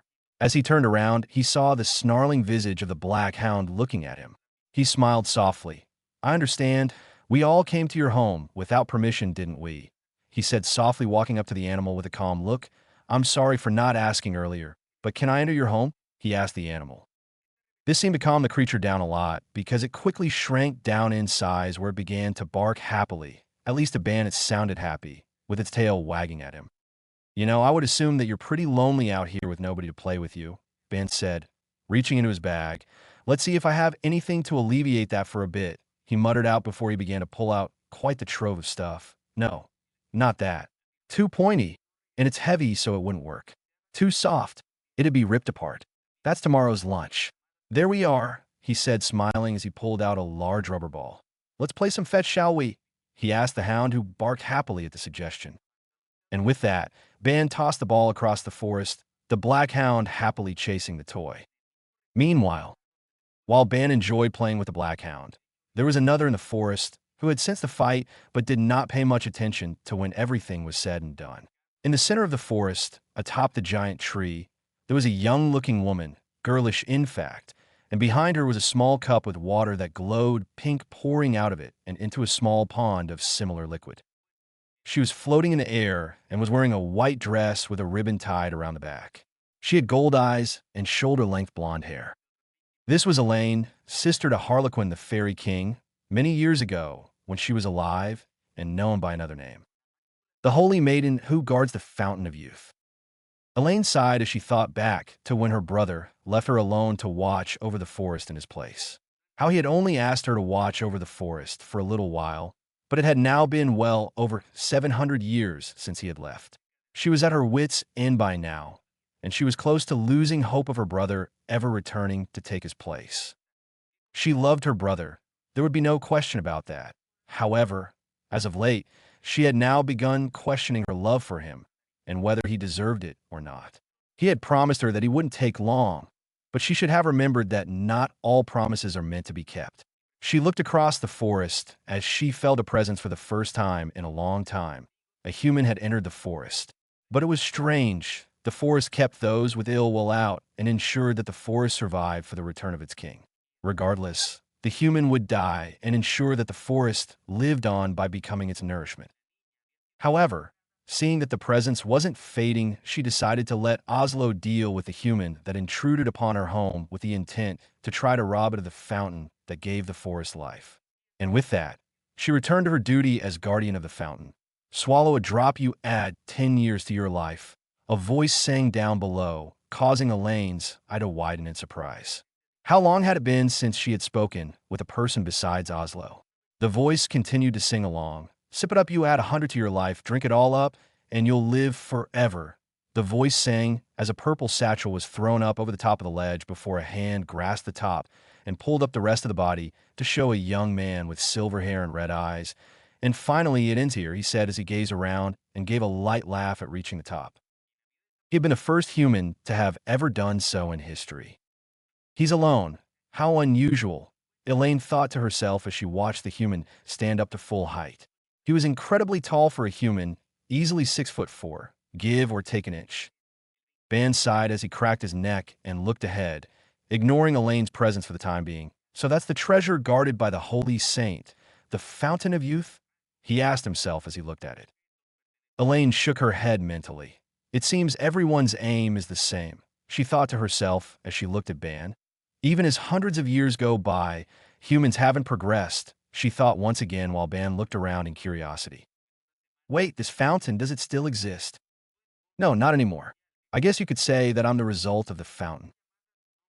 I think it would make Orochi Pedo pee his pants. He'd do anything for an immortal body. Wouldn't work. The powerful life energy would immediately reject any form of subjugation and would take his own while strengthening mine. Believe me, I've seen it happen. It ain't pretty in the slightest. Believe him, the last time it happened was at Edinburgh, and that one vampire exploded from trying to drink his blood. It was very bloody. I thought it was funny. You would, Captain. Don't act like you didn't laugh at him either, Ban. Anyway, back to the story. Elaine looked at the human as he sighed. It looks like the story was exaggerated, he told himself before looking around. There doesn't appear to be any holy saint protecting the treasure. He stopped as he gazed down to see a young child. I'm right here, though, Elaine thought. And that was when I met her. And I'll be honest, I thought she was a child that got lost. Ha ha ha, man, was I wrong to think that. Let me guess, she hurled you off the top of the tree? Plenty of times. I think she was rather enjoying tossing me off that tree now that I think about it. Ban leaned down to look at her. Did you get lost, little girl? He asked her. Elaine shook her head. I'm protecting the fountain, she told him honestly as she raised her hand. From thieves like you, she told him before an incredibly powerful blast of air smashed into Ban and flung him off the top of the tree. Ban's voice was heard crying out as he soared through the air. Say chai tea. I'm gonna die, he shouted out as he began to fly away. Did you seriously shout that out as you were knocked off the tree? Yes, I did, Diane, and I would trade this immortality to be knocked off that tree by her if it meant just spending one more second with her. You cared for her, didn't you? More than I realized, and I would do anything to get her back. It's fine. Even if you die, you'll become nourishment for the forest, she said to nobody. Take a sip and you'll add 100 years to your life, Ban's voice sang, not a mere few seconds later, surprising Elaine. Drink it all up and you'll live forever, Ban sang as he continued to climb up the tree. Another blast of air and Ban was once again thrown off the tree. Why is he still alive? She asked herself as she calmed down from throwing a human. The same one at that. Off the tree again. Though as expected, this would be. She didn't finish as she once again heard the telltale sound of singing from Ban as he once again made the climb. A sip adds 100 years to your life. Ban chanted out as he grasped a branch, only to once again be blasted off the tree with a shout of surprise before he fell. Ban then decided to run up the side of the tree, still singing that song. "Drink it all up," he grunted as he reached the peak once again, only to be thrown off by yet another blast of powerful wind. Once again going for the climb, he kept his chanting up, "Live forever." He grunted out as he flipped over the top of the ledge. No longer singing, and more like babbling nonsense, Ban clawed up the side of the tree to reach the top of the tree, where he was once again thrown off. The next time he moved in a more animalistic fashion, his babbling continuing as he ran up the side of the tree. And by now, Elaine had to have thrown his ass off the tree at least 30 to 50 times by the time he reached the summit, where she threw him off again, her hair becoming frazzled from actually having to exert so much energy on a single human. Finally clawing his way up to the top, Ban cried out, "Would you stop that already?" he exclaimed in annoyance. Like, seriously, did she know how exhausting it was to climb up this thing, only to be thrown off countless times? "That should be my line," Elaine cried out in annoyance. "Why are you still alive?" she asked him in shock. "No human should be all right after falling from such heights," she said in surprise at him being all right even after she flung him away so many times. Ban huffed out a breath. "Well, I was caught on one of the branches, then I landed in some of those trees, and after that I somehow landed on a gigantic king trumpet mushroom, and then at one point I landed in a pond." He explained to her on the several different locations he had been saved at. "You are one lucky son of a bitch. Persistent is more like it. How did you survive that many falls and still manage to climb that tree?" "Don't ask me. I only wanted to see if the fountain tasted like booze." "Well, Oni I-chan did it." "I'd rather not say." Elaine shook her head. "That's impossible," she cried out in shock. Why would the forest try and save a human, she asked herself, unsure of how this man was still breathing. Ban's laughter drew her out of her thoughts. "Like hell I'd know," he told her as he stood up fully. "Still, to think the one guarding this place would be you, Missy," he stated to her. "I think I'll be getting serious now," he told her as he brought out his weapon, spinning around and moving in conjunction with it. "A weapon imbued with magic," Elaine said as she watched the three-section staff glow a pink color as he stopped spinning and grasped it behind his neck with both hands. "Kill and steal. You humans never change," she told Ban. With a cry, Ban threw the end of the staff around where a beam of energy lashed out, and Elaine went to deflect the possible kill strike, only to gasp as the beam steered around her somehow, where it grasped the fountain where Naruto tugged it back to his palm. Now holding in his hand, he brought it up to his nose. "It doesn't smell like alcohol," he said, seemingly displeased by the smell. Elaine gasped when she saw the cup holding eternal life in the human's hand. Now Wei how. She swiftly turned around to see that the cup was indeed missing from its pedestal from where it had sat for centuries. Ban grinned broadly. "Oh well, when I say here's to my health, I mean it," he said excitedly. "Here's to a long life," he said as he raised it to his lips. "No, you can't. Stop it," Elaine cried out as large branches of wood snapped out and entangled Ban to the point he couldn't move. Quickly moving to take the fountain back, she replaced it where it belonged before she looked to Ban. What the hell is this?" Ban cried out as he tried to move. Elaine quickly moved back to the human. "I won't ask you humans to understand when you won't listen, but if you drink that, then this forest will wither and die. You should give up and leave," she told him. "Okay," he told Elaine, causing her to nearly fall to the ground in shock. "Okay?" She asked him in shock by his almost immediate answer. "You dare tell such a lie?" she demanded from Ban. "Nah, I'm serious," he said with a laugh. "Foolish human. He doesn't know I can read his mind," she thought as her eyes began to glow a bit brighter as she began to read his mind. Ban's mind, however, was very different from what she imagined. "Man, this sucks. The ale made from the forest berries are incredible. It'd be a shame if I couldn't get to taste it anymore," he thought, quite upset by such a thing happening. "I guess I need to just leave. After all, no point in staying here now that I know I can't drink the fountain," he thought to himself. Elaine felt something inside her stir. This human, he's serious, she thought to herself before she called the tendrils away and freed Ban. He's a strange human, she thought to herself, causing Ban to perk up as he looked at her. "You just thought I was a strange human, didn't you?" he asked her, causing her to gasp. "How did you know that? Can you read minds?" she asked him. Nope, not one bit. Your expression was just easy to read. He laughed happily. Elaine glided around him and gazed at him curiously. Just who in the world are you? She asked him as he proceeded to remove the kinks in his body. Can't you tell? I'm a thief. The name's Bandit Ban. He told her. What about you? Who are you? He asked her. I'm Elaine, she told him softly. Ban's eyes began to drift shut. Elaine, he said before he collapsed. What are you doing? She cried out. Why are you sleeping? She asked him in shock that he would just collapse like that. Like, seriously, I'm tired, he told Elaine, not opening his eyes to answer her. No, seriously. Don't fall asleep, she cried out to him. However, Bandit Ban was dead to the world as he began to catch some well-needed Z's. Elaine crouched down and began to shake him. Hey, go home. Don't sleep here. Listen to me. You need to go home, she cried out, her voice repeating itself to the point it could be heard from quite the distance. However, it was no use, as Ban was completely asleep. So in the end, Elaine simply used the branches to move him somewhere more comfortable and out of the way. The next day, Ban was leaning on his arm, trying to speak, but he couldn't get comfortable no matter what he did. Hey, your face looks worn out this morning, he told her. Why do you think that is? She asked quietly before she asked clearly. You have no more business here, right? Why don't you just hurry up and leave? She asked him. Hey, Elaine, where can I get some water? He asked her. Water, Elaine muttered in confusion before she floated over to a branch and plucked some leaves.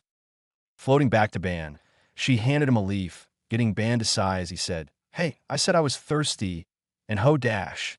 However, he stopped talking and his eyes widened in shock for as soon as he gripped the leaf, water seemed to almost explode from the leaf. Whoa, what is this? There's water coming from a leaf. Ban exclaimed in shock and surprise as he began letting the water pour into his mouth. This was so awesome. They didn't have these in Konoha, that's for sure. Elaine then watched as Ban went around plucking leaves as he would then stick them in his mouth and suck the water. Seeing him like this, Elaine couldn't help but giggle at how much of a child such a grown man could act. They must have been some special leaves, huh? Oh, shut up. I had never seen leaves hold so much water before, so of course, I was excited. Hee hee, you're not making a good case for yourself, Oni-chan. Don't start, Naruto, or else I'll bring up some of your more embarrassing stories from when we grew up together. Please don't. I'm sorry. That's what I thought. Elaine watched as he stuffed a leaf in his mouth. The almoka leaf is a unique plant that has a feather-like texture and is known for its ability to store large amounts of water in them, she told the man as he continued to grab leaves and shower himself in the water. I wonder what happened, she said, causing Ban to stop gathering leaves and look at Elaine curiously while he had a leaf in his mouth. For the forest to let a human like you through, she elaborated softly. Until now this forest has never let anyone with malice through. An aging king who dreamt of ruling for all eternity and sent an army to invade. A merchant who sought riches and attempted to trick and swindle it from me. There is also a savage tribe that tried burning the forest and me to get the fountain. As she spoke, Ban decided to get comfortable on a branch while listening to her and watching the horizon, since he'd always enjoyed viewing places from high places. People actually tried doing all of that. I don't know, but I believed Elaine because she had no reason to lie about such things. I see you still held your love of looking over places from high spots. Of course, I was never going to lose that. Turning around, Elaine looked at Ban. What about you? What's your purpose in coming for the Fountain of Youth? She asked him curiously. Ban took a deep breath and let it out loosely. Well, I figured if I lived long enough, something good would come out of this life of strife I've lived, he responded. But what if you gained eternal life and nothing good happened regardless? She asked him, flashes of memories playing curiously out before her. And who is Naruto? She asked him, causing him to stiffen up in the shoulders. She had hit a sensitive subject as his voice changed. I'd rather leave that subject alone for now if you don't mind, Elaine, he told her stiffly. I'm sorry, I didn't know it was a hard topic for you, she said softly. Ban shook his head. It's fine, you didn't know, he told her curtly. To be honest, my life has been filled with nothing but bitterness and pain. My own father didn't even want me because I didn't look like him and gave me a hard time. I was banished from my home and things happened, and now I'm here. He sighed out, shrugging his shoulders nonchalantly at his past. What about you? Do you have any family? Mother, father, sister, brother, cousins? He asked her. Elaine nodded. I have a brother. He's the king of this forest, and he's been gone a long time now. In his place, I've been protecting this forest for roughly 700 years, she told him softly. 700 years. Ban et galim in shock. Is it that surprising? Elaine asked, not looking at Ban, but instead looking out towards the forest. I would have gotten off my butt and pulled him back by the ear to do his job. Sheesh, it must have been so boring doing nothing for that long, he shouted in surprise at her. His reaction almost caused Elaine to faceplant, but she was floating, so instead, she just lost control of her flight for a second and turned back while slouching with disheveled hair. I was wondering what you would say, but that's what you took from all of that. Ban shrugged his shoulders. Well, what do you expect? I'm only human. I don't really understand fairy customs, but sheesh, your brother must be a mean one to leave you here bored like this, he told her. However, he didn't expect Elaine to start yelling at him. It was boring, all right? Boring, boring, boring, boring. I had nothing to do for 700 years, and then you come along and change everything, she told him, causing him to nearly fall off his branch, his legs hooked across it so he hung upside down. Ban crossed his arms. I don't think I could have handled it, he said softly. And with that, he jumped off the branch and down the tree. Wait, you just left her there after all that. Let me go on and you'll understand why I did that. Would you, Captain? I would, but your excuses are rather lackluster. You must want to die. All right. Enough of the pissing contest. Let him finish his story. Elaine was surprised to see Ban leave. I would have liked to talk a little longer, she said sadly, as she watched the only human to honestly not want the fountain leave and enter the forest down below. Several hours passed, and the sun was beginning to set with Elaine sitting near the pool of the Fountain of Youth, completely bored, but also saddened by the sudden departure of Ban. While she had said that she wanted him to leave, it didn't mean that she wanted him to leave right away, because she had liked talking with someone who could change her current point in life from its monotonous fixture to a more erratic and yet fun setting. Tajda. Suddenly a book appeared in front of her, surprising Elaine, and she saw what looked like a picture of a man holding a basket while it read, Aberdeen Ale along the outside. This is the label for the Aberdeen Ale that I like most. This sweet and sour smell of the wild berries at the bottom of this forest is seriously amazing. You won't get wasted no matter how much you drink. I've been thinking about bringing some up to celebrate claiming the fountain, but you changed my mind. That and when you threw me off at one point and the bottles went missing from my pack, Ban's voice told her with a small laugh before he turned a page in his book. Bon, Elaine exclaimed, getting Ban to stop and look at her curiously. W.H.? She asked in confusion at him, not only returning, but bringing a book as well. Ban closed his book and smiled brightly to her. This is the treasure I dropped when you blew me off, he told her happily. My ale label collection, he boasted proudly. You collected drinking labels? Only of the ones that stood out to me. What are you, a beer connoisseur now, Oni-chan? Oh really, do I need to spill the beans on you breaking into the old man's sake collection? No, you won't. And Naruto, we will be discussing your drinking habits later, young lady. I understand me, but what about a mama? I'll have you know, I'm mentally 50 years old. Chronologically, I'm 40 years old. And then biologically, I'm going to be in my 20s for eternity. I should be able to drink without being scolded. You look good for a 50-year-old. To be honest, it's roughly 46, but thank you, Frieza. Now I'm going to get back to my story. Elaine shook her head, and not that. She told him, Why did you come back here again? She asked him curiously. Well, I know that you're incredibly bored, and I don't have much on me, but I figured that I could at least show you one of the things that I treasure most to you of the Boredom Clan. Ban then looked at his book sadly. Almost no one appreciates how amazing this book is. Elaine couldn't help but smile and giggle a bit at Ban's antics before she moved closer and asked, Then, will you show me more of it?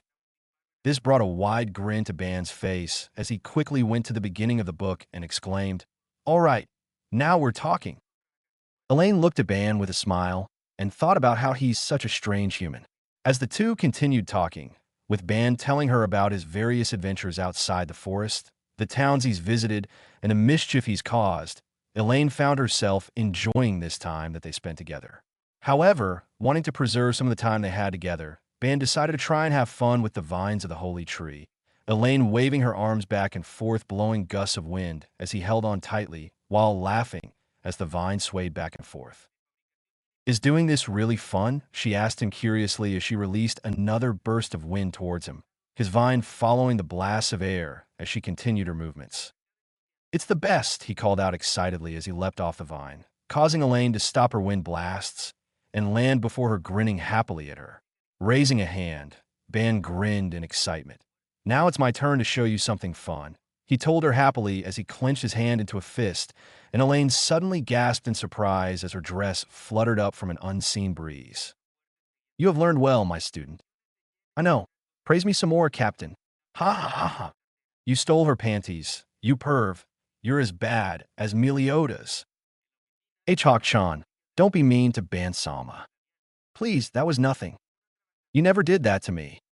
I didn't want to be rude to a person I just met, and besides, we traveled together for 2 years before I stole anything from you." "Oh yeah, like what?" "Remember, you weren't able to put your hair up for an entire month. Who do you think stole those hair ties?" "That was you. I'm gonna kick your ass." "After the story, please." Elaine held the front of her dress down, her cheeks dusted in a light red of embarrassment. What did you just do?" she asked Ban as her dress finished falling. Ban blinked in confusion. That was a first for him. He looked at his hand curiously. "Elaine, you're not wearing anything under there?" he asked her as he flexed his fingers a bit. What do you mean by wear, Ban?" she asked him. "Oh, never mind. It's nothing," Ban told her with a chuckle. "No, you mean something. I want to know," she called out. However, Ban simply ignored her, and the two continued playing for the rest of the day. "She went commando?" "Oh yeah, I was just as surprised when I found out at that moment." "Crashish. Well, looks like the captain's going to be gone for a while. Why weren't you a perv like this when you were at home? Would you all have honestly let me be if I was?" "Fair point, Oni-chan. Besides, not like it matters now, since my range for snatch is anything within eyesight. So I could be a mile away with a telescope, and nobody would ever know it was me." "That's gotta be a lie." "You want to test it, Anko?" "Maybe." "Anko." Eventually, the human-fairy duo were relaxing in the tree again, with Ban telling her more about his labels and the towns he got them from. However, it was beginning to get dark as the sun fell beyond the horizon. "Oh man, now it's too dark to see. I wanted to tell you more about my labels too," Ban complained as he squinted at his book. Elaine sighed in sadness. "I guess it's over," she whispered, upset by the events, as she believed that since Ban couldn't keep reading his book, then he would leave. She knew that there wasn't anything she could do to stop him from leaving. After all, he was a human and he lived in the human world. However, they both looked up in surprise when there was an increase in light, and both saw butterflies that shined so brightly they lit up the night. "Elaine," Bon exclaimed. "Oh," Elaine squeaked, thinking he was asking her to tell him about the butterflies. "These butterflies absorb sunlight so that when it gets dark, they can dash." However, Ban cut her off as he exclaimed, "No, not that. This means we can keep talking now." Elaine was surprised to hear this, as she had thought he would leave, but she couldn't deny that the fact he wanted to stay had warmed up a small part of her. Ban was suddenly surprised when some of the butterflies began landing on him, getting Elaine to look surprised too, but eventually, they simply devolved into laughing and having fun. Ban nervously asked, "You're not sick of it, are you?" Elaine shook her head. "No, not at all," she told him happily. "Awesome," Ban smiled happily. I want to hear more of your stories, Ban," Elaine whispered happily. Ban grinned, and with that, the two continued talking late into the night, until all the butterflies were gone. "So, you fairies don't need sleep?" Ban asked as he lied down on the soft floor of the treetop. Elaine hadn't laid down and softly shook her head. "It's not that we don't need sleep, but we don't sleep as much as humans do. After all, sleeping for a little while is a waste." However, Elaine wasn't prepared for Ban to gently grab her and then fall over, taking her with him. Shocked, Elaine squeaked out, Ban. Don't say such childish things, Ban mumbled sleepily, getting Elaine's attention. If you don't sleep properly, you won't grow up properly.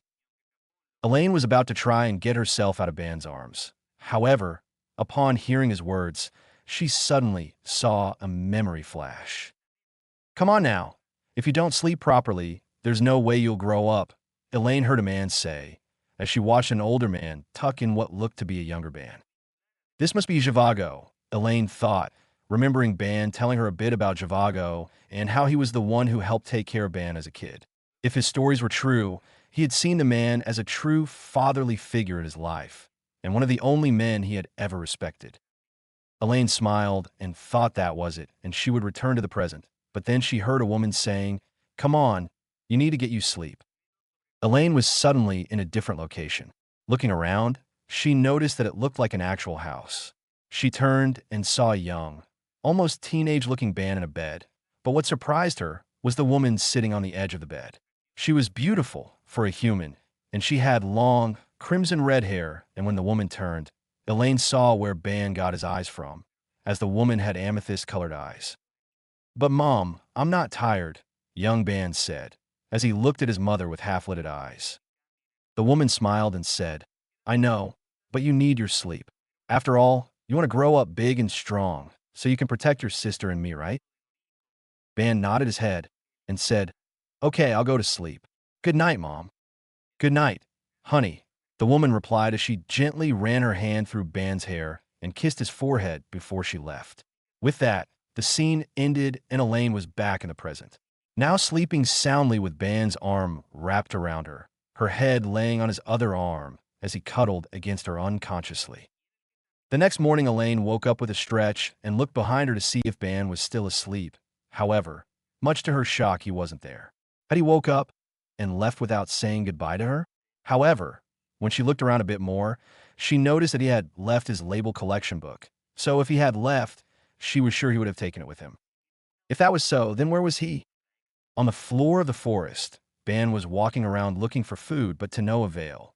Hearing the woods around him rustle, the human turns and sees a large mushroom burst through the foliage, crying out with a loud "eep," causing him to startle. "Whoa, a walking mushroom!" Ban cried out in shock and watched as it turns around and bounces away at an incredible speed. "Hey, wait a second. This is so cool," he called out. Giving chase, Ban proceeded to move between the trees as the mushroom bounded away from him, until finally he leapt at it. "I've got you in dash." He didn't finish, as the mushroom came to a screeching halt where the human cried out in shock before he crashed headfirst into the ground. Recovering almost instantly, the human rounded on the mushroom, his face a comical mask of rage. "Hey, why do you stop that fast, you jerk?" "MEP," the mushroom cried out to him. "I don't speak MEP. Ban cried out. "Meep," a small whimper, sounded out, causing all signs of rage to vanish as Ban turned around to look up into the tree and see a very small mushroom clinging to a tree limb with no way down without hurting itself. "What? That little mushroom can't get down," he asked it as the shroom nodded positively. "And you tried to come to its rescue?" he asked again and received more nods from the sentient plant. The little plant was trembling in fear by now, hoping something would come help it out. Ban looked at it and sighed. "You're the brother, aren't you?" he asked. "Meep," it called out rapidly. Ban said, pulling out his weapon, where with a quick flick of his wrist, the shroom vanished from the limb. "You shouldn't be asking a guy like me to do stuff like this," he told the shocked mushroom, where it cried out in horror of its vanishing sibling. "And Meep," it whimpered out. "Especially when it deals with your siblings," he told it as he opened his hand to reveal the once trapped tiny mushroom. "Make sure you protect him on your own next time," he told it as he let it bounce out of his hand to its sibling. Some quick chatter from the larger shroom had him shaking his head. "What? Is something else wrong?" he asked it, where it pointed out a hole in the tree. "The hole in this tree here? What am I supposed to be looking at?" He stopped as a familiar scent hit him while he gazed at the fruits within. "Is this booze?" "I get it. The fruit must have fallen in and fermented throughout time." "Booze, oh natural," he exclaimed happily.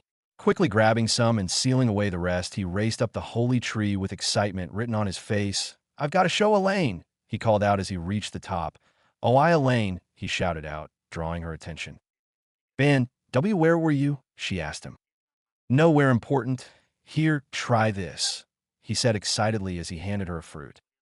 Looking at the fruit curiously, she took a bite, getting a lot of juices to burst in her mouth, causing her to quickly cough while she turned red and said, "It's bitter."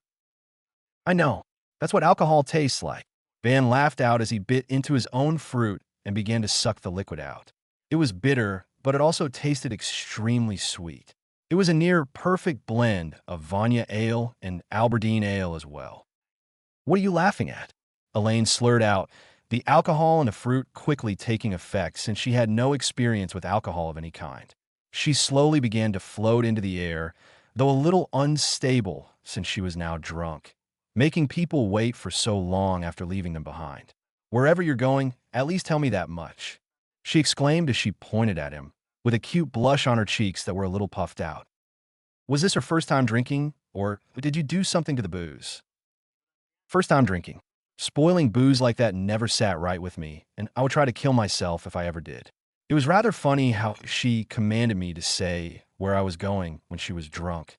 It was cute if I say so myself. Do you have any more of these fruits? I'm not telling you, but I want to taste. No, Captain, no, bad Captain.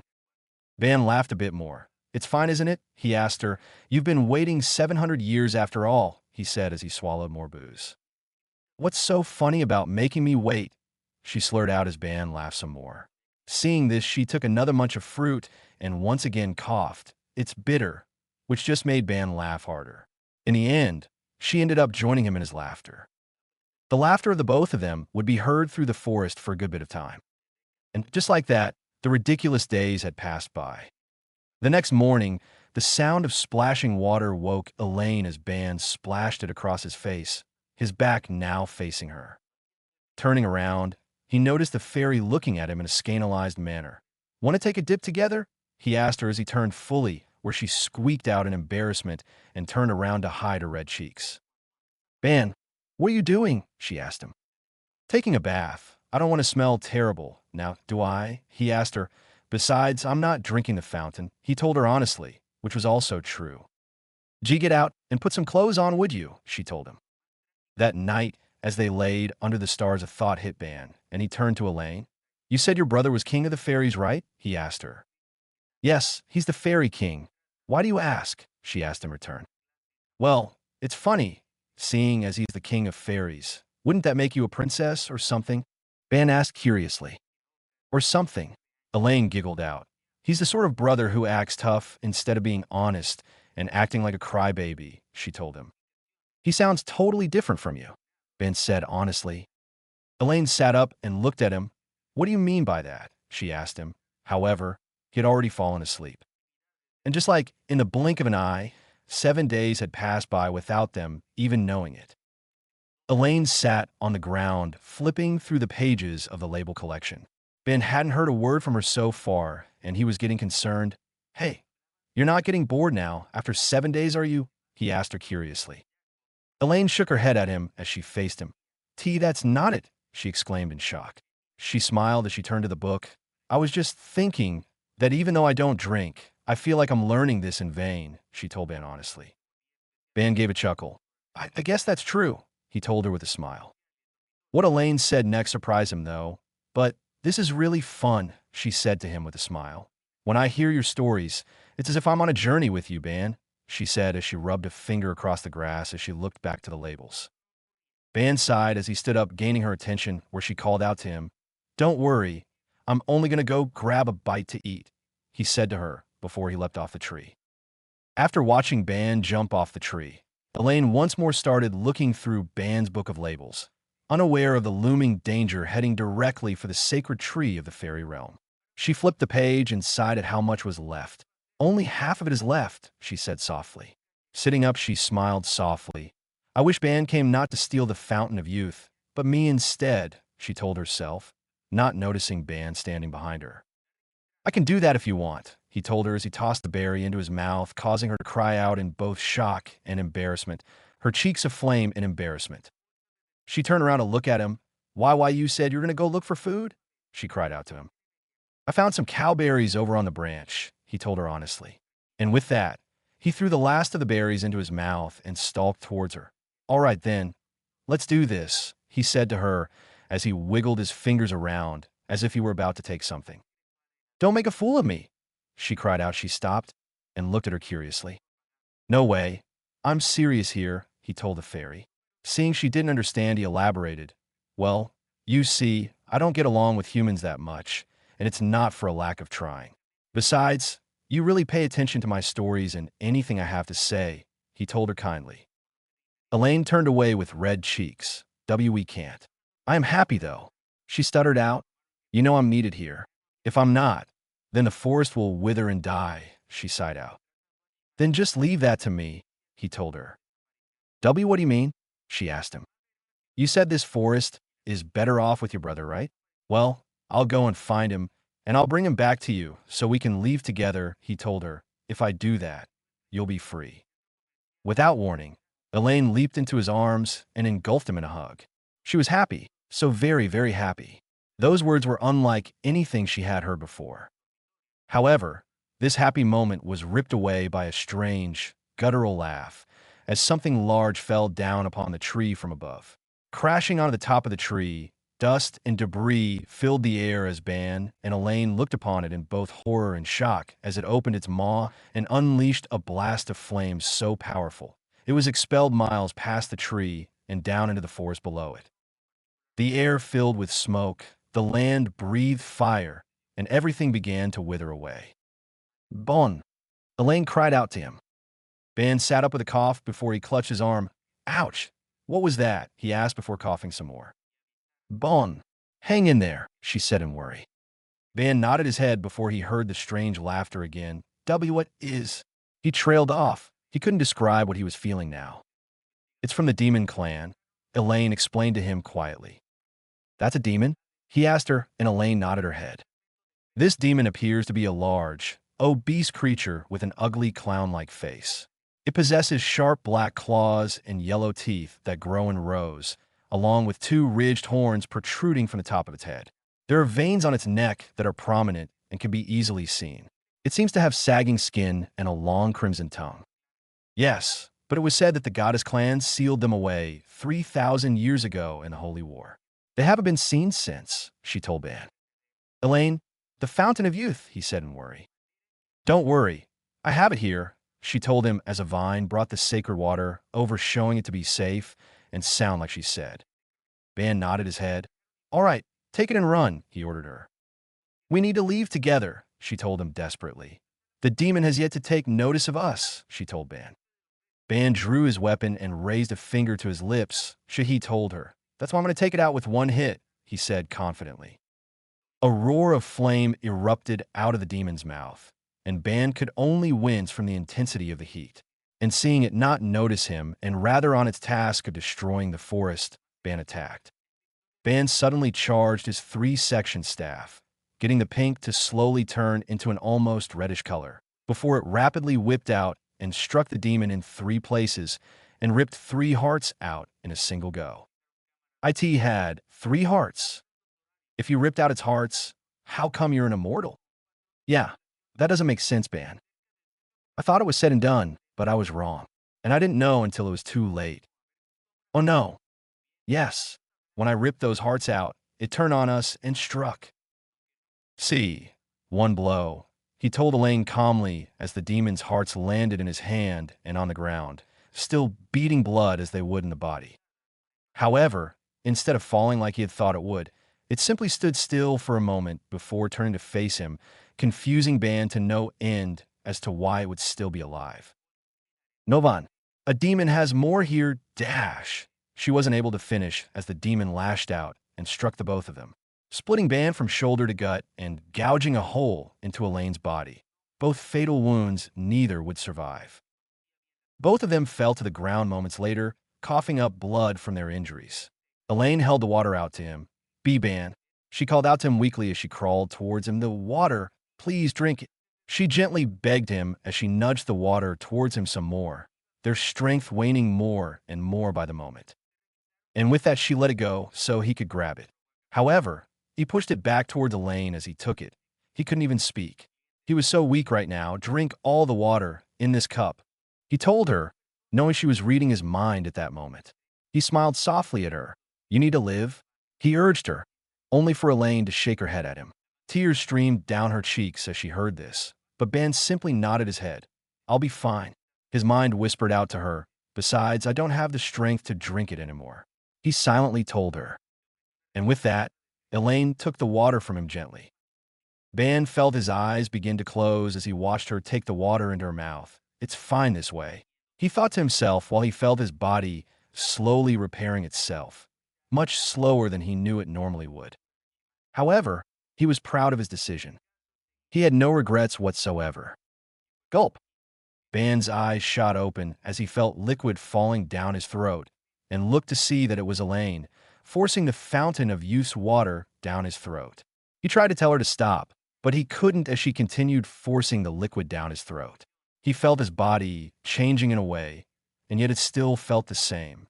He could feel as his arm suddenly began to rapidly heal itself back to the rest of his body. Elaine suddenly broke apart from his lips as she sat up, the demon's foot about to stomp on them, and she said, "Live."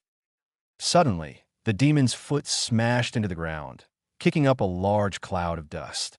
The demon thought it got the human and fairy and was about to continue destroying and burning down the forest. You idiot. The demon heard this and turned around, surprised that the human was still alive and carrying the weak but still living fairy. Ban, with shadowed eyes, placed Elaine carefully on the ground. Wait here. I'll be ending this soon. The demon tried to grab Ban, but before it could even touch him, its hand got completely shredded, causing it to reel back in pain. The demon looked at Ban, but found itself stuck in place, for the image behind Ban was that of the nine-tailed fox, standing much larger than the tiny demon, and snarling at it in utter rage and carnage. The wounds given to him by the demon healed at such a rate, it was like a time reversal spell had been cast on him. Let's play a game, Ban growled out. Let's see who gets turned into ground beef first, he roared out as he leapt at the demon. Elaine watched silently as Ban smashed, slashed, whipped, ripped, and any other word one could think of to tear the demon apart. Wounds inflicted upon him vanished instantly thanks to his newfound immortality given to him by the holy saint of the forest as he fought like a beast gone mad. And eventually, as dawn arose, the demon was dead, the fairy king's forest was burned to the ground, and Ban was no worse for wear except his clothes. With his foe vanquished, Ban had gathered Elaine into his arms and held her close. Elaine, Ban exclaimed, holding her as if she were glass, and would shatter in an instant. Come on, Elaine. Elaine's eyes slowly opened as she looked at Ban. Ban, I'm so glad. Take this. She held out her hand with Ban holding her hand up to support her, and he saw an almocha leaf with a seed on top of it. A seed? It's this forest's final seed. Plant it somewhere where it can grow. Elaine weakly said as she could feel herself growing weaker by the second as her eyelids grew heavier. No, I don't care about the forest. You're going to do that yourself. Okay, you're going to be okay. So just hang on, Ban exclaimed, refusing to accept that these were her final words. The forest can knew that you would protect it, Elaine said before looking the crying Ban in the eye and smiling. I was so happy when you said that you'd take me away.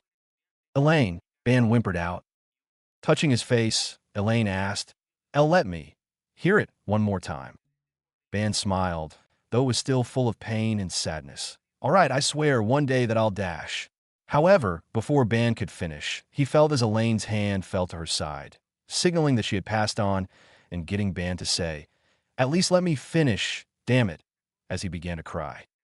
The rest of that day, Ban spent holding Elaine as he cried in pain and sadness at losing someone who had grown closer to him in 7 days than anyone else in his whole life.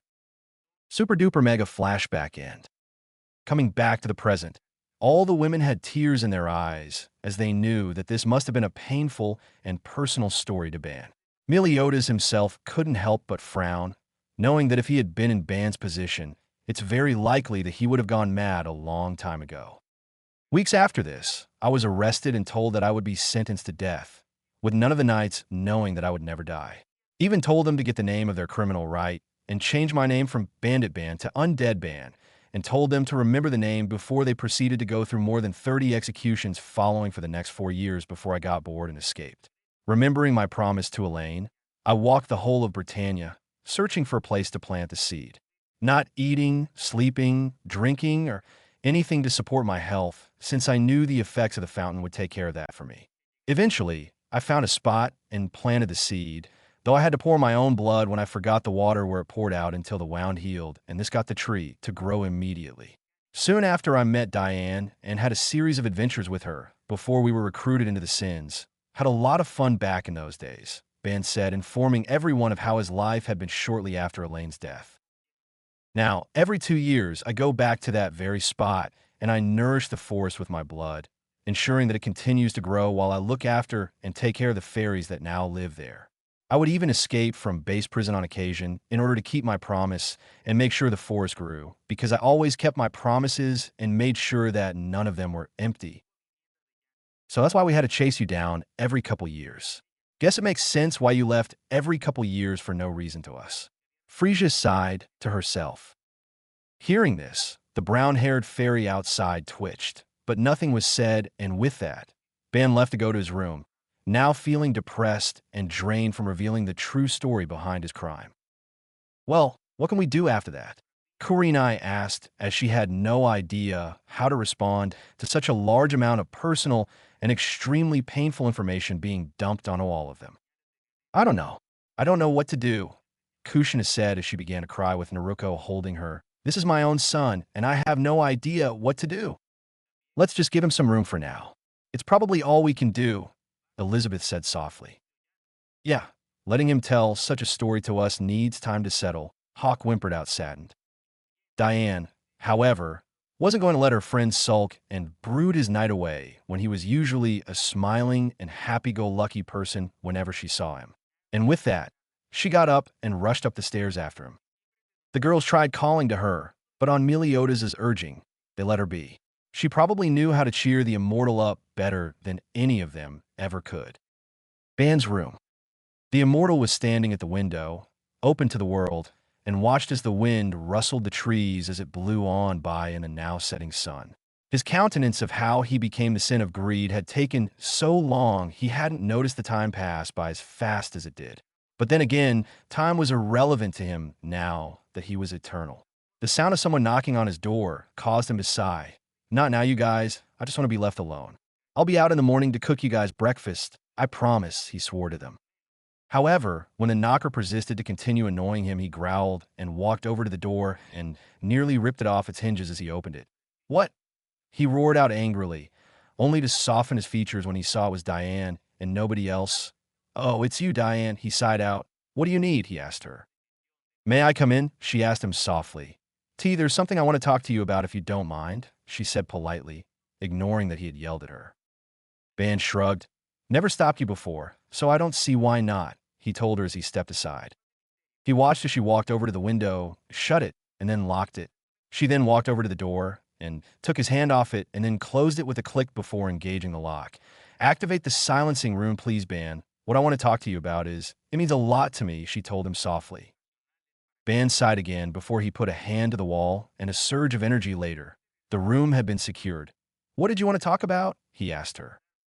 However, what he didn't expect was for her to grasp her shirt. Her normal clothes were dirty and needed to be cleaned, so Meliodas had lent her a tavern uniform for the time being, and began to unbutton it, her pert breast becoming more and more visible by the second as she continued to undo the buttons.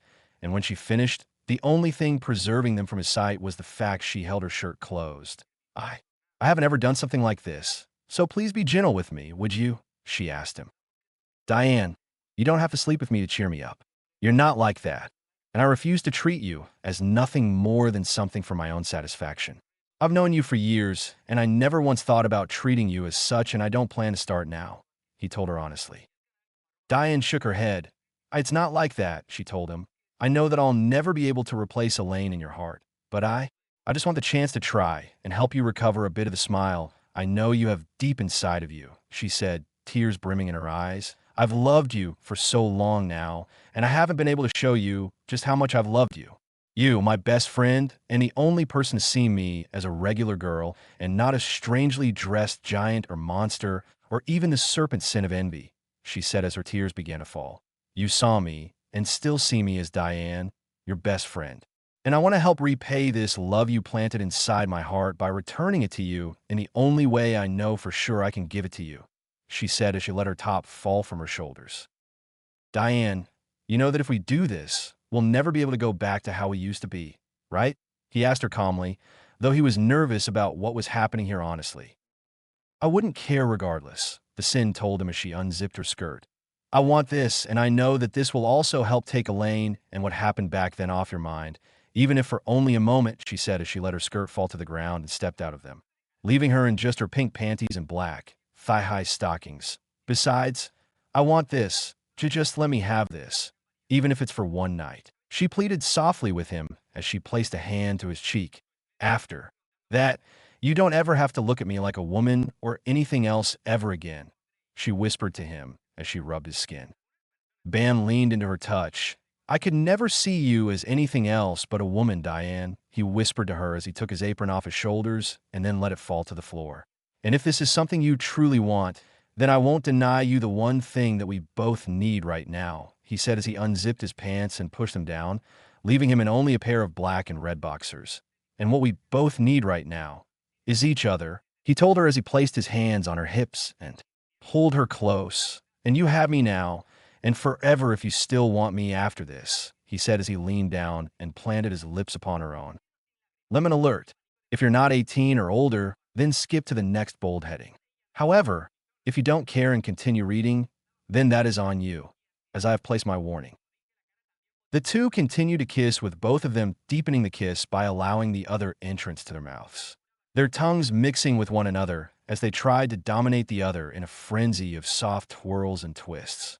Slowly moving backwards, Ban eventually felt his legs hit the bed, which upon King's insistence had been turned to normal beds, and he allowed himself to fall back onto it, Diane following him as he did so. The two continued to kiss, and they eventually began letting their hands wander, with Ban gently rubbing her lower back and sometimes groping her ass, getting Diane to moan into the kiss even further as she gave up control and allowed him to dominate the kiss. Diane, however, did not let her hands remain idle as she allowed them to roam and feel all the muscles of Ban's body before she let one of her hands begin rubbing his throbbing member through his boxers, getting Ban to groan. The two separated from the other, breaking the kiss while a sliver of saliva connected the two while they panted and stared into the eyes of the other. Looking into their eyes, they both saw the unbelievable amount of love, trust, and lust they held for the other, knowing that this was much more than simply having sex to heal. Are you sure about this, Diane? Ban asked as he continued to grope and massage her ass, getting Diane to moan. Diane nodded with a blush on her cheeks, while she began to lower herself as she said, Yes, I'm completely sure about this. With that, Diane pulled Ban's boxers all the down and then squeaked in surprise when all 10 inches suddenly stood at attention just for her. She was surprised because she knew that if they were both giant size, this would also not be the average size, as shown in some books she read when in her homeland. Wow, you're so big, Diane squeaked out as she gently wrapped one of her hands around Ban's dick, only to be surprised when her hand couldn't wrap all the way around it. Ban groaned when she gripped it gently before he chuckled and said, Yeah, I've never been one for average. Diane slowly began to move her hand up and down, stroking him, getting a groan of pleasure as she said, I can see that. I mean, I've always known you were never average, but wow. With that, Diane began focusing on pleasuring Ban as she continued stroking his dick, getting soft moans and groans of pleasure from the immortal. Diane had spoken the truth when she said she had no experience, but she didn't tell him that she had found some books lying around the bar. The books were small, and the covers had various titles and colors, such as Family Taboo, Holy Nights of Love, Royal Proceedings, and finally, The Fox and the Slug. 1, 2, 3, 4, 5. At first, she started reading and thought the books were amazing, showing the love, mystery, and action between characters, as well as the drama between the love interests. However, she was shocked and extremely embarrassed to find that they turned out to essentially be porn in book form, as she read about the various techniques, positions, even the details about the vivid, lustful scenes written. But Diane couldn't help but keep reading them, since she knew that when the day came, she would need at least some knowledge. She never told anyone about her reading them, but now, she was glad she had, since now, she knew just what to do. Remembering what she read from Holy Nights of Love, Diane lightly kissed Ban's dick from the base all the way to the top, where she placed another soft kiss on the head, before opening her mouth and allowing it to enter her mouth. Diane was careful to not use her teeth, and she began to suck on Ban's dick, using her tongue to play with the glands and the head while she lowered herself further and further. Eventually, though, she stopped as she had reached her limit, which was almost halfway, which greatly surprised her, but instead dwelling on that fact, she began bobbing her head. She started slow since she was still inexperienced and didn't want to make things uncomfortable for herself or for Ban.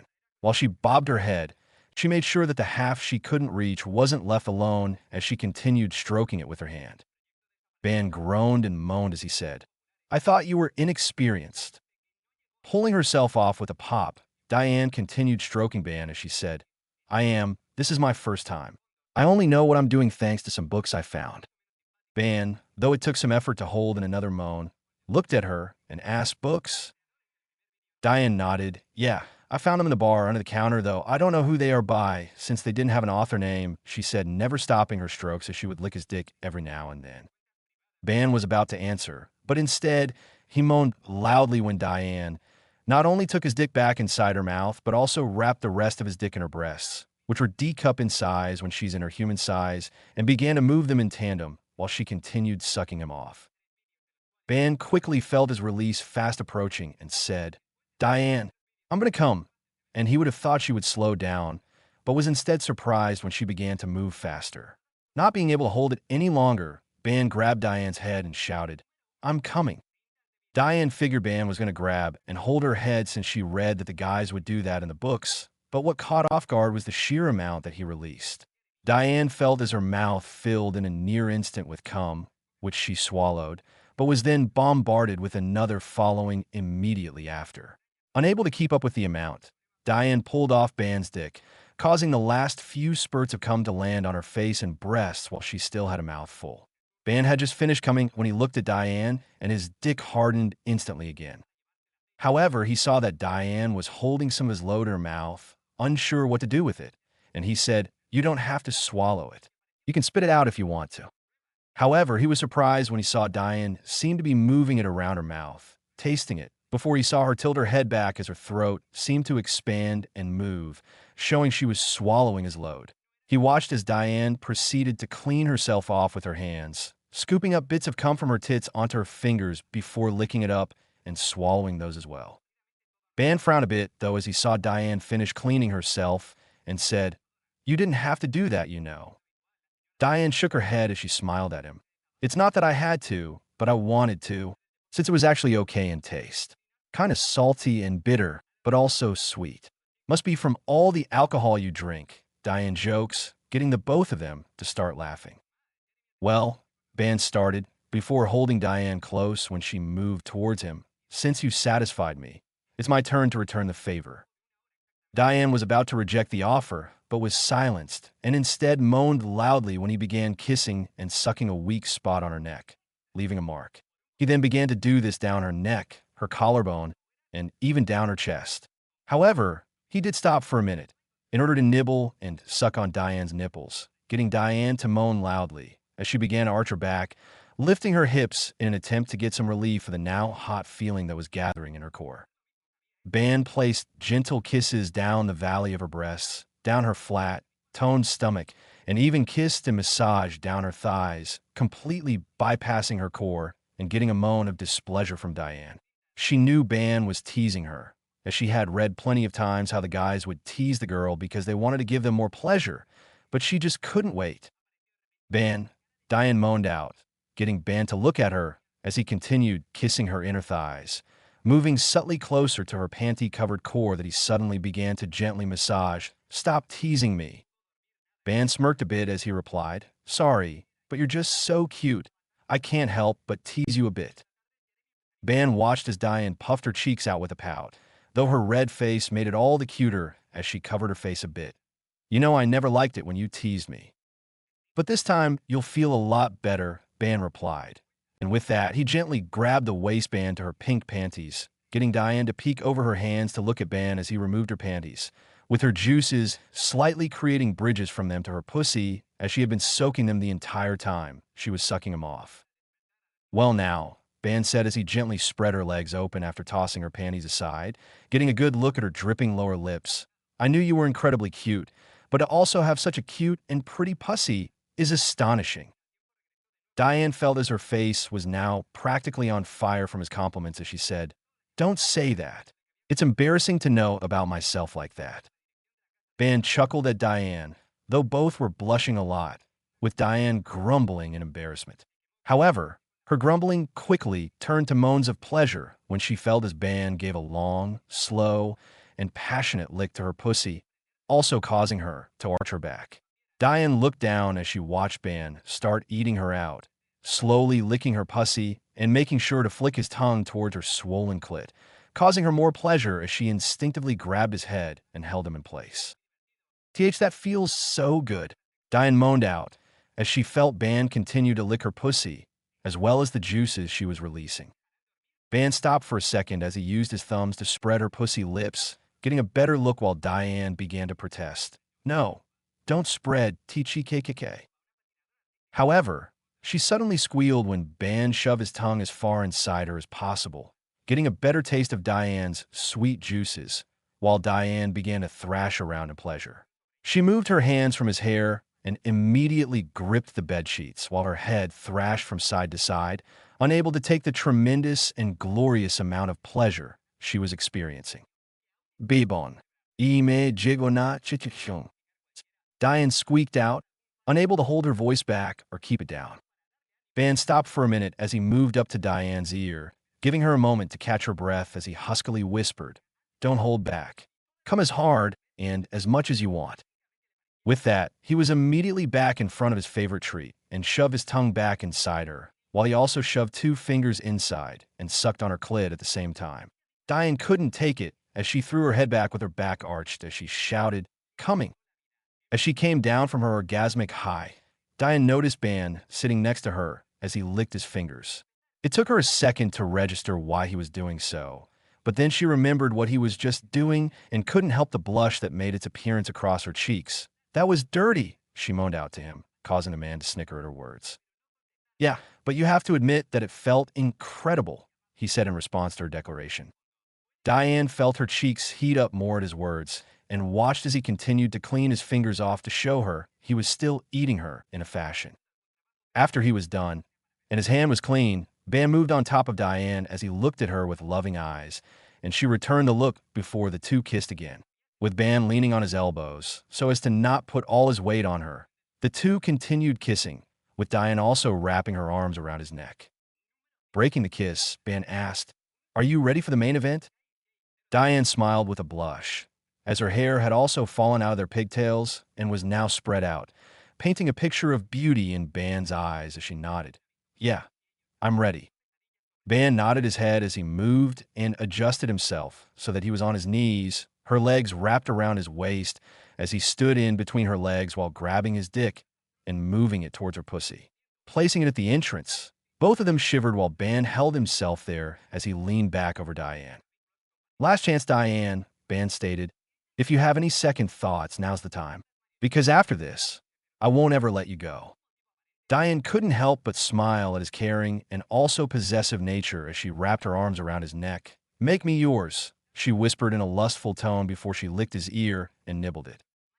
With that, Diane wrapped her legs around his waist even tighter before Ban slammed into her, fully engulfing himself inside while the two groaned. Ban groaned out of the pleasure of feeling the inside of a woman for her first time, while Diane groaned out in both pleasure and pain since this was also her first time and she had never felt so full before. Now, while she was a virgin, it must be pointed out that she didn't have a hymen like other women because, due to being a giant, they were more of a warrior clan, and so they couldn't risk their hymen tearing and taking time away from training. It was thanks to this that Diane was glad she didn't have to experience such a large amount of pain, like how she's heard human women experience thanks to the kunoichi talking about it, either from experience or from the mouths of other women. Let me know when I can move, okay? Ban said, being extremely careful not to move, as he didn't want to cause her any more discomfort than she was already feeling. And he would gladly admit he was trying his damnedest not to, as she was incredibly tight. Diane was thankful for that as she held him close. The pain she felt was luckily only due to getting filled so much, so it wasn't so much as pain, but simply discomfort. Chancing a glance down, her eyes widened a bit when she saw that her stomach was bulging a bit as it twitched, showing that it was Ban's cock in her. After a minute, Diane said, "Okay, you can move now," in a whispered tone to Ban. Nodding his head, Ban slowly pulled out until only the head of his dick was still inside, before he rammed himself all the way back inside her, getting Diane to moan loudly. With that, Ban started to thrust into Diane while she held him close, with her arms wrapped around his neck and her legs around his waist. The two were moaning as they were happy that the other had returned their feelings, since both were scared that the other would reject them. As Ban was thrusting into Diane, the two looked at each other before they began lewdly kissing, with their tongues intertwining and drool was dripping down their mouths. The two eventually broke their lip lock with Diane moaning out, "Yes, Ban. More. More. Don't stop. I didn't plan to stop." Eventually, the two of them felt as their climaxes were approaching, with Ban exclaiming, "Diane, imgonakum, let me pull out," as he felt his scrotum beginning to get ready to release its cargo. However, Ban was shocked and surprised when instead of unwrapping her legs, Diane instead wrapped them even tighter around his waist while holding him closer as she exclaimed, "No, it's okay. I want it. Let it out inside me." With loud moans being taken out of her chest as he continued to fuck the giant underneath him, her tits bouncing around and swirling in circles with her nipples rubbing against his chest. Unable to hold it in, Ban gave a cry roared, leaning forward and pinning the giant woman between his arms in the form of a mating press, while slamming into her his arms, placed just above her shoulders, kept Diane in place as he felt the walls of her dripping cooch suddenly, and without warning, clamped down hard on his cock. He unleashed a massive torrent of pearly white directly into the shrunken giant's womb. The woman's eyes rolled back, and she gurgled pathetically, almost passing out right then and there from the sheer force of their shared orgasm. With a low, throaty groan, the immortal Uzumaki leaned down and gave his woman a possessive kiss on the lips, to show Diane, once and for all, just who she belonged to. She could feel as his hot jizz leaked out, hitting the stone floor with a light patter. The sheer, inhuman amounts he pumped into the newly minted woman simply couldn't be contained by her hungry cunt. There was just so much of the stuff. She was mewling saucily into his mouth as she rolled her hips against his own, trying to coax out more of his hot seed to stuff her filled baby chamber. Diane moaned in a hollow disappointment as Ban withdrew from her impossibly stuffed cunt. He let out a shudder as he felt her snatch squeezing around his dick so breathtakingly tight. Her cunt was literally trying to keep him from getting out. And he was so very tempted to dive back in her cooch once more and dump another hot load deep within. But he kept himself from doing so. Once he slipped out at long last, he pulled the near-comatose woman up and into a hug and gave her a loving kiss. "How did you like your happy ending, Diane?" he asked while a mix of his cum and her juices poured out from her pussy, causing her to shiver at the feeling. Her only reply came in the form of a pathetic whimper and pleasure. "I want more," she said, breathing heavily with a smile. "I like your thinking," Ban grinned back as he practically pounced on her, getting her to squeal as they continued their fun. Lemon end. For those of you who skipped, you may now continue reading, and for those of you that read it, tell me what you think. Downstairs, Hawk sighed as he heard a thumping sound from upstairs. "Is that idiot really doing what I think he's doing?" he asked himself before a loud scream of pleasure was heard. "Yep, no regard for us down here," he said. "I'm not going to stick around and listen to my brother fornicate. So deuces," Naruto said with a deep blush as she exited the bar, though she wouldn't admit to the fact that she had a slight blush on her cheeks as a tiny dribble of her womanly juices trailed her inner thighs. She had to get away, or she would most certainly embarrass herself. Or go try to join in. She wasn't sure. "Yeah, I'm not gonna lie, that's a bit off-putting, even for me," Kurinai said as she dragged a drunk Anko out of the tavern. Meliodas grinned. Not bad. I didn't think a girl could get that high a pitch, he stated. Geez, I thought he was supposed to be calming down from reliving that memory. Hannah growled out ferally. And you guys are just sitting here listening to them? That's disturbing, Hawk said as he opened the door and left. The door opened again to reveal King. Hey guys, have you seen D? She went to ask only to stop as she heard a loud scream of, "Oh my god. Yes, Ban. Fuck me. Harder," from upstairs, causing the Fairy King to blush in both embarrassment and shame. Never mind. I'll come back later, he said before simply turning around and leaving. Much later. It had been a few hours since Ban and Dian started having their little sex marathon, but they were now cuddling up to one another, while they had smiles on their faces. The two hadn't stopped for quite a while, as thanks to their incredible stamina, Ban for being a stamina freak, and Dian for being part of the Giant Clan, which is a well-renowned warrior people known for the ability to fight for long periods of time without break. Meaning, they had enough energy to keep going, and both were happy their stamina applied to bedroom activities too. Laying in the bed, holding her in his arms, Ban looked at Dian as he had his hand rubbing up and down her hips slowly, causing shivers to run up her spine pleasurably. Turning to her, Ban gave her another kiss, one she was more than happy to return, both knowing that they would never leave the other behind or forget one another. Breaking the kiss, Ban said, "Thank you, Dian." "What for?" Dian asked with a smile, since, even though she was confused, she was too happy to let a bit of confusion remove this smile from her face. "For not only cheering me up, but also because, without you, I don't think I would have lasted as long as I have by myself," Ban said as he held her closer, not wanting to let her go. Knowing exactly what Ban meant, Dian held him closer as well before saying, "It's okay, Ban. No matter what happens, I want you to know that you will always have me by your side." Ban's smile grew as he kissed her forehead, both of them feeling themselves succumbing to the sweet call of unconsciousness, with Ban saying, "I love you, Dian." "I love you too, Ban," Dian replied, and with that, the two fell asleep.